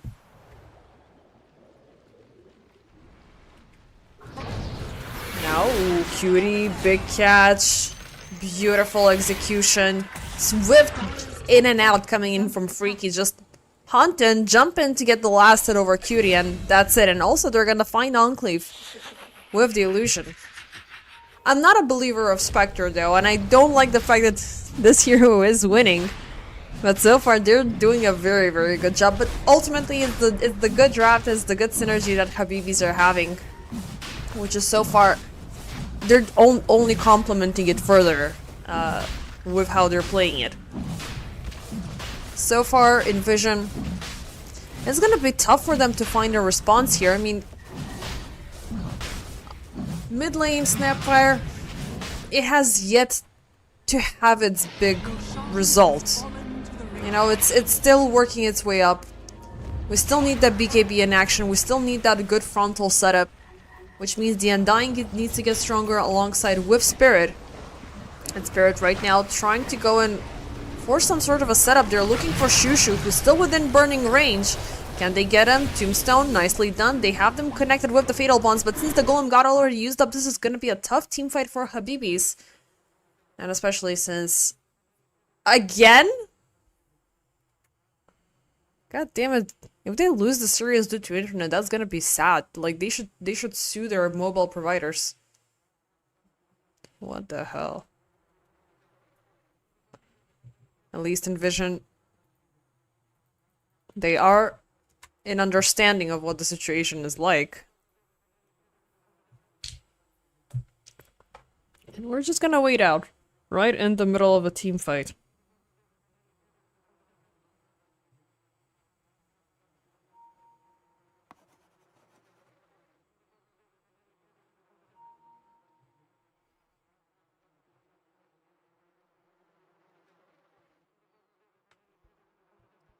So yeah, who do we have where? Zip Zap. He did manage to stun down the Underlord, so Underlord is ultimately in a very tough spot. Wind Ranger already dying down with the zombies coming in. Zombies though, Tombstone standing strong. Where are the rest of them? Nubisho on the side, but he's got absolutely nothing. Freaky, he's got the Aegis. He'd better get the hell out of there, so they might ultimately need to give up Blizzard and lose the tower for this. But it's a good strike from Envision. Friendly reminder that this game is still far from over. That they have yet to see what Lifestealer has to do. And Lifestealer, he's growing fast. Like, again, he's always breathing down Spectre's neck. The Spectre, she has opted in for a little bit of a small mini item in between her big item making, and that's gonna be the Urn of Shadows. There's ultimately nobody that wields an urn on her team. And it's a good item to have, especially versus the Undying, versus Cutie, and targets that can eventually grow pretty big. You're messing up with your entire healing. Afterwards is gonna be the Orchid Malevolence into the Bloodthorn. So that's a big item to make targets shut the hell up. But for Lifestealer, it's gonna be far more interesting once we have the Aghanim Scepter in play. Now, interesting question. If Lifestealer... So, Spectre costs Haunt, right? And if Lifestealer jumps into the current Spectre, once she changes the illusion, does he travel with her or he stays at the same illusion? Now, I want to see that happening. Because, not gonna lie, it may work, it may not. Lizard, as anticipated, he's gonna be caught up in the middle of the cluster and he's just gonna die. But yeah, I want to see which path is that gonna go. Is he gonna stay where the illusion is, or is he gonna travel with the real Spectre model? But I assume based on the physics of the game, Radiant's middle tower has fallen. she technically, I guess, phases out. So you might as well stay where the illusion is. But we have yet to see. It's gonna take some time until the scepter comes in play. Meanwhile, Spirit, oh, he's gonna find Mog. Hello, Rubik. And the fact that these two are so freaking close genuinely makes this matchup scary for Slaughter, but thankfully the hero is a lot stronger compared to Rubik. But imagine if Rubik had something stolen. He would have just slammed him down. But good news for Spirit. That kill actually got him above the Underlord. And that was a Rubik on a streak. And this is almost a completed BKB on Spirit. Okay, that's a... He should be really happy about that. That's a big one. Freaky. 3 more minutes of second life available. Envision. What shall they do? Well, where shall they proceed? It's once again, you're mainly working around the Wheel of Wonder timing. You find somebody, you lock him down, and then they're dead and gone. That's 25 minutes in. I don't think that there's a single BKB in the map, aside from Zip Zap, but there's none for Habibis. So you can still harm them, you can still make them bleed. Now we have, finally, the Infest Bomb, the original Infest Bomb, not the Temu version from Habibis that they showed us earlier with the Rubik. I still can't believe I fell for that. Why does she have a freaking Infest? How is that possible? But now we know. As Shushu also knows, as he's just gonna get shut down right as he was trying to cross the water.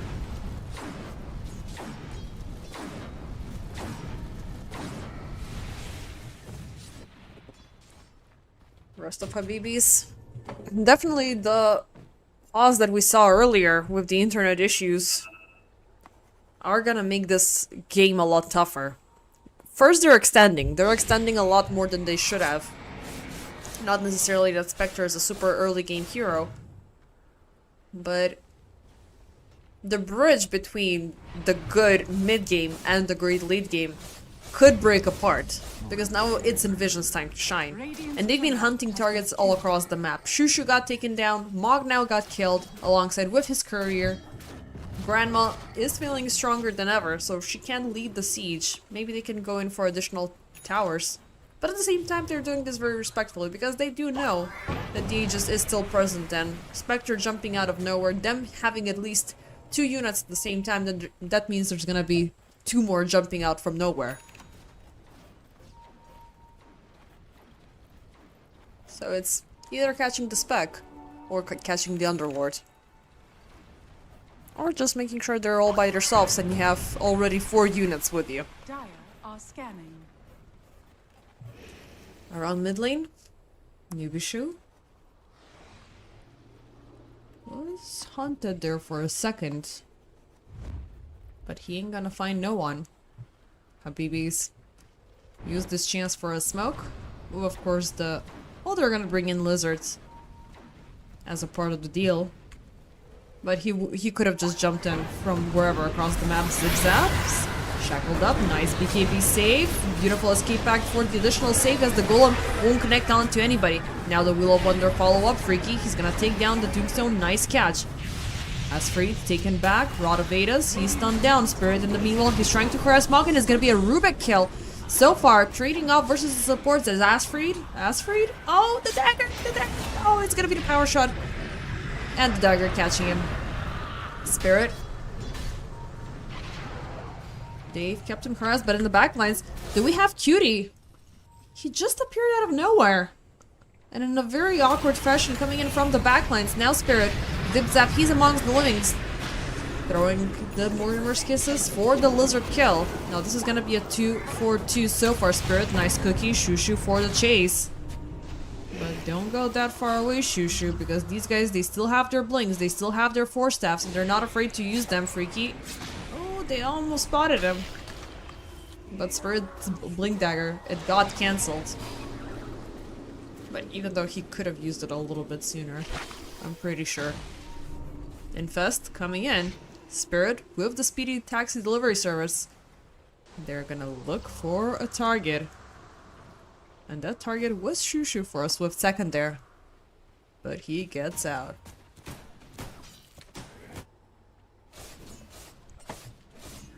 Radiant's top tower is under attack. Radiant's top tower is falling. Still, in vision. They're not budging, they're not moving. They're just waiting for Habibis to show an Asfree. Oh, not only did he's baited by... He managed to bait Shushu, but they also found Lizard within the within the Radiant Triangle. Newbie show, chased out still. They don't have the golem, they fear nothing. Can they find someone else? Asfree jumping in. It was... Unfortunately, nobody. Radiant's top tower is under attack. First tier 2 tower. Well, they're not gonna push for it. Interesting. Dire's bottom tower is under attack. They're still looking for more targets. They just want to have all lanes controlled at the same time. Dire are scanning. Again, the Infest bomb has been planted and Mog. Oh, Mog is gonna feel its wrath. I love how neither side there has sentries. It's just pure vision. We're gonna go for it all in. Zip Zap though gets caught up by Shushu. They're calling out the hunt for this one, but now Shushu's all by himself even with the gate dropped down. The Underlord is not gonna join in from the other side. And that could have been a good TP, just go here and try to kill him. But you never know where the gate is gonna go on the other side. Okay, maybe now you can push? Especially given the lack of a super strong push potential coming in from Envision. They should use every chance that they have. Medication versus Cutie. We have the Scepter in action, hence explain why the cooldown is shorter. Going down to 20 seconds. That's very, very spammy. I'm gonna go for the MKB next. Tower claimed. And now let's just get as much vision as we can. How is our buddy Freaky doing? He's got the Basher completed. And now he's gonna focus up on wrapping up with the... sorry. With the Bloodthorn upgrade from the Orchid.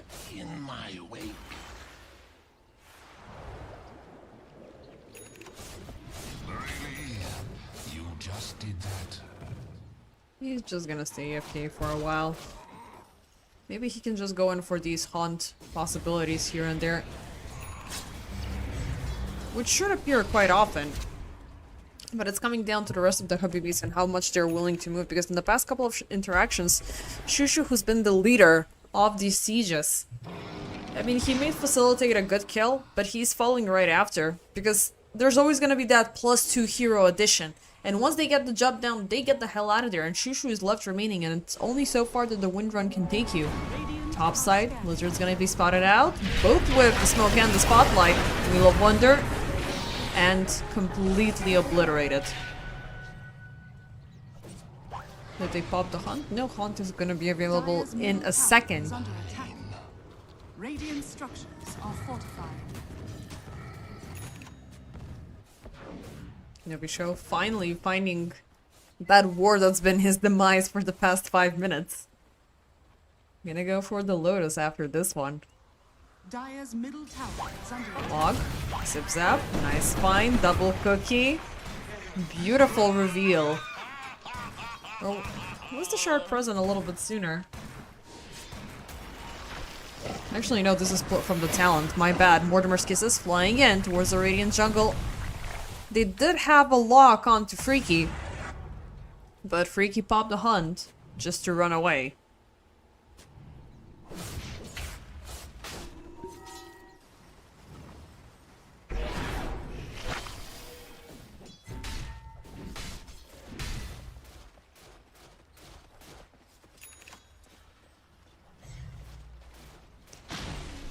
Spirit Infest Bomb set up once again.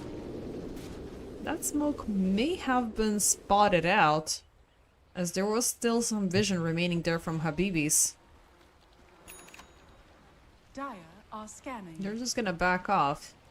Shushido left remaining. Spirit, instant jump, instant delete.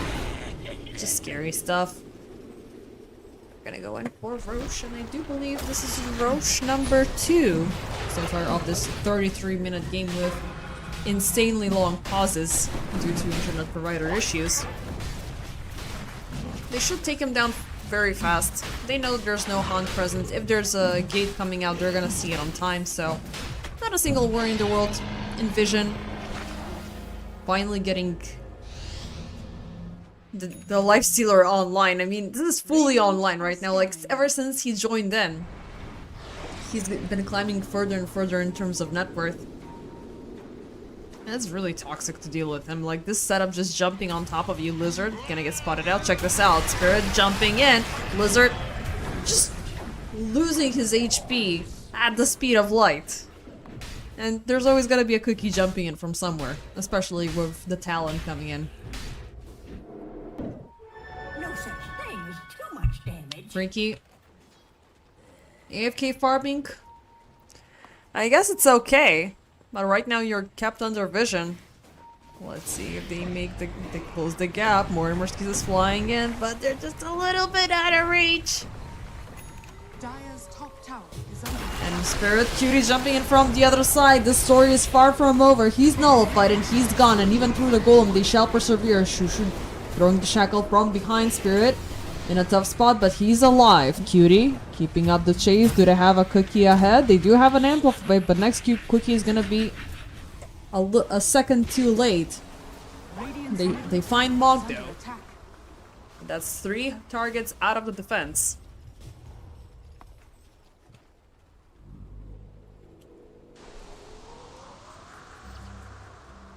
Meanwhile, Shushu, MKB is at the very least completed for him. But still no BKB Underlords. A little bit late with the Aghanim Scepter, but it just proves that he had a tough game and he knew that tough times are coming. Radiant's middle tower is under attack. Mid lane under siege. I have a built-in BKB. I'm just gonna rage. Like, what are you guys doing here? It's cute. It's really cute. I'm just gonna keep on hitting this. And even if I die, I might as well take one with you. Well, take one with Aegis. Life number 1 has been lost. Still rolling in the poop soup. But there goes the rage once again. They're gonna heal him up from afar. And infest for the reset. And he also paired it up with the shard, so you do have that healing coming out a little bit faster. I'll keep the lion tamer's share.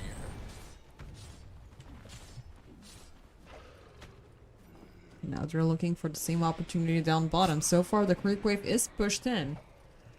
They're trying to incentivize that there's nobody there. And Habibis might even take the bait as Lizard.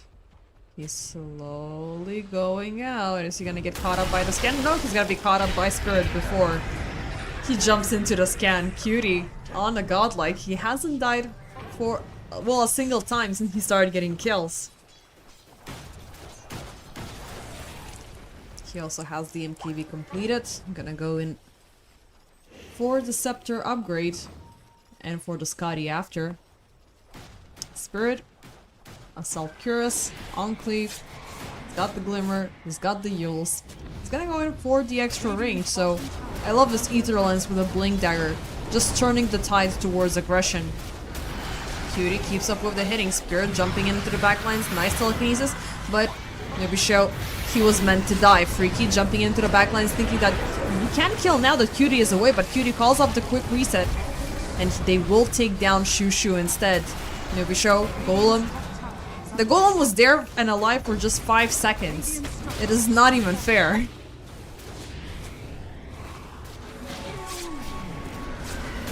They're gonna go for more. Spirit in the back. Nice double lockdown with the Slithering Crush. Freaky. Cutie keeps up the chase. And the Cookie forward for the kill. So nicely done. Blizzard. It's done. Yeah, there it is. GG being called up. Habibis. Same reoccurring problem day after day. Great opener, very good laning, and sometimes after 15 minutes they just completely dissipate. Either the ping gets a hold on them or something happens. They're just failing to keep up with the draft, with what they've set up. I mean, ultimately, at least one of the supports would have been useless as the game kept going given the Lifestealer presence. Freaky, he didn't have much to offer as a follow-up. I mean, he wanted to go in for the aggressive approach, but he had a limited chances where he could throw these pop-offs and hunt from across the map and kill. So, that was tough, which still adds up to the argument that I freaking hate Spectre, so it makes me happy deep down inside, even though it's not a happy time for Habibis, because they have lost one map from this series, which is already going to punish them with a lot less points if they're winning it all the way. If they lose, ultimately they seal their future and they're not going to move into playoffs. But let's not get ahead of ourselves, and we shall see what happens in game number 2.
And with the break being over, ladies and gentlemen, we are ready to return with game number 2 between Habibis and Envision. So, game number 1, it was really sad for Habibis. Not only that their draft started falling apart a little bit sooner than anticipated, but also they had connectivity issues. So that definitely added up to the stress, to the tension, and to the fact that they were not able to wrap up the game before the Spirit and the Lifestealer combination ran all over them. I mean, that was just insane to watch every single time.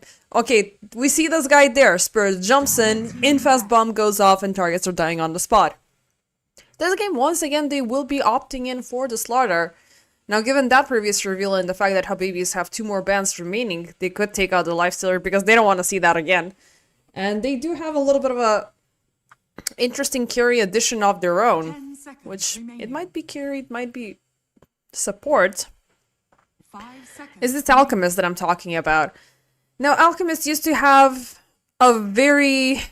He used to be super contested about 2-3 months ago before the 741 patch, 740 more specifically, where he was ultimately used/abused for the fact that he's burning scepters really fast and getting the benefits and improving the team, but you're always forced out to remain with the 4 heroes and just do whatever you can while the factory is sprinting in the background. That is all good, but in reality it was not as good because a lot of teams were failing to play as 4 and they were not able to obtain heroes strong enough to maintain the entire team fight. And at one point, like, Alchemist changing the course between the scepter printing machine and going in for the right click build ultimately loses him a lot of time because he needs to pretty much compensate for the majority of his items and actually start building items, which is going to be a problem. Now, I was hoping to see a Shadow Fiend, but I was not really sure if he's going to survive all the way until the end because Drow got taken out, Necro, Faceless Void got very late taken out from the draft, but last but not least, it's going to be the Shadow Fiend that shall yet again appear in one of the drafts. So Undying as last time, this time we have Hoodwink Slaughter. Once again, we're seeing him on the end of Envision, and Invoker will be their mid laner. So very strong, very impactful combo, very annoying to be dealt with, even though one lane might be a little bit on the suffering end, but it's a question whether or not they're gonna pair it up, Slaughter with the Hoodwink or Slaughter with the Undying, because one of them gives you the kill potential, but the other one just makes you stay and linger and wait for a better chance for you to do something about it. Given the fact that it's gonna be As-free once again on the Undying, that does mean it's gonna be yet again thrown in pause 4.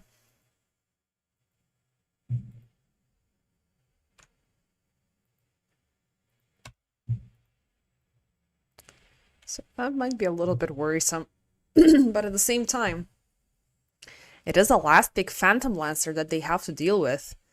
Freaky, once again having a, well, very hit or miss sort of a carry. The Spectre, she had a good run to begin with, but later on she got ultimately super stomped. Shushu though on the Void Spirit, that feels like a good addition. And Mog is going to take the Alchemist. So ultimately, Alchemist will be thrown back as a support. It's interesting. I mean, it is going to be on pause 4, though. It would have been... So he's going to be face-off forwarding the SF. Which, with the acid spells being thrown out, it does make you vulnerable.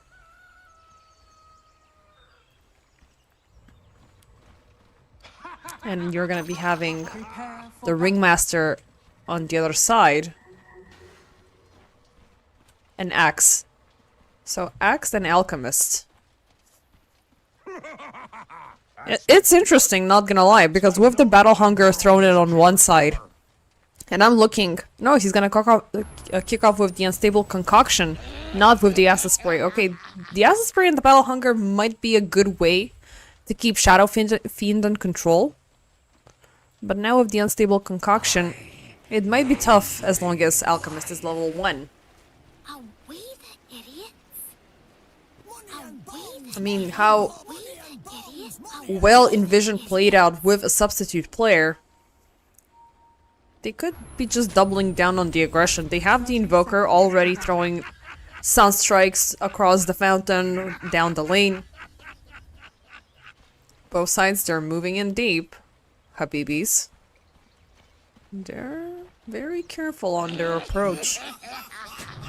Nice deep vision. Spirit. Mog. One hero revealed. Unfortunately for Envision, there is no vision there. So it's just Habibis with the anticipation somebody's gonna show up for this bounty. But given the realization from Spirit, they're not necessarily overextend, pretty much leading to a 2-for-2 bounty exchange.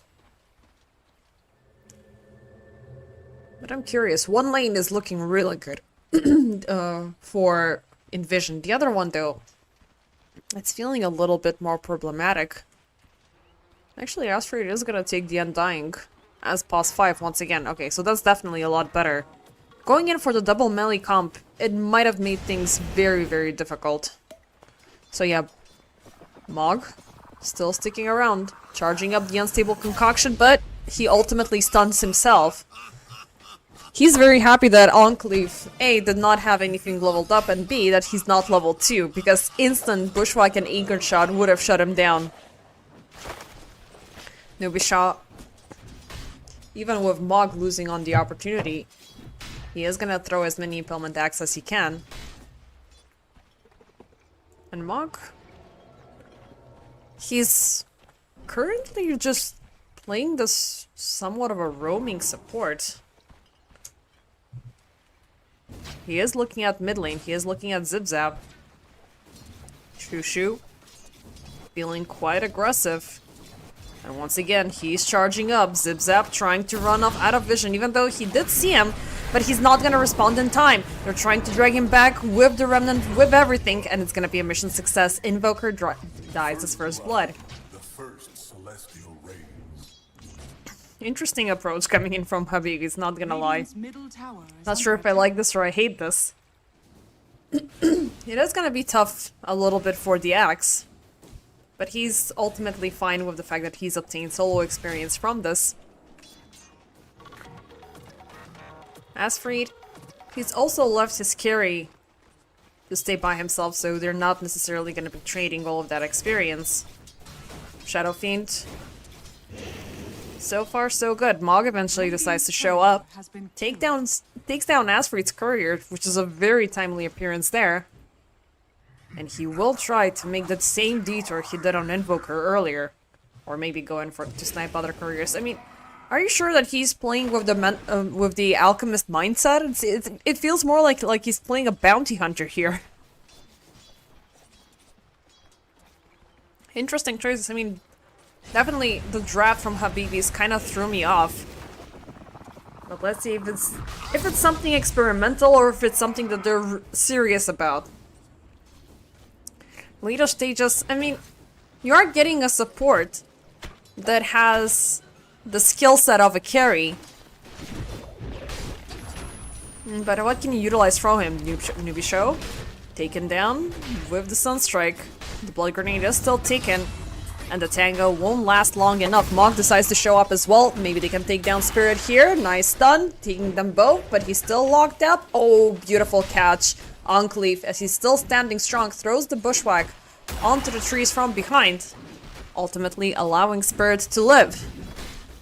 Freaky, he's not happy about us, especially since he's lacking low on mana. Mog once again charging up. Lizard, he's gonna get taken down. Beautiful split. Enclave trying to protect Spirit once again, and it's gonna be a success. He breaks away from the illusions, even though Enclave, he takes plenty of the Impalement Axe damage, but Newbie Show, he's gonna soak up a lot of the incoming tower damage, so that's gonna be a problem. Habibis, in the meanwhile, they will be losing Lizard due to a Sunstrike coming in from Zip Zap. He might not be the best in terms of farming, but the fact that he has this passive control over the lanes does give him a lot more leverage. Radiant's courier has been killed. Again, Lizards? Is he going solo to cut the wave here? This is a madman decision. Tombstone, everything dropped. Once again, he's gonna get struck by the sun. And with the entire creep wave closing in, he used up the stick already. He doesn't have any additional charges. Thankfully, Asfried does not have mana for decay, so he needs 3 more. But thankfully, there's gonna be enough zombies. Axe dies for the second time, and this could be a growing problem for Habibis. Without the strong offlaner that you're depending on dictating your tempo, the rest will be just running around mindlessly. I mean, maybe Shushu can obtain some deep kill, but looking at how Spirit maneuvers, how Enclave plays, it's gonna be making things a lot tougher. Freaky, he still hasn't died, which is a good sign, and eventually it might turn to be a little bit better. But he's gonna need a lot more to get into a hyper menace. Nubisha, he's gonna use up the Impalement Axe to take out the Forged Spirit. Zip Zap, he's gotta be careful, as Habibis are looking at an opportunity to kill him, but as for his presence here and the fact that he does have the Tombstone off of cooldown, he can just pop it at any moment. Cutie, left to his own means, this is the best thing that she can hope for, and also with an offlaner who cannot pick you off, you're gonna get the Requiem in no time. Meanwhile, Newbie Show gets found by Enclave and Asfried. A little bit of a contest rune going haywire for the poor support. But such is the life of the Ringmaster. You're such a good hero. You're, of course, either gonna die first, or if all goes great, you're gonna die last. Freaky, meanwhile, taken down up top. They're looking to counteract the effort with taking Cutie, but look at the damage coming out from this guy. He may not have mana for the Requiem, and he's gonna miss with the race. But you're not gonna mess with him, and not with the Sunstrike coming in from Zip Zap. Cuties, he's got the long range raise. Can he catch Lizard? Enclave setting up from behind. Beautiful bushwhack with the setup. Nubisha, he jumped in with the unicycle. Fairy Fire for the save. And they will take down 3 targets right on time with the arrival of the shrines. Beautiful play so far from Envision. 8-1, 7 minutes in, with 3k net worth advantage. Top lane looking super stable. Mid lane completely free for Cutie. Insane impact coming in from Zip Zap across the entire map. I mean, he hasn't moved from mid lane, and he's got a 2-1-3 KDA and a meme hammer almost completed. Hey, everybody. If that does not inflict insult to injury alongside with what Shadow Fiend can do this early on, I don't know what is. Habibis, Lizard, he does not even have the phase boots completed, which is already kind of sad, and that's gonna extend the path towards him getting the Blink Dagger and Blade Mail maybe even, or whatever he wants to have in order to frontline against the SF. How is Shushu doing? Shushu 1 kill so far, Dire's bottom and tower he's currently at the best in terms of farming coming in from Habibis. But if he does not have the kill potential, that Spirit Vessel is gonna end up being a waste of money.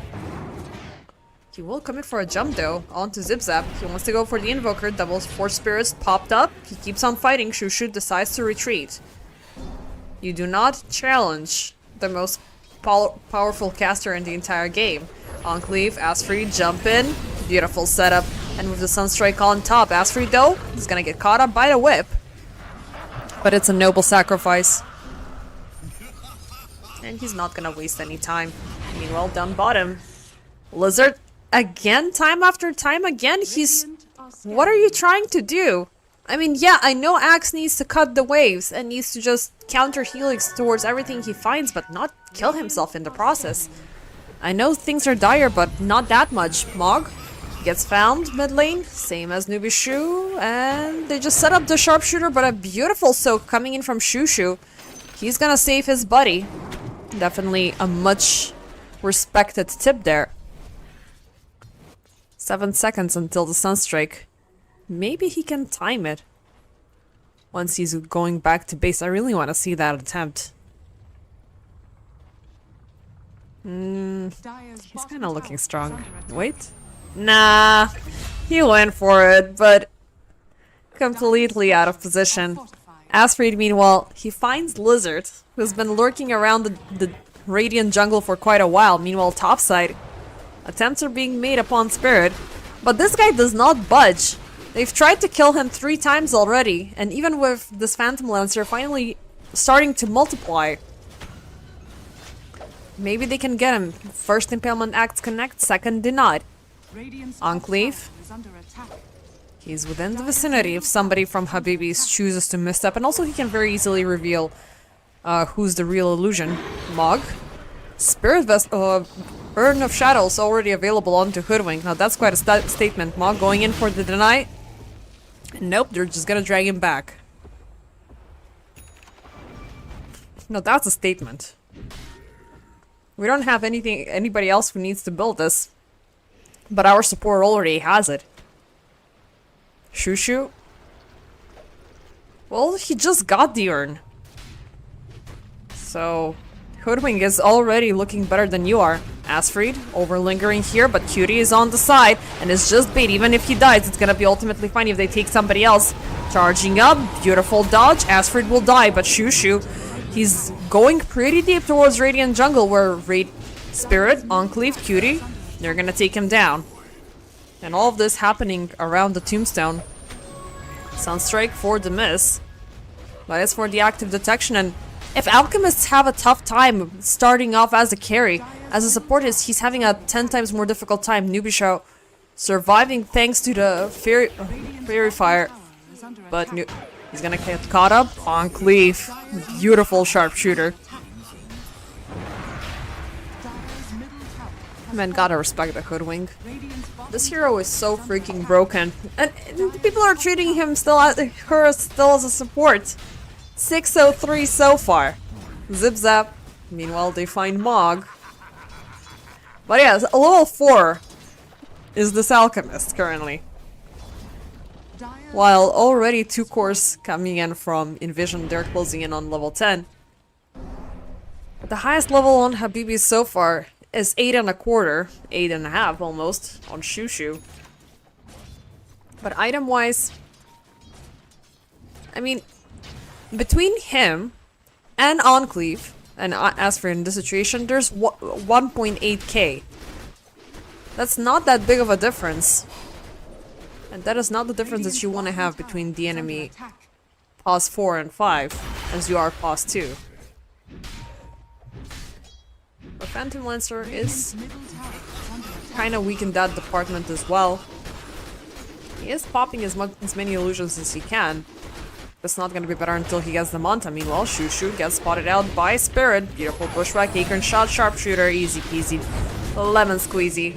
Even though Spirit, Freaky keeps up with the chase, all of the illusions are just gone with one crush.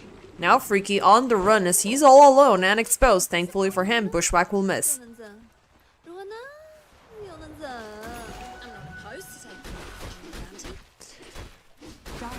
Yeah, 12 minutes in. Envision. They've pushed on all towers. They're starting to reside in the dire jungle. Cutie is already looking unstoppable. Mog, although he might be walking out into a very dangerous realm. Sharp shot. And he's got the Impalement Axe and everybody. I think, okay, he's gonna be body block who's deaf now. That was a very courageous venture coming in from Cutie. Not anticipating the fact that he got spotted out by this vision here at the secret shop. And that was a good chance, just as I said that he's unstoppable. But there's still yet another unstoppable target on the map, and that is Enclave. And yes, this Hoodwink. Wait, he did have an urn. Where did the urn go? Oh wait, I'm an idiot. He made it into a distiller. This is where the urn went. He made it better. Enclave. They find Lizard. Nubisha gets taken down by Zip-Zap. And can Hoodwink keep Lizard busy for long enough until the rest arrive? The answer would be no. Even though Cutie, he is close by. He's fine with just farming. Meanwhile, Asfried, going in for a little bit of a deep dive there. He is gonna find Freaky, but it almost cost him his life. Freaky retreats back to farming as Habibis. They double down on his position, not allowing their carry to die as easily. Now this poor guy, he's only seen farming for the first 14 minutes of the game. Dire are scanning. Time for second shrines. Cutie going in for the setup. Even if they find Lizard here, he's gonna be an easy kill. So I don't think Lizard is willing to fight. He only throws the battle shots, the battle cries from up top. Meanwhile, Nubisha, they find Spirit, who maybe was trying to keep up with the trail after Under attack. they found Freaky, but he cannot really go all by himself. I mean, if you had a Cataclysm or something like that, it may have been easier. But 14 minutes and you don't have a Cataclysm for sure. Habibis, Radiant's now top smoked tower up. is under attack. They want to move out, at least feel a little bit comfortable on their position of the map, or maybe they can find kills here. As Enclave, Astrid, and Cutie, they've been lingering around bottom for way too long, but instant pop of the Wheel of Wonder, they have a lock onto both supports, they're charging up. They will connect onto two, but leaving Astrid behind. He is trying to stay alive, but it's all gonna be in vain. Requiem was a little bit too far there. Even though it's ultimately gonna lead into an exchange with the Tombstone Zombies, finding Nubisho. And oh, they found Lizard as well. Did he even get the Bling Dagger? Nope, it's only the Bleed Mill. It's a far more affordable item for you to make, but it feels like you're already admitting to defeat. If you are either gonna go into option A, try to build whatever you can, which is gonna make your life easier but not necessarily more effective, or you skip through the items and you go on something bigger and you use up your money for something stronger. Meanwhile, mid lane, Freaky gets caught up, attempt for Nubisha to run away with the unicycle. Not happening. Tower is under attack. And guess what? With 3 out of the picture, let's go for Roche. Meanwhile, Zip Zap, he's playing around, dancing around with Shushu. Dire's middle Even though tower he's is under attack. pretty much got no mana, Shushu is looking a little bit more afraid of the Invoker. Meanwhile, the gank, Dire's middle almost done. Which, of course, it's gonna be granted to Cutie. Nobody else. Even like in Pugs, like, if there's an SF in the game and he's not the one taking the Aegis, you're gonna be pinged to hell and back. Because as strong as this hero can be, and you cannot close in the gap to him very early on. Okay, having the second life is... Well, if he's able to kill 3 people in 1 life, he's gonna make a team wipe in 2 lives. Dire's bottom tower. And the next time he won't be as squishy. Because maybe he's gonna have a BKB, maybe he's gonna have a Sanjin Yasha, maybe he's gonna have a kill onto Lizard as many times and times again. Oh, actually, no, yeah. Yeah, he's gonna go for the Sanjin Yasha completion. And afterwards, he's gonna go for the Butterfly, for the Satanic. Bottom tower is under He is still struggling in taking down the tower as the backdoor protection did pop. So I guess they will let it slide. Shushu opting in for a Manta. Around mid lane, he spots Enclave. Wants to get the kill, as that's a very big streak on the squirrel. bottom tower is under But attack. she's not dying that easily. Has fallen. She pops the Scurry. And she's got the Essence Distiller, so she doesn't care. She can go up top, pay a visit to her friends where currently Zip Zap is in danger. Freaky with the united forces of Mog and Nubisho, they will take him down. And of course, Wheel of Wonder committed. Cutie arrives to the scene way too late. But still, they're willing to commit. Shushu, Enclave. Oh, they have the Hoodwink. Now that's a big one. Shushu is gonna walk out of this one with a lot of money. Now they have him. They have the big one. That's life number 1. And anybody for backup? We need backup right now. Spirit decides to jump in. Requiem charged up. Freaky avoids the entire jump. Nicely done, but Lizard, can he stay alive? That's a lot of damage. One more strike, he's gonna get it. Astrid joining in. Right in the middle of all of these illusion, Cutie stands and he's gonna pop, but Mog is gonna die right after. Spirit jumping into the backlines. Shushu gets caught up. Nice crush for his death. Who's gonna be next? Can we find Freaky? Can we find somebody else? Sunstrike does not hit anybody.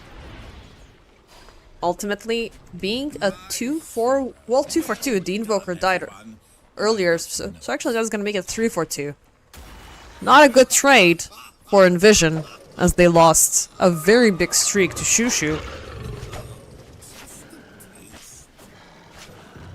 And they will back off from this portion of the map. It's still untapped territory for them. But I will try to leave some vision behind. At the very least, that might catch Freaky while he's farming. Freaky? Yep, the mantle was completed. And indeed, we did see it in action. Next up, it's gonna be a butterfly into a Scotty and into a scepter.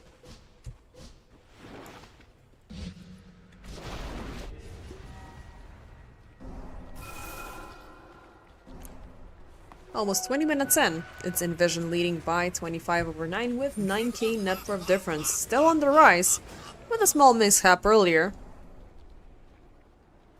But they're still looking to strike. They're finding Mog. And I don't know, I'm still trying to figure out what is the use of an Alchemist as POS 4. As POS 5 actually. When he's just obliterated as such. On time, it is time for Tormy. Tormy though. I always hate this 4-second delay. It feels like they arrive at the wrong place at the wrong time. Regardless, it's gonna be Cutie who actually gets... Wait, what? Everybody else bought theirs? Whoa. That speaks volumes. Zip zap. Okay. That explains the 12k. Boots of Travel's shard bought. Slugger already had his shard, which is the with the Slytherin Crush with the Corrosive Haze. Now we do have the upgraded Shadow Razes. Shushu. Uh-oh. Lying around with the Invis. He's so freaking keen on killing somebody. But if he reveals himself, he's gonna die right after. He's completely undetected and still he's gonna go for Asfreed. But he jumps out. Habibis were a little bit too late to appear there. And, oh, they're gonna find him. That Sunstrike find was really nice. Spirit jumping in. Sharpshooter, beautiful save from Nubisho. How far are they willing to go?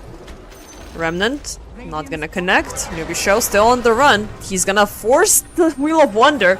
And Spirit, he just needs one more second if he's willing to jump, and he's gonna go for it. This, right after the Escape Act, Ringmaster shall perish. Lizard, during his downtime, he finally obtained the Blink Dagger. And is he looking to use it? Boomerang, Tornado, Sunstrike, Boom, okay, Bushwhack. Look at this freaking coordination. They got him, and he's gone. Meanwhile, topside tier 2 tower is taken down, leaving mid left for the Taken. Radiant's bottom tower is under attack. Cutie. I don't know why this SF became a thing once again. I mean, items are looking really good. BKBs have been improved since last year. So it does give the grace for toxic hero as this guy to reign superior. But I hate this hero. Especially when you get overly ballsy with it, which is very easy to do. Like, you can really get overly confident with the Shadow Fiend and think you're the master of the world. So far, you are indeed the master of the show, because look at Spirit. Every single time he jumps in for the initiation, somebody is either dying or too scared to linger. Lizard jumping in, trying to taunt Cutie deeper into the base. But he can't. And he won't. Because there's no carry playing on Habibi's side currently. Phantom Lancer. I mean, Freaky has done his due diligence onto the Spectre into the previous game, but right now, with the Phantom Lancer, it really does feel like he's underperforming. It is A, the nature of the hero, and B, he's completely counteracted. Yes, he can avoid a couple of ultimates, a couple of requiems, a couple of raises here and there, but that's that only one small shot, which could keep you, well, in avoidance of death at the first strike. Now let's see though, they're looking to contest Cutie here. He's alive, mainly due to the BKB. And there's the jump coming in from Lizard. Tornado's not gonna connect. They're throwing meteors. They're throwing everything they have to keep him protected or to make the catch. And they make the bushwhack catch in the back. Lizard gets caught up. Cutie is still alive. They take down Shoo Shoo. Mog, Freaky reinitiates, jumps into the fray. But the rest of the crew, yeah, you took the big one. But we're gonna kill you right after. Are you even thinking? Tornado, Mog, gone. And Link Hammer making things a lot easier for the Taken. They did lose the SF, but again, the penalty is far too great for Habibis. They lost their entire team, and they lost 2 sets of racks. Maybe even going in for a 3rd one. As I do believe Zip Zap, yep, he's already on the double with the meme hammer. Lizard, queuing up for a jump. He's gonna, well, not sure if he wanted to tumble toy forward or blink dagger, but he ended up tumble toy, getting the shorter distance and then blinking back home. Spirit, nice getaway. Within the tombstone, Shoo Shoo. He is lingering. He's waiting for him to get out. And he shall eventually. Beautiful sharpshoot in the back, dropping the ringmaster pretty low. Freaky. He fends out. He is back. He wants Asfree dead and gone. And that's gonna be 1. But again, don't forget about the Ceaseless Dirge. He is gonna be back. Even though they don't have the outpost secured, they still have the mid-tier 1 tower remaining. So, not that far of a distance to walk. And Roche, he's gonna be back in a minute. So that could be a good time. Enclave, meanwhile, finding Newbie Show. This time, he gets the execution.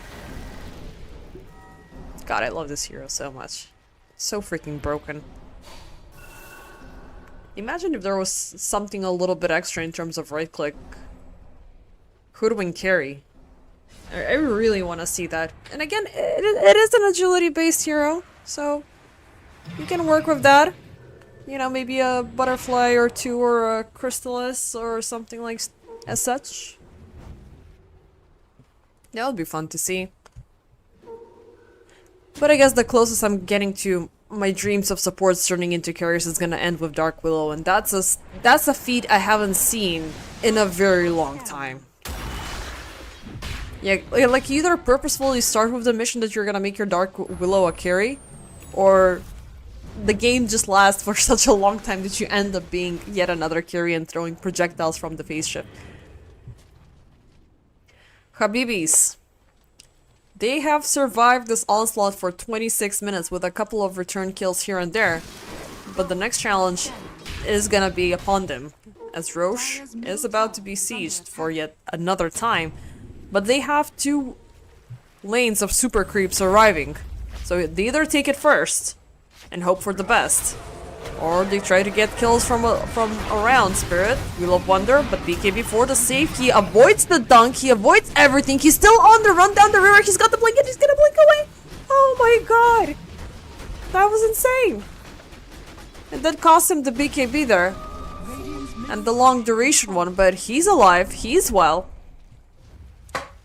And in Vision, they have the exact idea what's been happening and what will happen with Habibis. Okay, are they fast enough about this? Lizard. He doesn't want to stay in, he doesn't want to stay out, he doesn't want to tank here, he doesn't want to tank there. But there's Cutie jumping in, charging up the Requiem, blasts through Freaky and his illusions. As he will try to jump out, he will try to fend away, but the tornado will catch him. Newbie Show, first one dead, Mock Freaky will follow up right after. We'll continue where you guys left off, no worries. Enclave, meanwhile, keeping up the harassment with Shoo Shoo. He's keeping him busy, as he's also being annoyed by the zombies. Zip Zap coming in from behind with the Boots of Travel. And they have the Void locked outside of the base, and he is still managing to jump away. But he's not gonna defend. Mock forced out a buyback. Not sure if that's a good thing or a bad thing. Second buyback forced out. Now they have 4 on the defense, but you don't have a carry. Freaky's not here. Bottom tower is dead and gone. They're gonna go in for Megas, and first off they want to charge out the remainder of the heroes as Mog gets shut down. Lizard is out. It is time to call it, boys. This has not been an easy match. And it's a very tough draft to fight against. Newbie Show, he's gonna die. He forces out a buyback, and they're trying to force out Cutie into the fountain. Wheel of Wonder trying to drag him back. Fountains and whatnot. Nope, not happening. They will take him down once. As Freaky, he's trying to kill Zip Zap, but Cutie is back, full of life, and you guys are gonna walk away with nothing.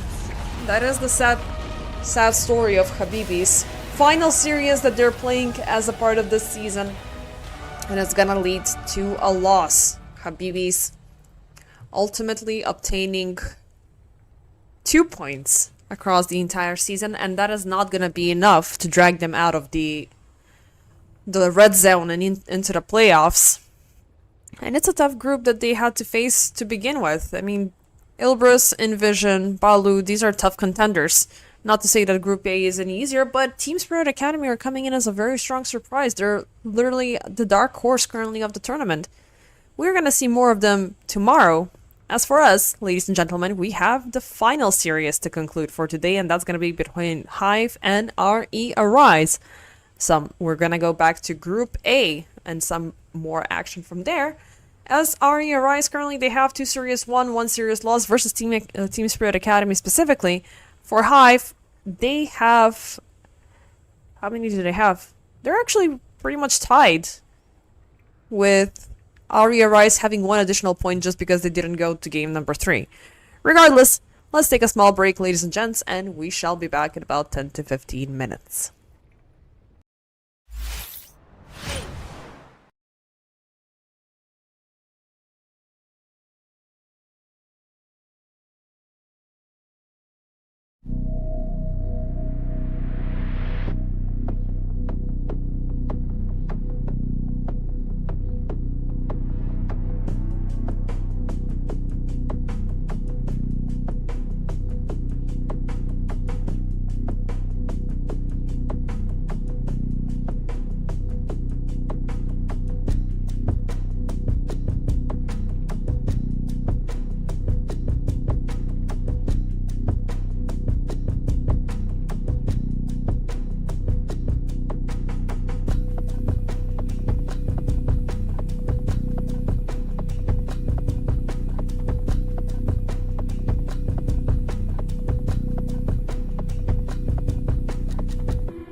Select team pick. Ladies and gentlemen, welcome back to the third and last series of today. It's RE.Arise versus HIVE. Two teams that are very close to each other, but this match, in terms of points, but this match will definitely make a bigger difference between who's going to be progressing further into the playoffs and who will not. Even though both of them have a sufficient amount of points, this is going to be their second to last match. As for HIVE, it is left remaining for them to face off against Team Aeon. Whereas for Team pick. what's its face, for RE.Arise, it is gonna be only PogChamp that they need to play with. So it's interesting that one of these teams they lost versus Team Spirit Academy, the other one won, and it was as it's usually expected. But I still cannot shake off against how well Team Spirit Academy A drafted, and B how they played out versus RE.Arise, completely overcoming all of the obstacles that they have faced during the previous seasons. So yeah, going back to these two. So RE, they have 6 points, HIVE have 5 points. So either it's going to be 3 points for one of these teams, either it's going to be 2 points. You don't want to stick around with 1 or 0. Let's look at the drafts. RE.Arise. These guys, they have brought in Shadow Fiend, Hoodwink, Enchantress, and Undying. And given today's history and given how there's already 2 supports being brought in, RE.Arise are taking this Undying as an offlaner. Team ban. So it's going to be fun whether or not he's going to be paired up with the Enchantress or the Hoodwink. I'd rather see the Enchantress with the Shadow Fiend, just because you're bringing in the healing. You're able to steal in creeps and keep the enemy +4 on the sidelines and actively forced to deal with your wrongdoings, and then stall away targets with the untouchable. But there's always the good option that you can go in with Hoodwink as position 5 that could easily bring in the kill potential and the kill setup. Because on the other end, HIVE, they have brought in Largo. Now Largo laning stage is really tough, especially versus SF. It's gonna be really, really tough. But if you survive, if you keep it balanced long enough and you start actually building bigger items, Largo is the center point and of the entire team fight. Healing coming up, magic damage increase, movement speed increase, and whatnot. We already have a hero that could utilize from that, and that is the Storm Spirit. Lion and Winter Wyvern, if things go good for these heroes, they can go for a Blink Dagger play. Lion most definitely will need to get a Blink Dagger because he needs to jump far out, reach out to where Shadow Fiend or Hoodwink are, and then just go in with the Burrowing Strike, go in with the Hex, and hopefully eliminate somebody on the spot. Final pick for HIVE, it is going to be the Nature's Prophet. So adding up, I do like the fact that HIVE are thinking a little bit defensively, a little bit, you know, in the backlines, and wait until 25-30 minutes once they get their bigger items to start pushing, to start being aggressive. But there's that hit or miss moment because you have the Winter Wyverns present. So a lot of teams are able to avoid the Arctic Curse, but when the Roche fights happen, when the sieges for high grounds happen, you cannot really not stick around around your friends. You already have 2 ranged heroes that can be easily obliterated by one of the others. So RE.Arise, either they can go in for yet another melee for the mid lane, and in the hopes that he's gonna survive that onslaught, or they're gonna be forced to go in for another ranged and force out everything to be onto the Undying, and they're gonna go for the latter. And I do like the Queen of Pain being picked up, because you do have a very strong damage output very early on in the game. Anko onto the Undying, he can be pushy with the Decay, he can be pushy with the Tombstone, but this could be a very fast rising draft with an insanely difficult downfall. So I'm kind of scared about Arise here. It could be a great UI game and preventing from HIVE to ever get viewed into a strong suit, but you also have Costa, who's gonna be downright annoying on the Storm Spirit. He's gonna be looking out for kills to throw out for the Nature's Prophet. Winter Wyvern as well, packing in a lot of damage. But he's very easy for the Taken. Like he's most of the time forced to get the Cold Embrace for the healing capabilities, not necessarily going in for the Arctic Fire to jump away from things. So that is making his life very tough. Slime Yao onto Lion. Bursty, controlling, but in a dire need for a Blink Dagger. So just the fact that Hive need at least one quite expensive item to get them going, it might be enough for RE.Arise to close the gap very fast. But should things overextend, we're gonna be seeing Bune just throwing down entire barrages of treants down the lanes and just shutting down everything he can find. And the longer the game goes, the more likely he's gonna mess you up. So I root for Nature's Prophet in late games. Shadow Fiend, aside from the fact that I'm kind of sick of him, seeing him pretty much every single day, multiple times, you cannot deny the fact of how strong this hero is. Like early on, he's got damage and he's got the range, and you cannot hope for anything better. Now, what Hive have in their favor is mainly this Largo on Hotoke. Not only are you gonna later get all of the benefits from the Amphibian Rhapsody, you have the Catchylick, which has a very good range, even at level 1. Proc Stomp later on, the Croak of Genius. It's a good... I'm in the center of the team fight, and you can shoot as much as you want. I'm gonna heal myself up and run around and mess you up and set things up for Kuropatavich to set out the curse, and then Bune flying out of nowhere. So ideally, Hive, they do have that, but they gotta linger pretty long. Smoke ups from both sides. Waveform and Anku. To battle.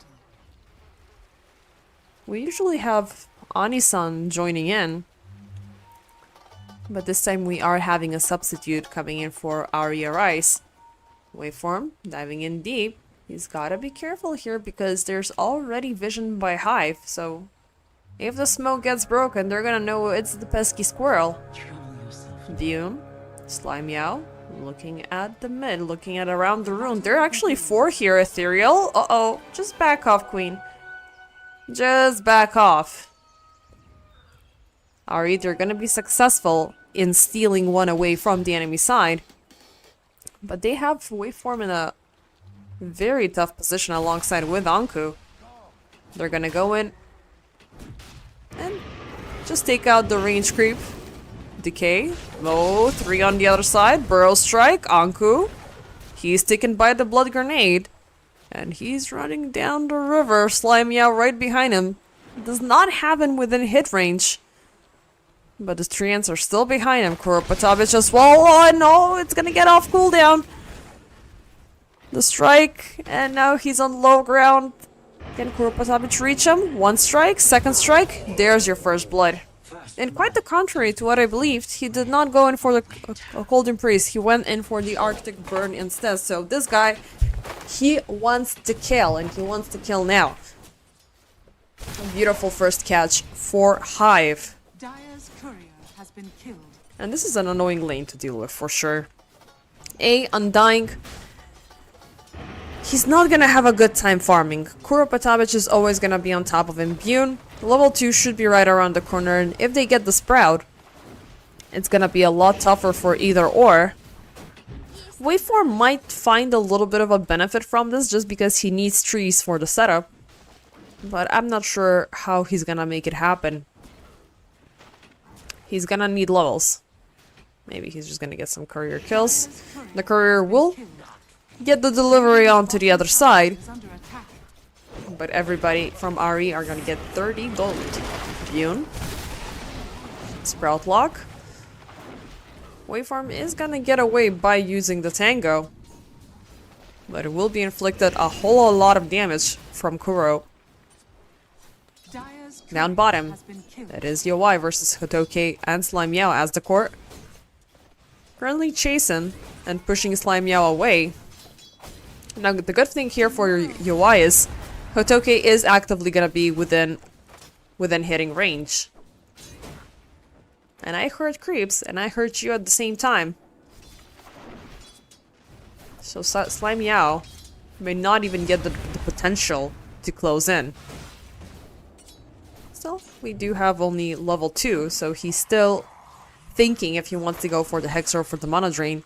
Hex is gonna be a little bit easier, maybe to work with if you're granted such a situation that you can hex down the Shadow Fiend. Mana Drain is far more reliable, but you need to stay in the same spot for a longer period of time, and that is something that UI is craving for you to do. Just stay in one place so I can set up the raises and you're gonna die. Mid lane. Ethereal versus Kazda, and as expected, the Queen is leading this duel. Level 2 of the Shadow Strike, Kazda. He is quite on the suffering end, and he's been pouring a lot of resources to stay healed up, but the second Ethereal oversteps, Kazda will throw in the overpower to take him down. Well, actually no, he still doesn't have... Well, yeah, he has the overload already. Level 2 of the Static Remnant. I always mix them up just because it always feels like when they're bound by the same spell. Down bottom, as the core, into the Frog Stomp, Catchy Lick takes him back. But the Nature's Attendants, they're doing their beating and healing her up. Top side, how's it looking? Kuro, keeping up with the push. Waveform is doing her best to keep the distance between the Undying and the farm. But could they get the Frozen Bird? Blood Grenade is ticking. Arctic Fire, just to get the hell out of there. It is gonna be a costly investment, but better be safe than sorry. Bune, meanwhile, caught up with the Bushwhack. They're gonna pop the Tombstone. Bune, not sure what to hit. Is it gonna be the tower or the zombies? Because the Anku is still right behind him, and he pretty much sprouts himself up for his own demise. Waveform, he still has him within vision and still within range. And as expected, UI, he is at the top of things. Falcon's Blade is completed. I assume it was about 4.5 minutes. So and now he's gonna work up towards the boots. Anku topside, Treants, and Kuropatoblich alongside with Bune. They will get vengeance for the earlier kill. But I do believe that there's another hero coming in. Hotoke, a little bit left to his own means. They will inflict a lot of damage onto the Largo, but he's not dead. Meanwhile, oh, it was actually Kazda, but he's not gonna be there on time to assist with anything, and ultimately he's just retreating because it's been tough. It's been tough against the Queen of Pain, and he's just gonna walk back, get the remaining experience and the remaining gold at the comfort of his safety. But UI, huge overstep there. He may have gotten Hotoke. With the instant response coming in from Kuropatobich. And the Cold Embrace, Slime Yao is not gonna die in a package deal. Dire are scanning. But guess what? Now we have the Sonic Wave. A Sonic Wave is a pretty scary stuff. Along with the Orb Lightning, Kazda. Ooh, grabs away the Amplified Damage rune. That's gonna be a big addition to make himself a little bit more bursty. But it's gonna be the enemy team also looking for a kill. Ethereal jumping in at the easier target. It's gonna be Kuropatoblich. And with the Cold Embrace, but he's got the Blood Grenade ticking and the dagger and all of those things. And Cold Embrace, it might be good for avoiding that physical damage, but it's not good in avoiding everything else. Anku at top, still being chased away by the Treants, which unfortunately he cannot turn around and convert to farm. Bune ultimately being at the top of HIVE.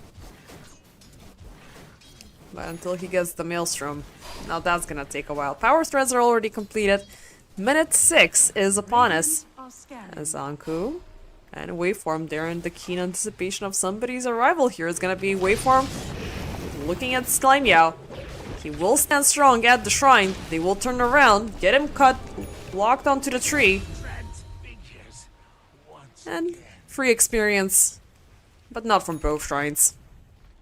The other one is going to be secured by Kuropatobich. And this is a good opener, good start for the Winter Wyvern. Only one death so far. Which means that the curse should be on time, and the curse is something that this Shadow Fiend should be scared of. Because either it's gonna be his entire team turned against him, or he's just gonna shut down the closest enemy. Just because he's that strong. Queen of Pain. She's got her power threads as well. Soul Ring already completed. Gonna go in for the Kaya first, but I want to see that scepter. That scepter is just absolutely beautiful. Kazda still flexing the amplified damage rune. He's not gonna get the invis rune though. As waveform, he is gonna utilize this stealth to pay a visit up top, but HIVE, they are aware of this. And there's also a sentry ward there. Worthy tribute. So our squirrel may not be as successful. And oh, yeah, now he knows. Now he knows. That little creep gave it away. He gave all of it away. And he will try to find a better position. He's got eyes on Bune, who is about to get the Wrath of Nature. Can anybody help out? I'm about to run out of time as the core he's joining in. And there's the jump. They will find the Enchantress first. They're trying to keep her locked down. Bune gets pulled back. Requiem charges up, and nope, he's gonna be hexed. Nothing is gonna go through. Nature's Attendants are gonna keep Aztecor protected, but they have UI in a tough spot right on top of the Frog Stomp, and he's not gonna be able to charge up to pop. Instead, he's looking like the one being popped. Instead, Sonic Wave, nicely done. Beautiful jump coming in from Ethereal. It's gonna be 3 for the price of 1. As Kuropatovic is gonna be target number 3. Dire's top tower is under attack. Beautiful last second arrival coming in from Ethereal, but it was really unfortunate there for UI. Who will need... I mean, yeah, you gotta have the Mask of Madness. You gotta make your life a little bit easier. But you do need that BKB as soon as possible. Don't think of anything else. Don't think of Hurricane Pikes, Dragon Lances, whatnot in between. Just insta going for the BKB. Because if this is what's happening to you with a level 6 Largo and just throwing the level 3 or Frog Stomp, God knows what's gonna happen when you have the Winter Wyvern available. Kazda, beautiful fine waveform, gets vortexed and destroyed. And it's gonna be a nice streak granted to Kuropatovic. Mid lane. Ethereal. Oh, Bune, they're gonna get her surrounded. Hexed up, nowhere to go. Can she blink away? Yes, she can. But unfortunately, her bottle is gonna be empty. So long way back home to the fountain. And that's time wasted. Even though he can waste the time, because he's having quite the fair advantage.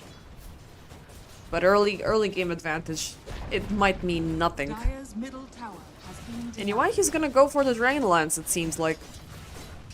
Maybe he's not gonna wanna fight for the next couple of minutes.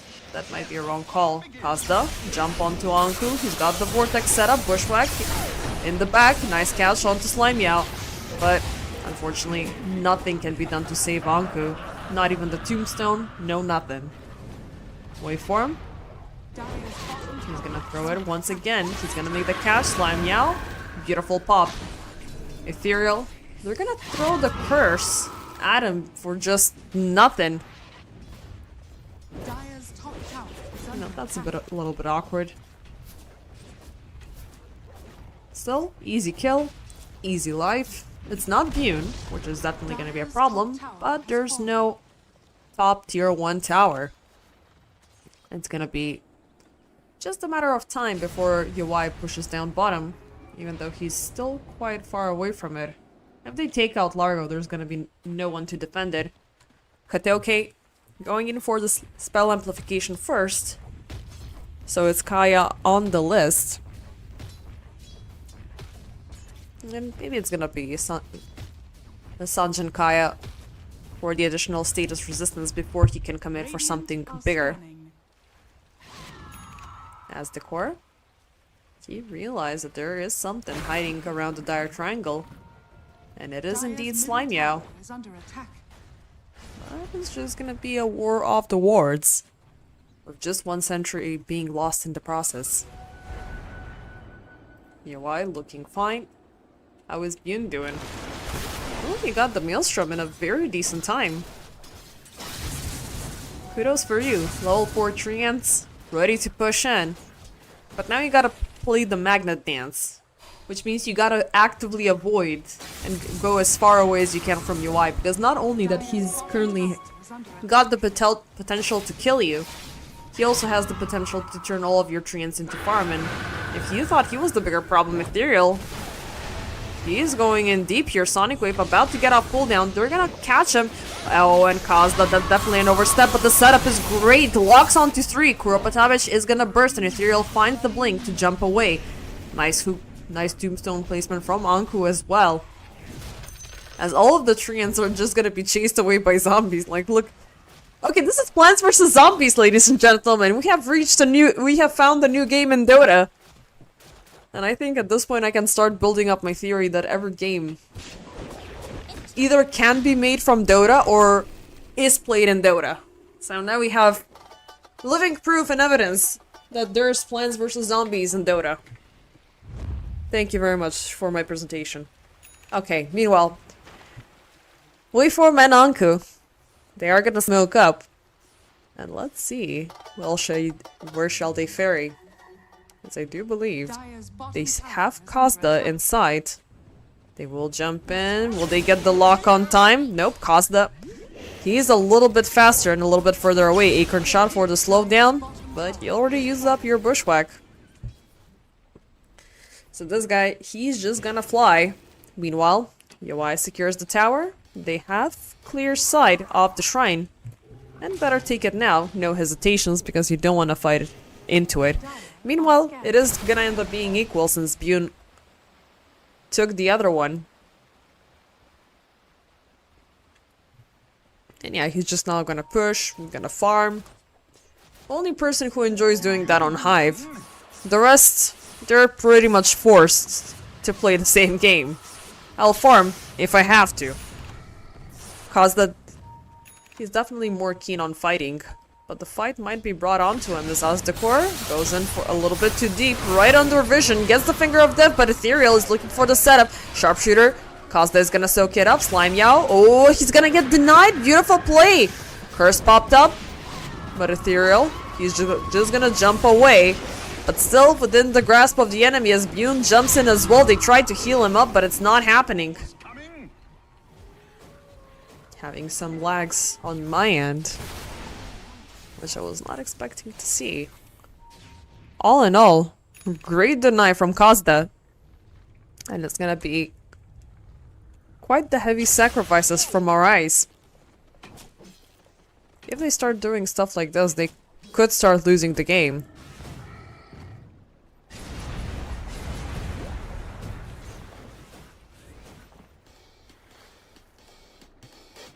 Why? Just looking for those killing fighting items. I mean, best thing you can hope for having a Nature's Prophet in your midst is you're walking around from one camp to the other with your Silver Edge, and suddenly a half-dead Nature's Prophet shows up in front of you who's trying to farm and push, and you just shut him down in 2 strikes. That's your favorite thing that could happen in this game. The majority of the time he is gonna be alone. What you don't want to happen is for you to mind your own business and suddenly a teleport coming out of nowhere. Or a sharpshooter, like what just happened to Kazda. Nicely done. Small executions here and there. Just small steps. That's how you win the game, RE.Arise. Even though, yeah, we know that your draft is on a timer. It's gonna be later on in the game that the Shadow Fiend is gonna suffer against the Nature's Prophet. But don't overextend, don't overpush. If you're the ones walking out with benefits here and without any losses, that's how you're gonna win it, because they're gonna get completely surrounded. Yes, Bune is always gonna be everywhere across the map, but if you straight out ignore him, as currently he's harmless, there's no towers claimed so far, and that's already a good start, so cherish it. The Shadow Blade should be completed. There it is. Silver Edge coming up next. Glimmer Cape for Waveform. Anku going in for the Blink Dagger. He's already having the Lotus. Azdecor, ooh, going in for the Scepter. With the Little Friends and with the additional enchant. Okay, so we have a zoo at home. I guess that's the game that Aztecor is playing. Time for Roche number 1, but HIVE, they have a smoke and they're moving S3 very close by. This could be bad. And currently, RE.Arise, they're not super fast to deny this. Ooh, slime out. Wait, they do not know. They didn't see that courier jumping in from the side. Oh, that was so unfortunate for HIVE. I thought they knew. Well, that's sad. Now they know. UI, he's got 2 lives. And let's see how he's willing to use them. Aztecor, meanwhile, gets spotted out. And Nature's Attendants, no, they're not gonna save you against the burst from the Finger of Death. And Slime Meow already having 2 stacks, so that should be additional 50 bonus damage down bottom. UI, spotted out. Catchy Lick into the Frog Stomp. Vortex, 1 life. It is out. Oh, this is a problem.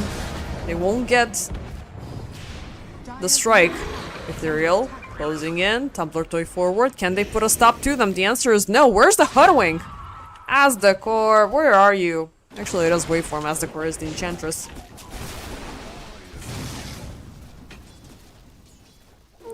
This is so unfortunate. But yeah, plenty of damage. Not a lot of catch. Waveform is out. No Hoodwink. No problem. Dire's bottom tower is under And attack. Waveform, he did spot out 2 heroes from HIVE. Radiant's middle tower is under attack.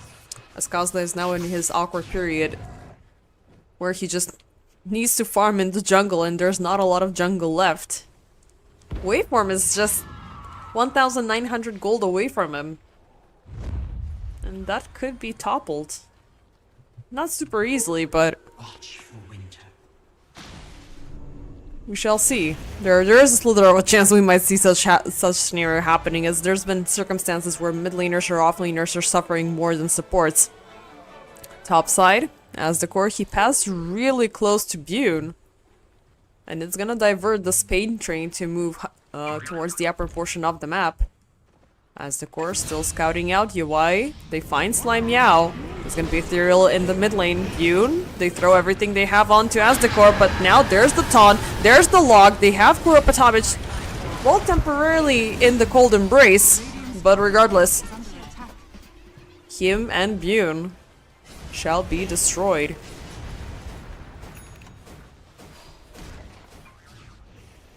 And unfortunately, the creep wave is way too far because Bune's passive shenanigans have been able Radiant's top tower is under to push it over. Ethereal.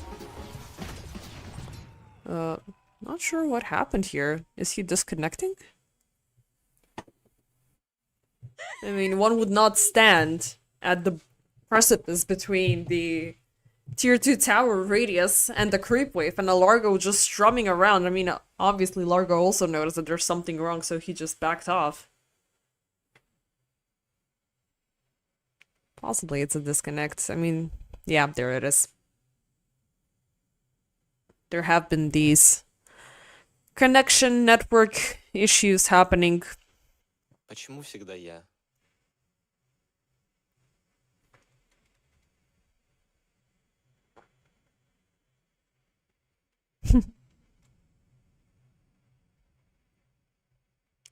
Not sure. My assumption is like, is that real in mid? And he's just like, no. I assume that's the translation. I unfortunately do not speak. I think this is Russian? Should be.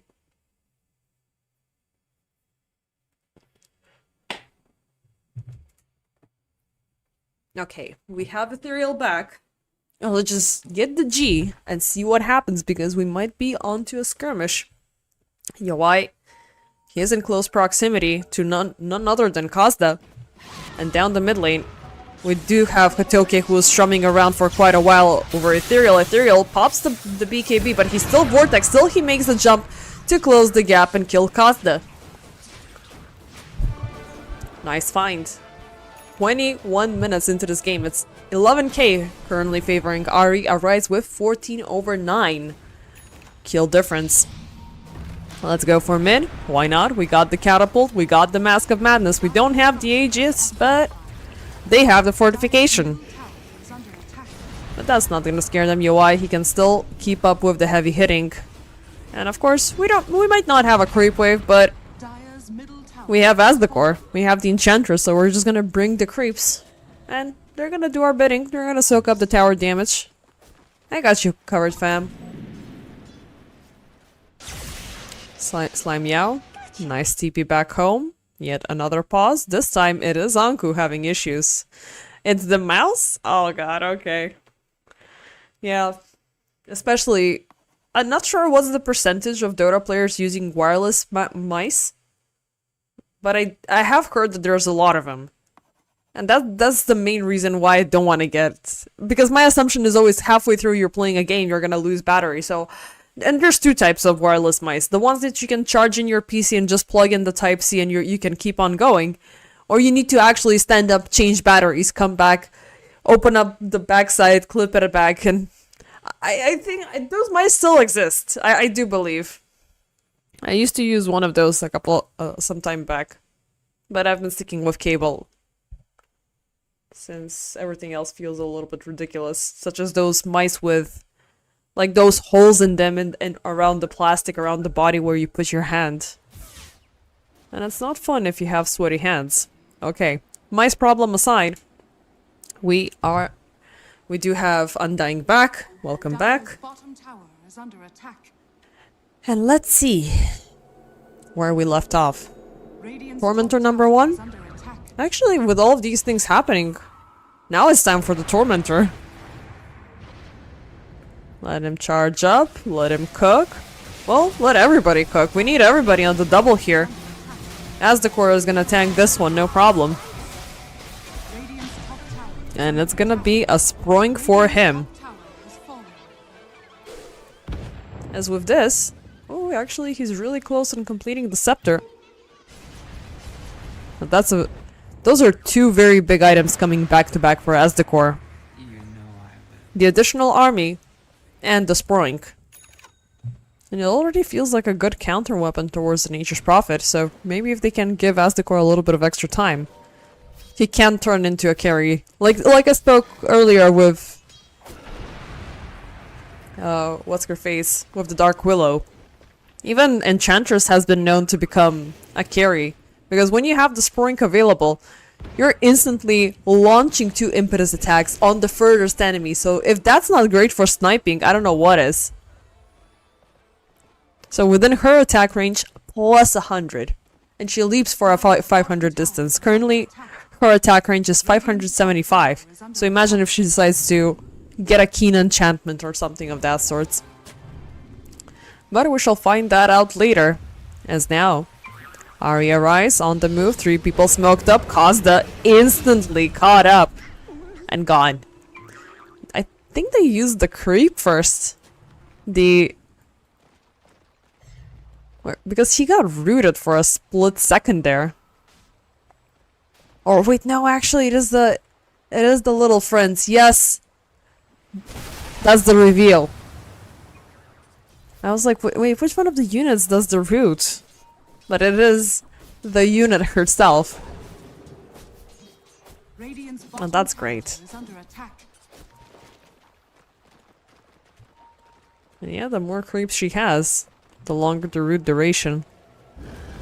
Radiant's bottom tower is under attack. Anku, working up on his BKB, or is he? He's gonna get sprouted up and destroyed in a collective effort between Bune and Slime Yao.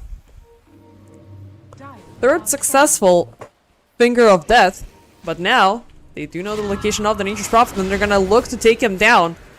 Undying is back pretty fast. Slime Yao trying to put a stop to this, and he ain't going nowhere. The impetus strike for the kill. Now Kazda looking for the Queen of Pain. Ethereal BKB gets the hell out of there. Slime Yao is gonna die by waveform.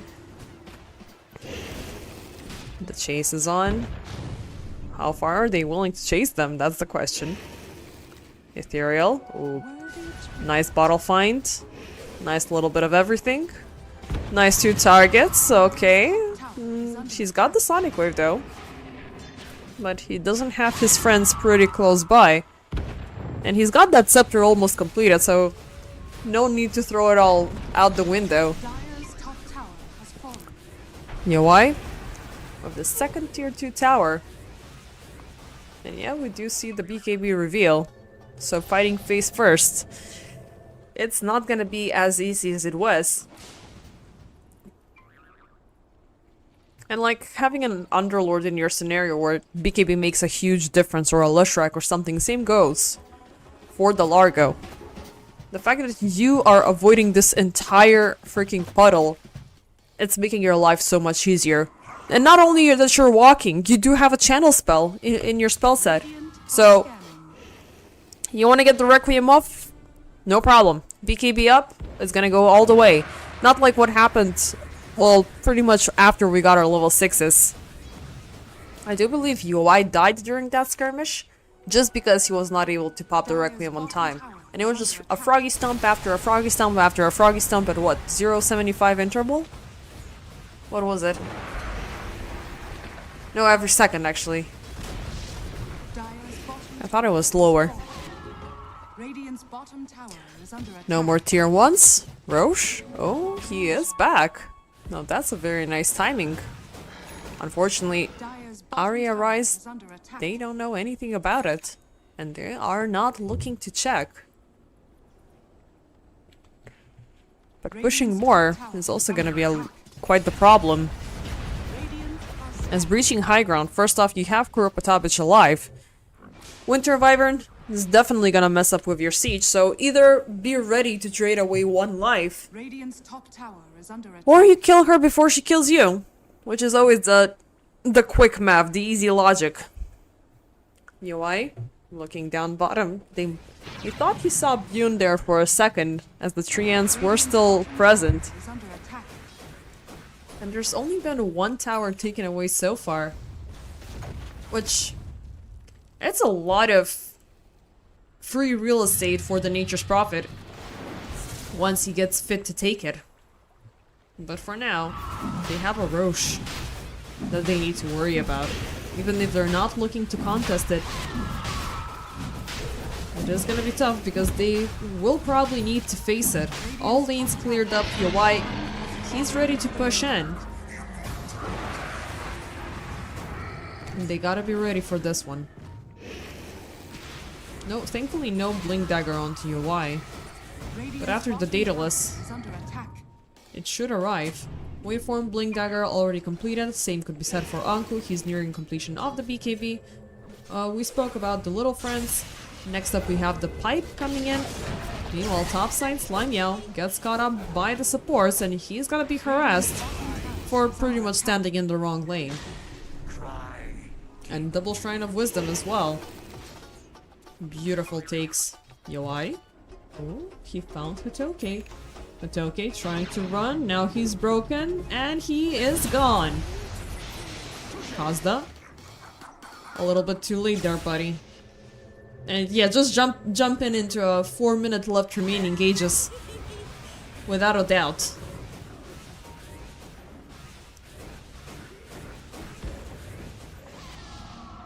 He's got the Chrysalis. So 1/3 done towards the Daedalus. How is Bune doing in his items? Of course he's gonna go in for the Butterfly. He's got the Hurricane Pike, but he might die as he wanted to get the hell out of there, but it doesn't look like it's happening. Sonic Wave, Sharpshooter, everything almost thrown out of the map. Nicely done. See, next time, you think about farming under our vision. As it's been there for, well, about 2.5 minutes. Nice find, Kazda, and the rest of the crew. Well, Asdekor will find Kazda with the rest of the crew, that is. It's been... well, it's been a long day so far, so I might start making mishaps and whatnot. It's been 7.5 hours of stream. Holy. Professional streamers don't stream as much. I'm just kidding, they stream a lot more. Like, there's some streamers that make marathon streams for like full weeks. Now that's some level of commitment. Same level of commitment that RE.Arise are currently having with breaching high ground.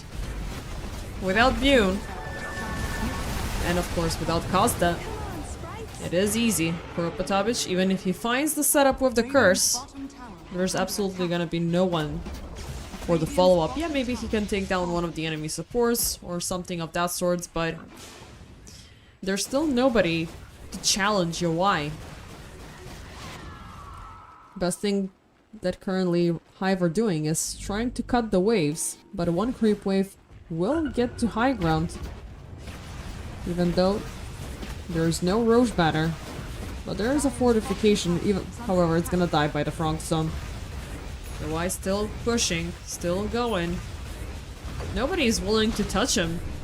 They're not even popping the fortification, and Slime Yao will finally commit for the jump. Waveform. Oh, they popped the curse, but they don't connect it with anybody else.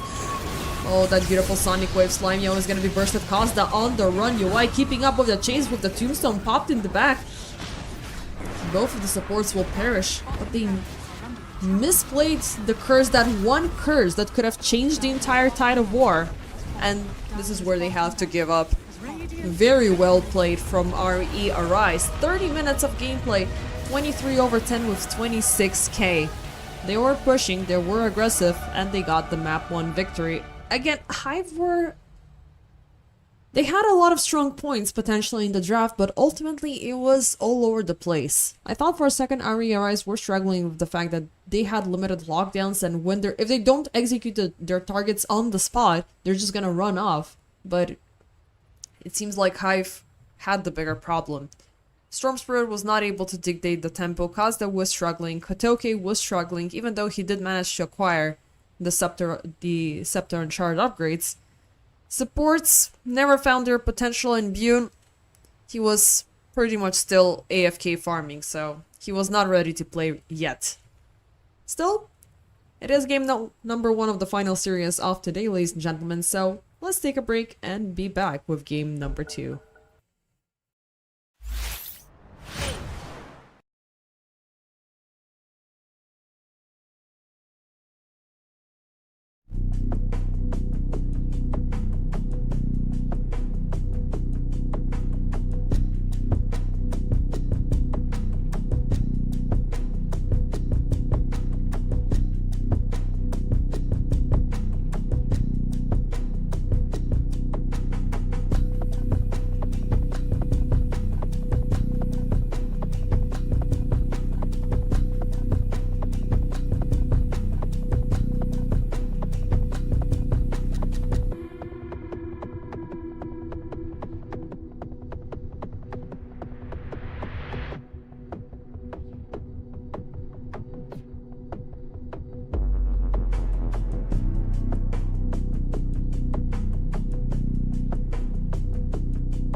Ladies and gentlemen, welcome back to game number 2 of the third series of today. It's RE.Arise once again versus HIVE. RE.Arise, for the second time, they're gonna get a first pick Shadow Fiend, which ultimately from the get-go it looks really scary. The tempo that they had on UI was on point, even though they will lose some of the power play they had earlier with the Hoodwink and now with the Enchantress taken away. They will amp it up with the presence of Bane and with the presence of Rubik, two heroes that are also known to be absolutely insane when it comes down to lane domination, and their further on effects are a lot more aggressive, specifically Rubik. Whichever way he goes, like he just gets the shard from the RNG of the Tormentor, it's already throwing a lot of things back at you. And so far for the offlaner, we have the Underlord brought into the mix, which I very much like. You can already 10 seconds see the aggressive, hyper-aggressive tempo that RE.Arise are building up already from the get-go, and they can definitely amp it up with some sort of a Ember Spirit. Storm Spirit is out, Huskar is going to be taken out, maybe they can opt in for a Coddle or something. But regardless, if they play the same way, it could be a definite 2-0 here. But for HIVE, their opener is going to be Dawnbreaker with the Tiny Enchantress and Techie's follow-up, as Tiny has lived up both to be one of the and both carries and mid laners for a lot of teams. I necessarily don't want to see him as a carry in this situation, because you do have, you are indeed facing against the Underlord, so it might be tough for you to sustain. As already, Enchantress, she's gonna be busy with the supports, and until you get a higher impact with level 3, level 4 of the Toss Avalanche combination, it is gonna be tough with you just to survive with the True Grab, which is your go-to spell in order to kick off with the farming. So it might be tough. Death Prophet is going to be taking out, Tinker is going to be taken out, and last but not least, for RE.Arise, we are seeing the Largo this time. So, which is going to change this Underlord to be a mid laner?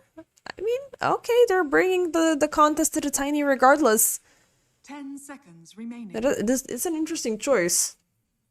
But I do like it, a double frontlining combination. I would have hoped for more aggression here, not gonna lie. But given the fact that HIVE, they are already bringing in a lot of healing, they're bringing in a lot of global control, and now with the Invoker on top of things, it might be a good idea to slow things down just a little bit. Even though, actually no, Anku is gonna take the Underlord. It's gonna be Largo mid. Okay. Now this I haven't seen in quite a while, not gonna lie. And Largo versus Invoker. That feels kinda tough. But Invoker, you can bait him into a catchy lick with the Frog Stomp. I don't know. The lanes, they're looking really solid, they're looking really controlling. This mid lane is just... I don't know, it quite caught me off guard. I do appreciate the fact that Largo is going to be getting all of that solo experience, but between him and Underlord, I would have opted in for the Underlord instead. But Underlord with the final Invoker reveal, I don't think he would have had a good time. Which all in all is going to result in Tiny rotating in as a carry regardless. I'm not sure if I'm a super fan of him. Like, I don't know, a lot of teams, a lot of players, they can make it happen, because you cannot negate the fact that the right-click damage coming out from Tiny when he reaches the high ground to wipe towers is just insane.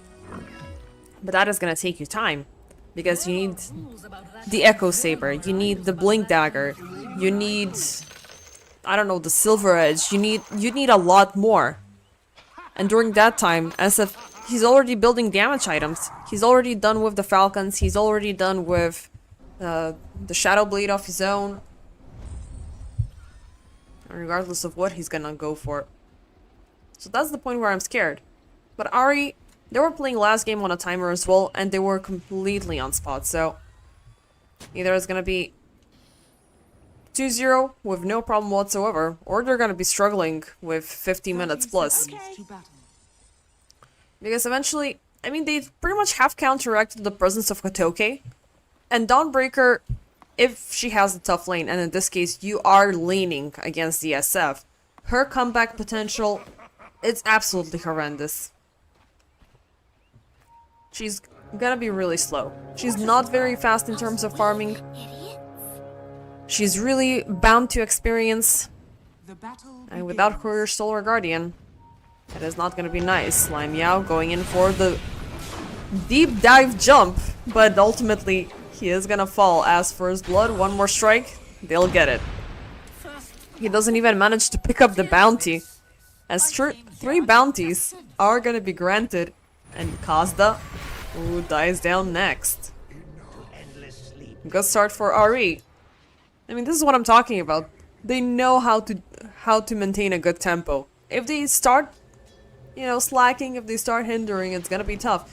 And they might need to amp up on this support for Ethereal, because again, this is a Largo mid. I am fascinated by this.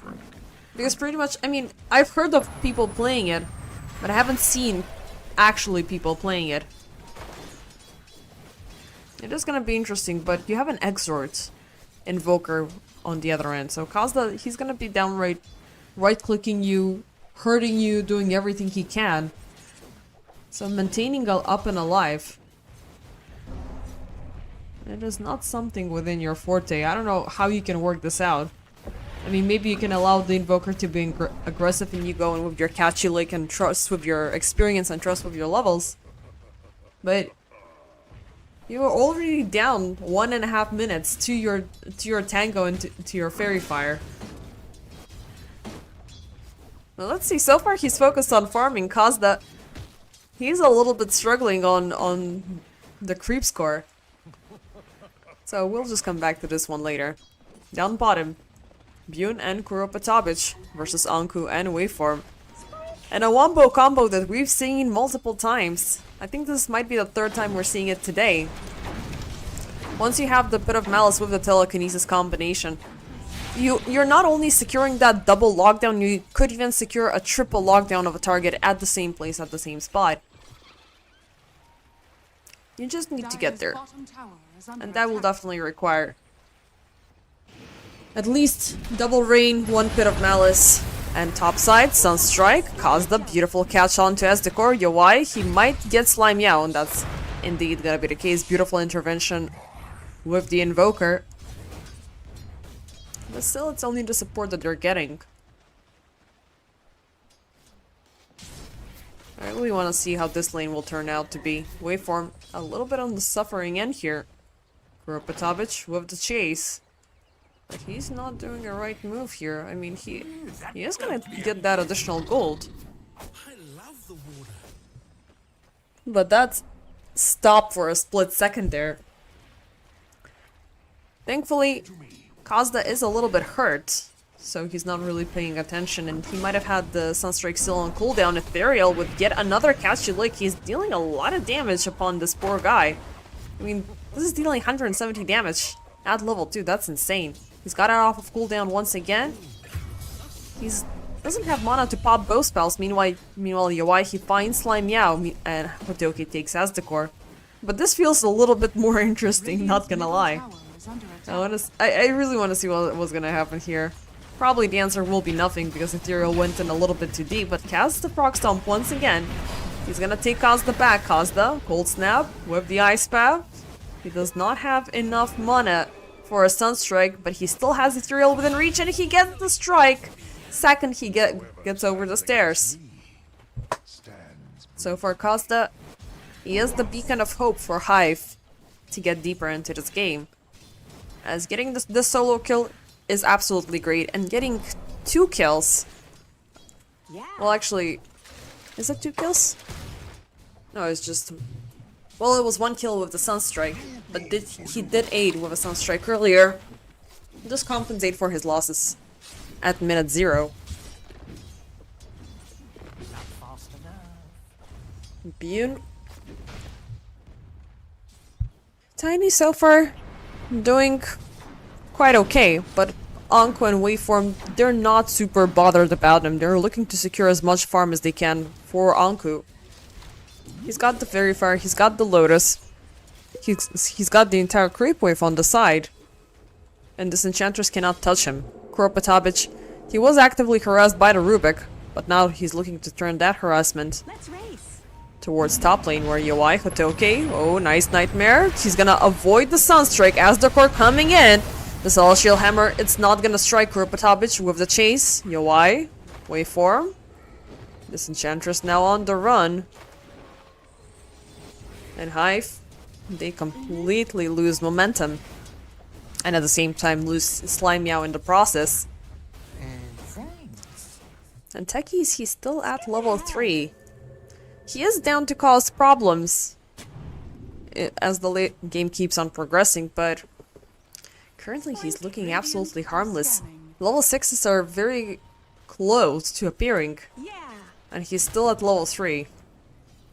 UI still standing alive and well, and he finds Kuropatabic. Nature's Tendons pop, Slime Meow, this time blast off with the jump, another beautiful Nightmare to keep Hotoke at bay. But UI, oh, his greed might get the better off of him as he pops the Fairy Fire. He wanted to go for Slime Meow, but he just killed himself. Ethereal, meanwhile, getting a return kill onto Invoker. So that's at least one line of pressure favoring RE. But UI, you don't have the previous game once again. Like it is not an extension. This is a new game all over. You don't have that level of attack speed. You don't have that level of attack damage. So take it chill, take it easy. You don't even have the Requiem yet. So yeah, that was definitely a very awkward overextension. Slime Meow, Kuropatabic are still staying. They're still looking to protect Hotoke. 201 so far on the Dawnbreaker. They're definitely providing her with a very good laning stage. UI, Kuropatabic. They're gonna meet and greet, and this time... Now, this is what UI was hoping for during part 1. But he didn't get it. And at the same time, he walked all the way here to go for Slime Meow, which unfortunately, it never happened. Minute 7. Instantly, Hive roll back to secure the shrine. While mid lane, RE are looking to push for more. They will claim the tower, but they have awoken everybody from Hive. Ethereal gets jumped upon and caught up by the Ice Path. Not gonna go far. Ice Wall in this case. Ice Path is for Chikiro. It's still an Ice Wall.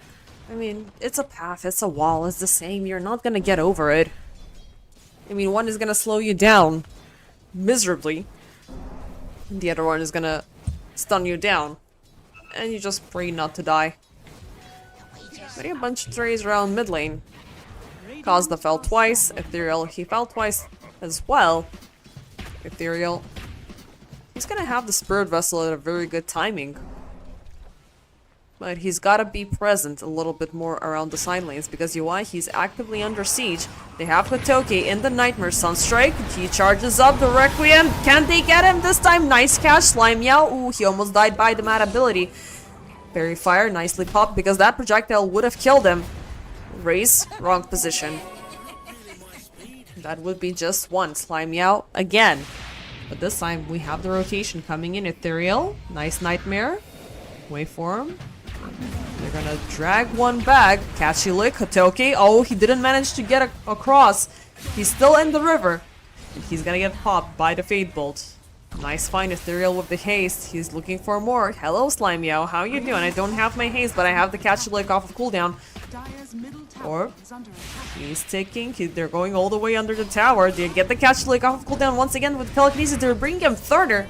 They will provoke a double TP, which might result with Waveform dying. Nightmare for the save. He will avoid the tornado. Now it's Ethereal back again. Frog Stomp. He's keeping Kazda at the same spot. And no, they're gonna pop the cold snap. He's not gonna TP out anywhere. Even Hotoke decides to join in. Very well done.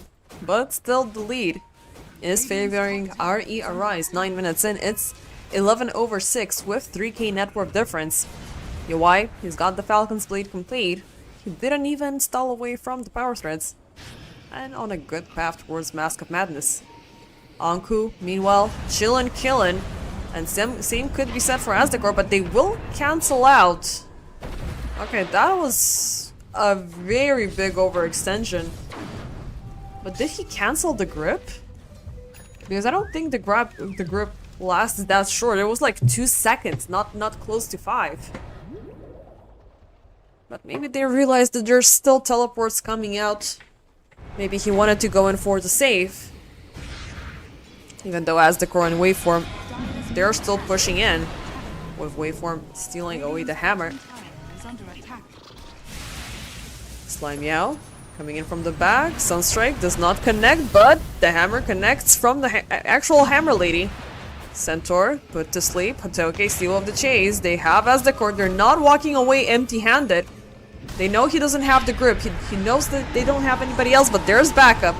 There's the Requiem with the Pit of Malice. Hitoke, he wanted to jump, but he ain't going nowhere. Bune also had the intention to join in, but he was a little bit too late, as Ethereal joins in from the other side. Kuropatovic finds him. Beautiful catch there. Slime Meow will not TP out. 3 for the price of 0. And with an arcane bottle rune added up to the mix. And this is the funniest part, like, it's just Q and W that he's spamming, none of the melodies, and ooh, Bune. This is bad. He gets caught up, thrown for the second time in the pit. Kuropatovic, he is gonna die as well. So basically the heroes that were not cut out earlier, well, with the exception of the Invoker, Kuropatovic dies twice. RE.Arise. Almost a team wipe across the map. Dire's middle tower is Anku under attack. looking great, and after the Rod of Aegis, he's gonna go in for the Scepter Rush.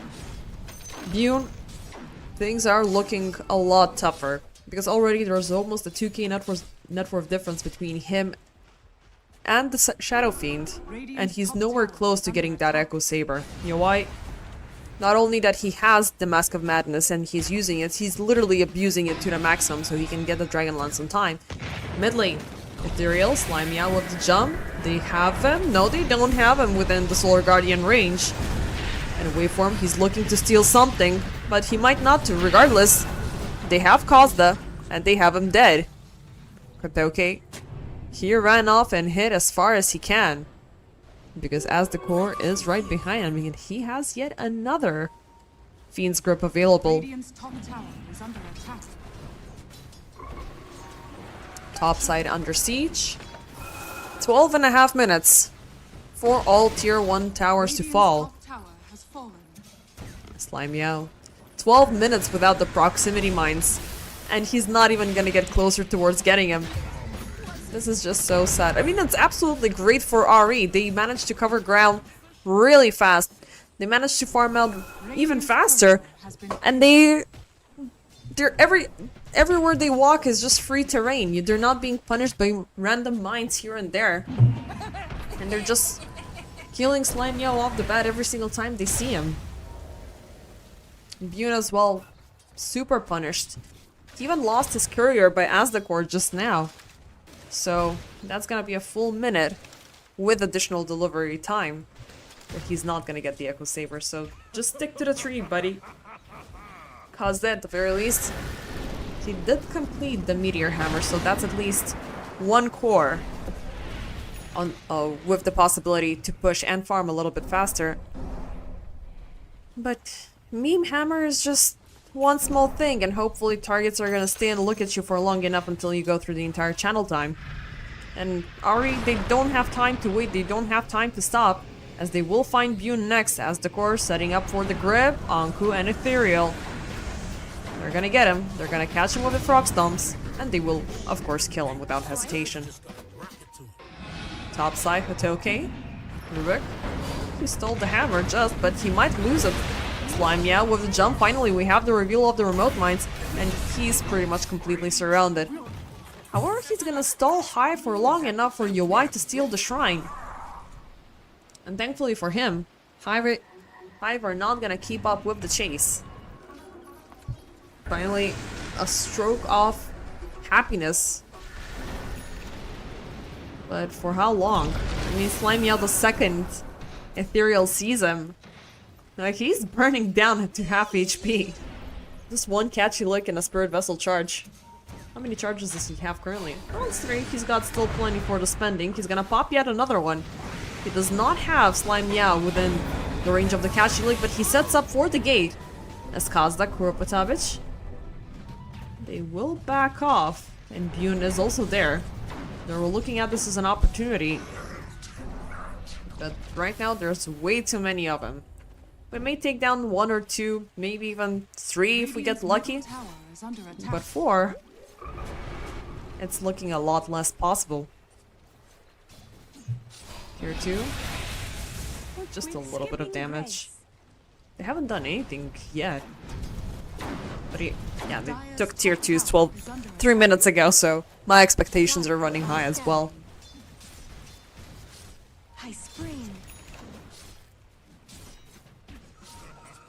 Anku.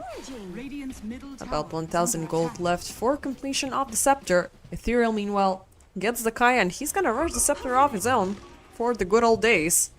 Meanwhile, Hive on the move. 3 heroes smoked up, but they catch Slime Meow before he can set up the blast off. Pit of Malice, keep him unwalked out. Kuropatavich, Kazda. They were trying to load up the Meme Hammer, but they will catch Anku in the Solar Guardian regardless. Bune jumps in, Sunstrike.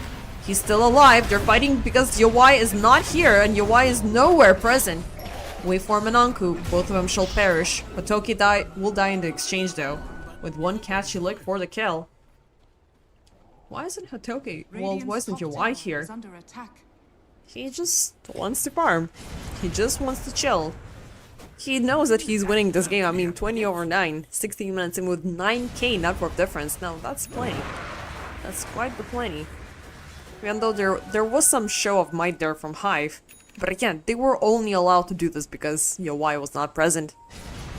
Bune, finally, he's gonna be really happy about the Echo Saber. And he's not that far off from the blink, but he got scouted out. Oh boy. Kuropatavich is in between him and his killer, so they're just gonna back off. Even though Ethereal, he's got an amplified damage rune that he's definitely willing on using. Getting faster on the farming, getting a lot better, and having 8.5k. Now, ladies and gentlemen, this was a mid-Largo versus an Invoker. But the great support and the great coordination coming in from RE, it made this happen. Down bottom, Kuropatavich spotted out. On the other side, they have eyes on Bune.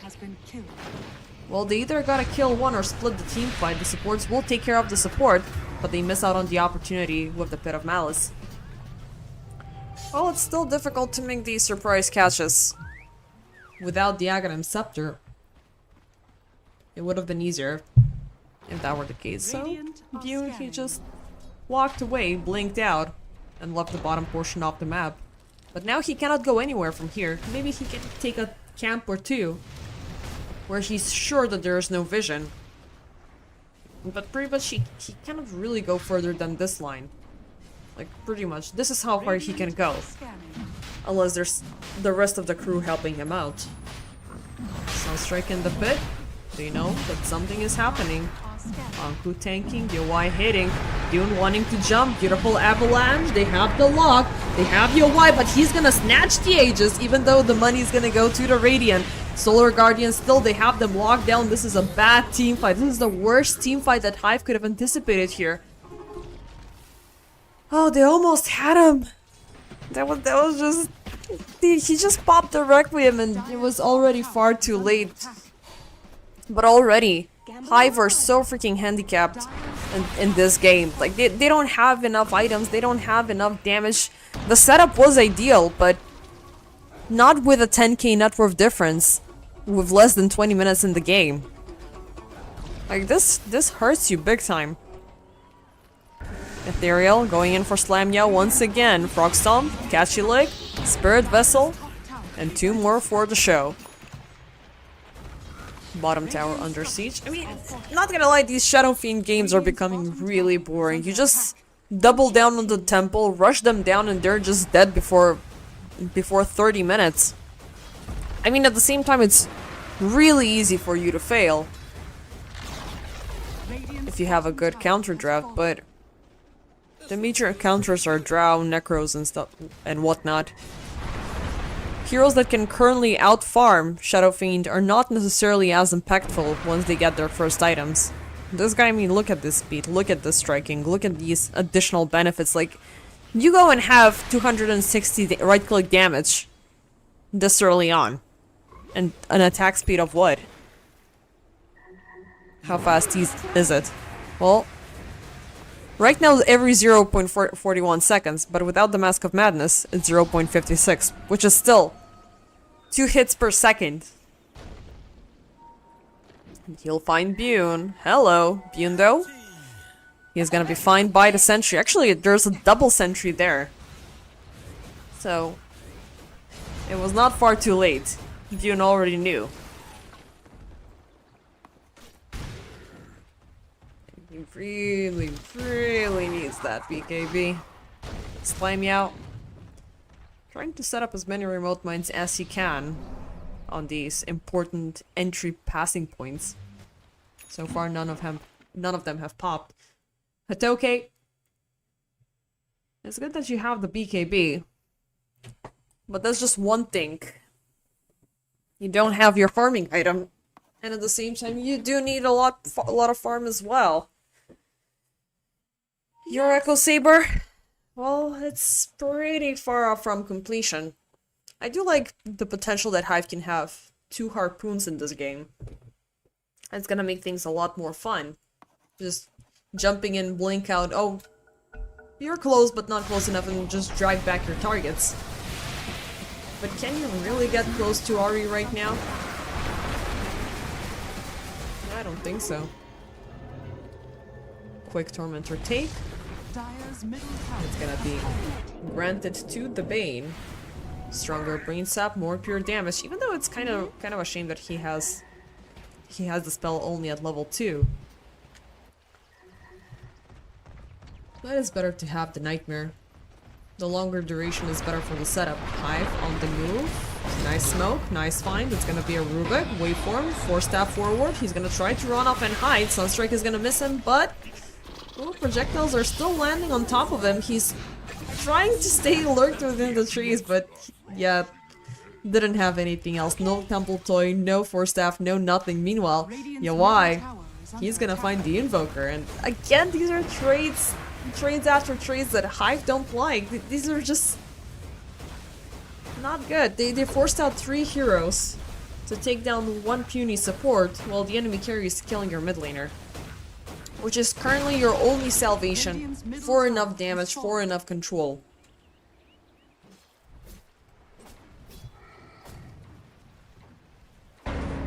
Topic working on a 4-staff off his own, which is pretty much done, but he cannot bring the courier all the way here. You gotta back off, because soon enough, UI will keep pushing for more. They're going in for the second set of the second set of towers. I mean, look at that damage. It's freaking insane. Radiant's top tower So yeah, is under 12 minutes, tier 1s, 22 minutes, all the tier 2s. Radiant's top tower Easy has peasy. fallen.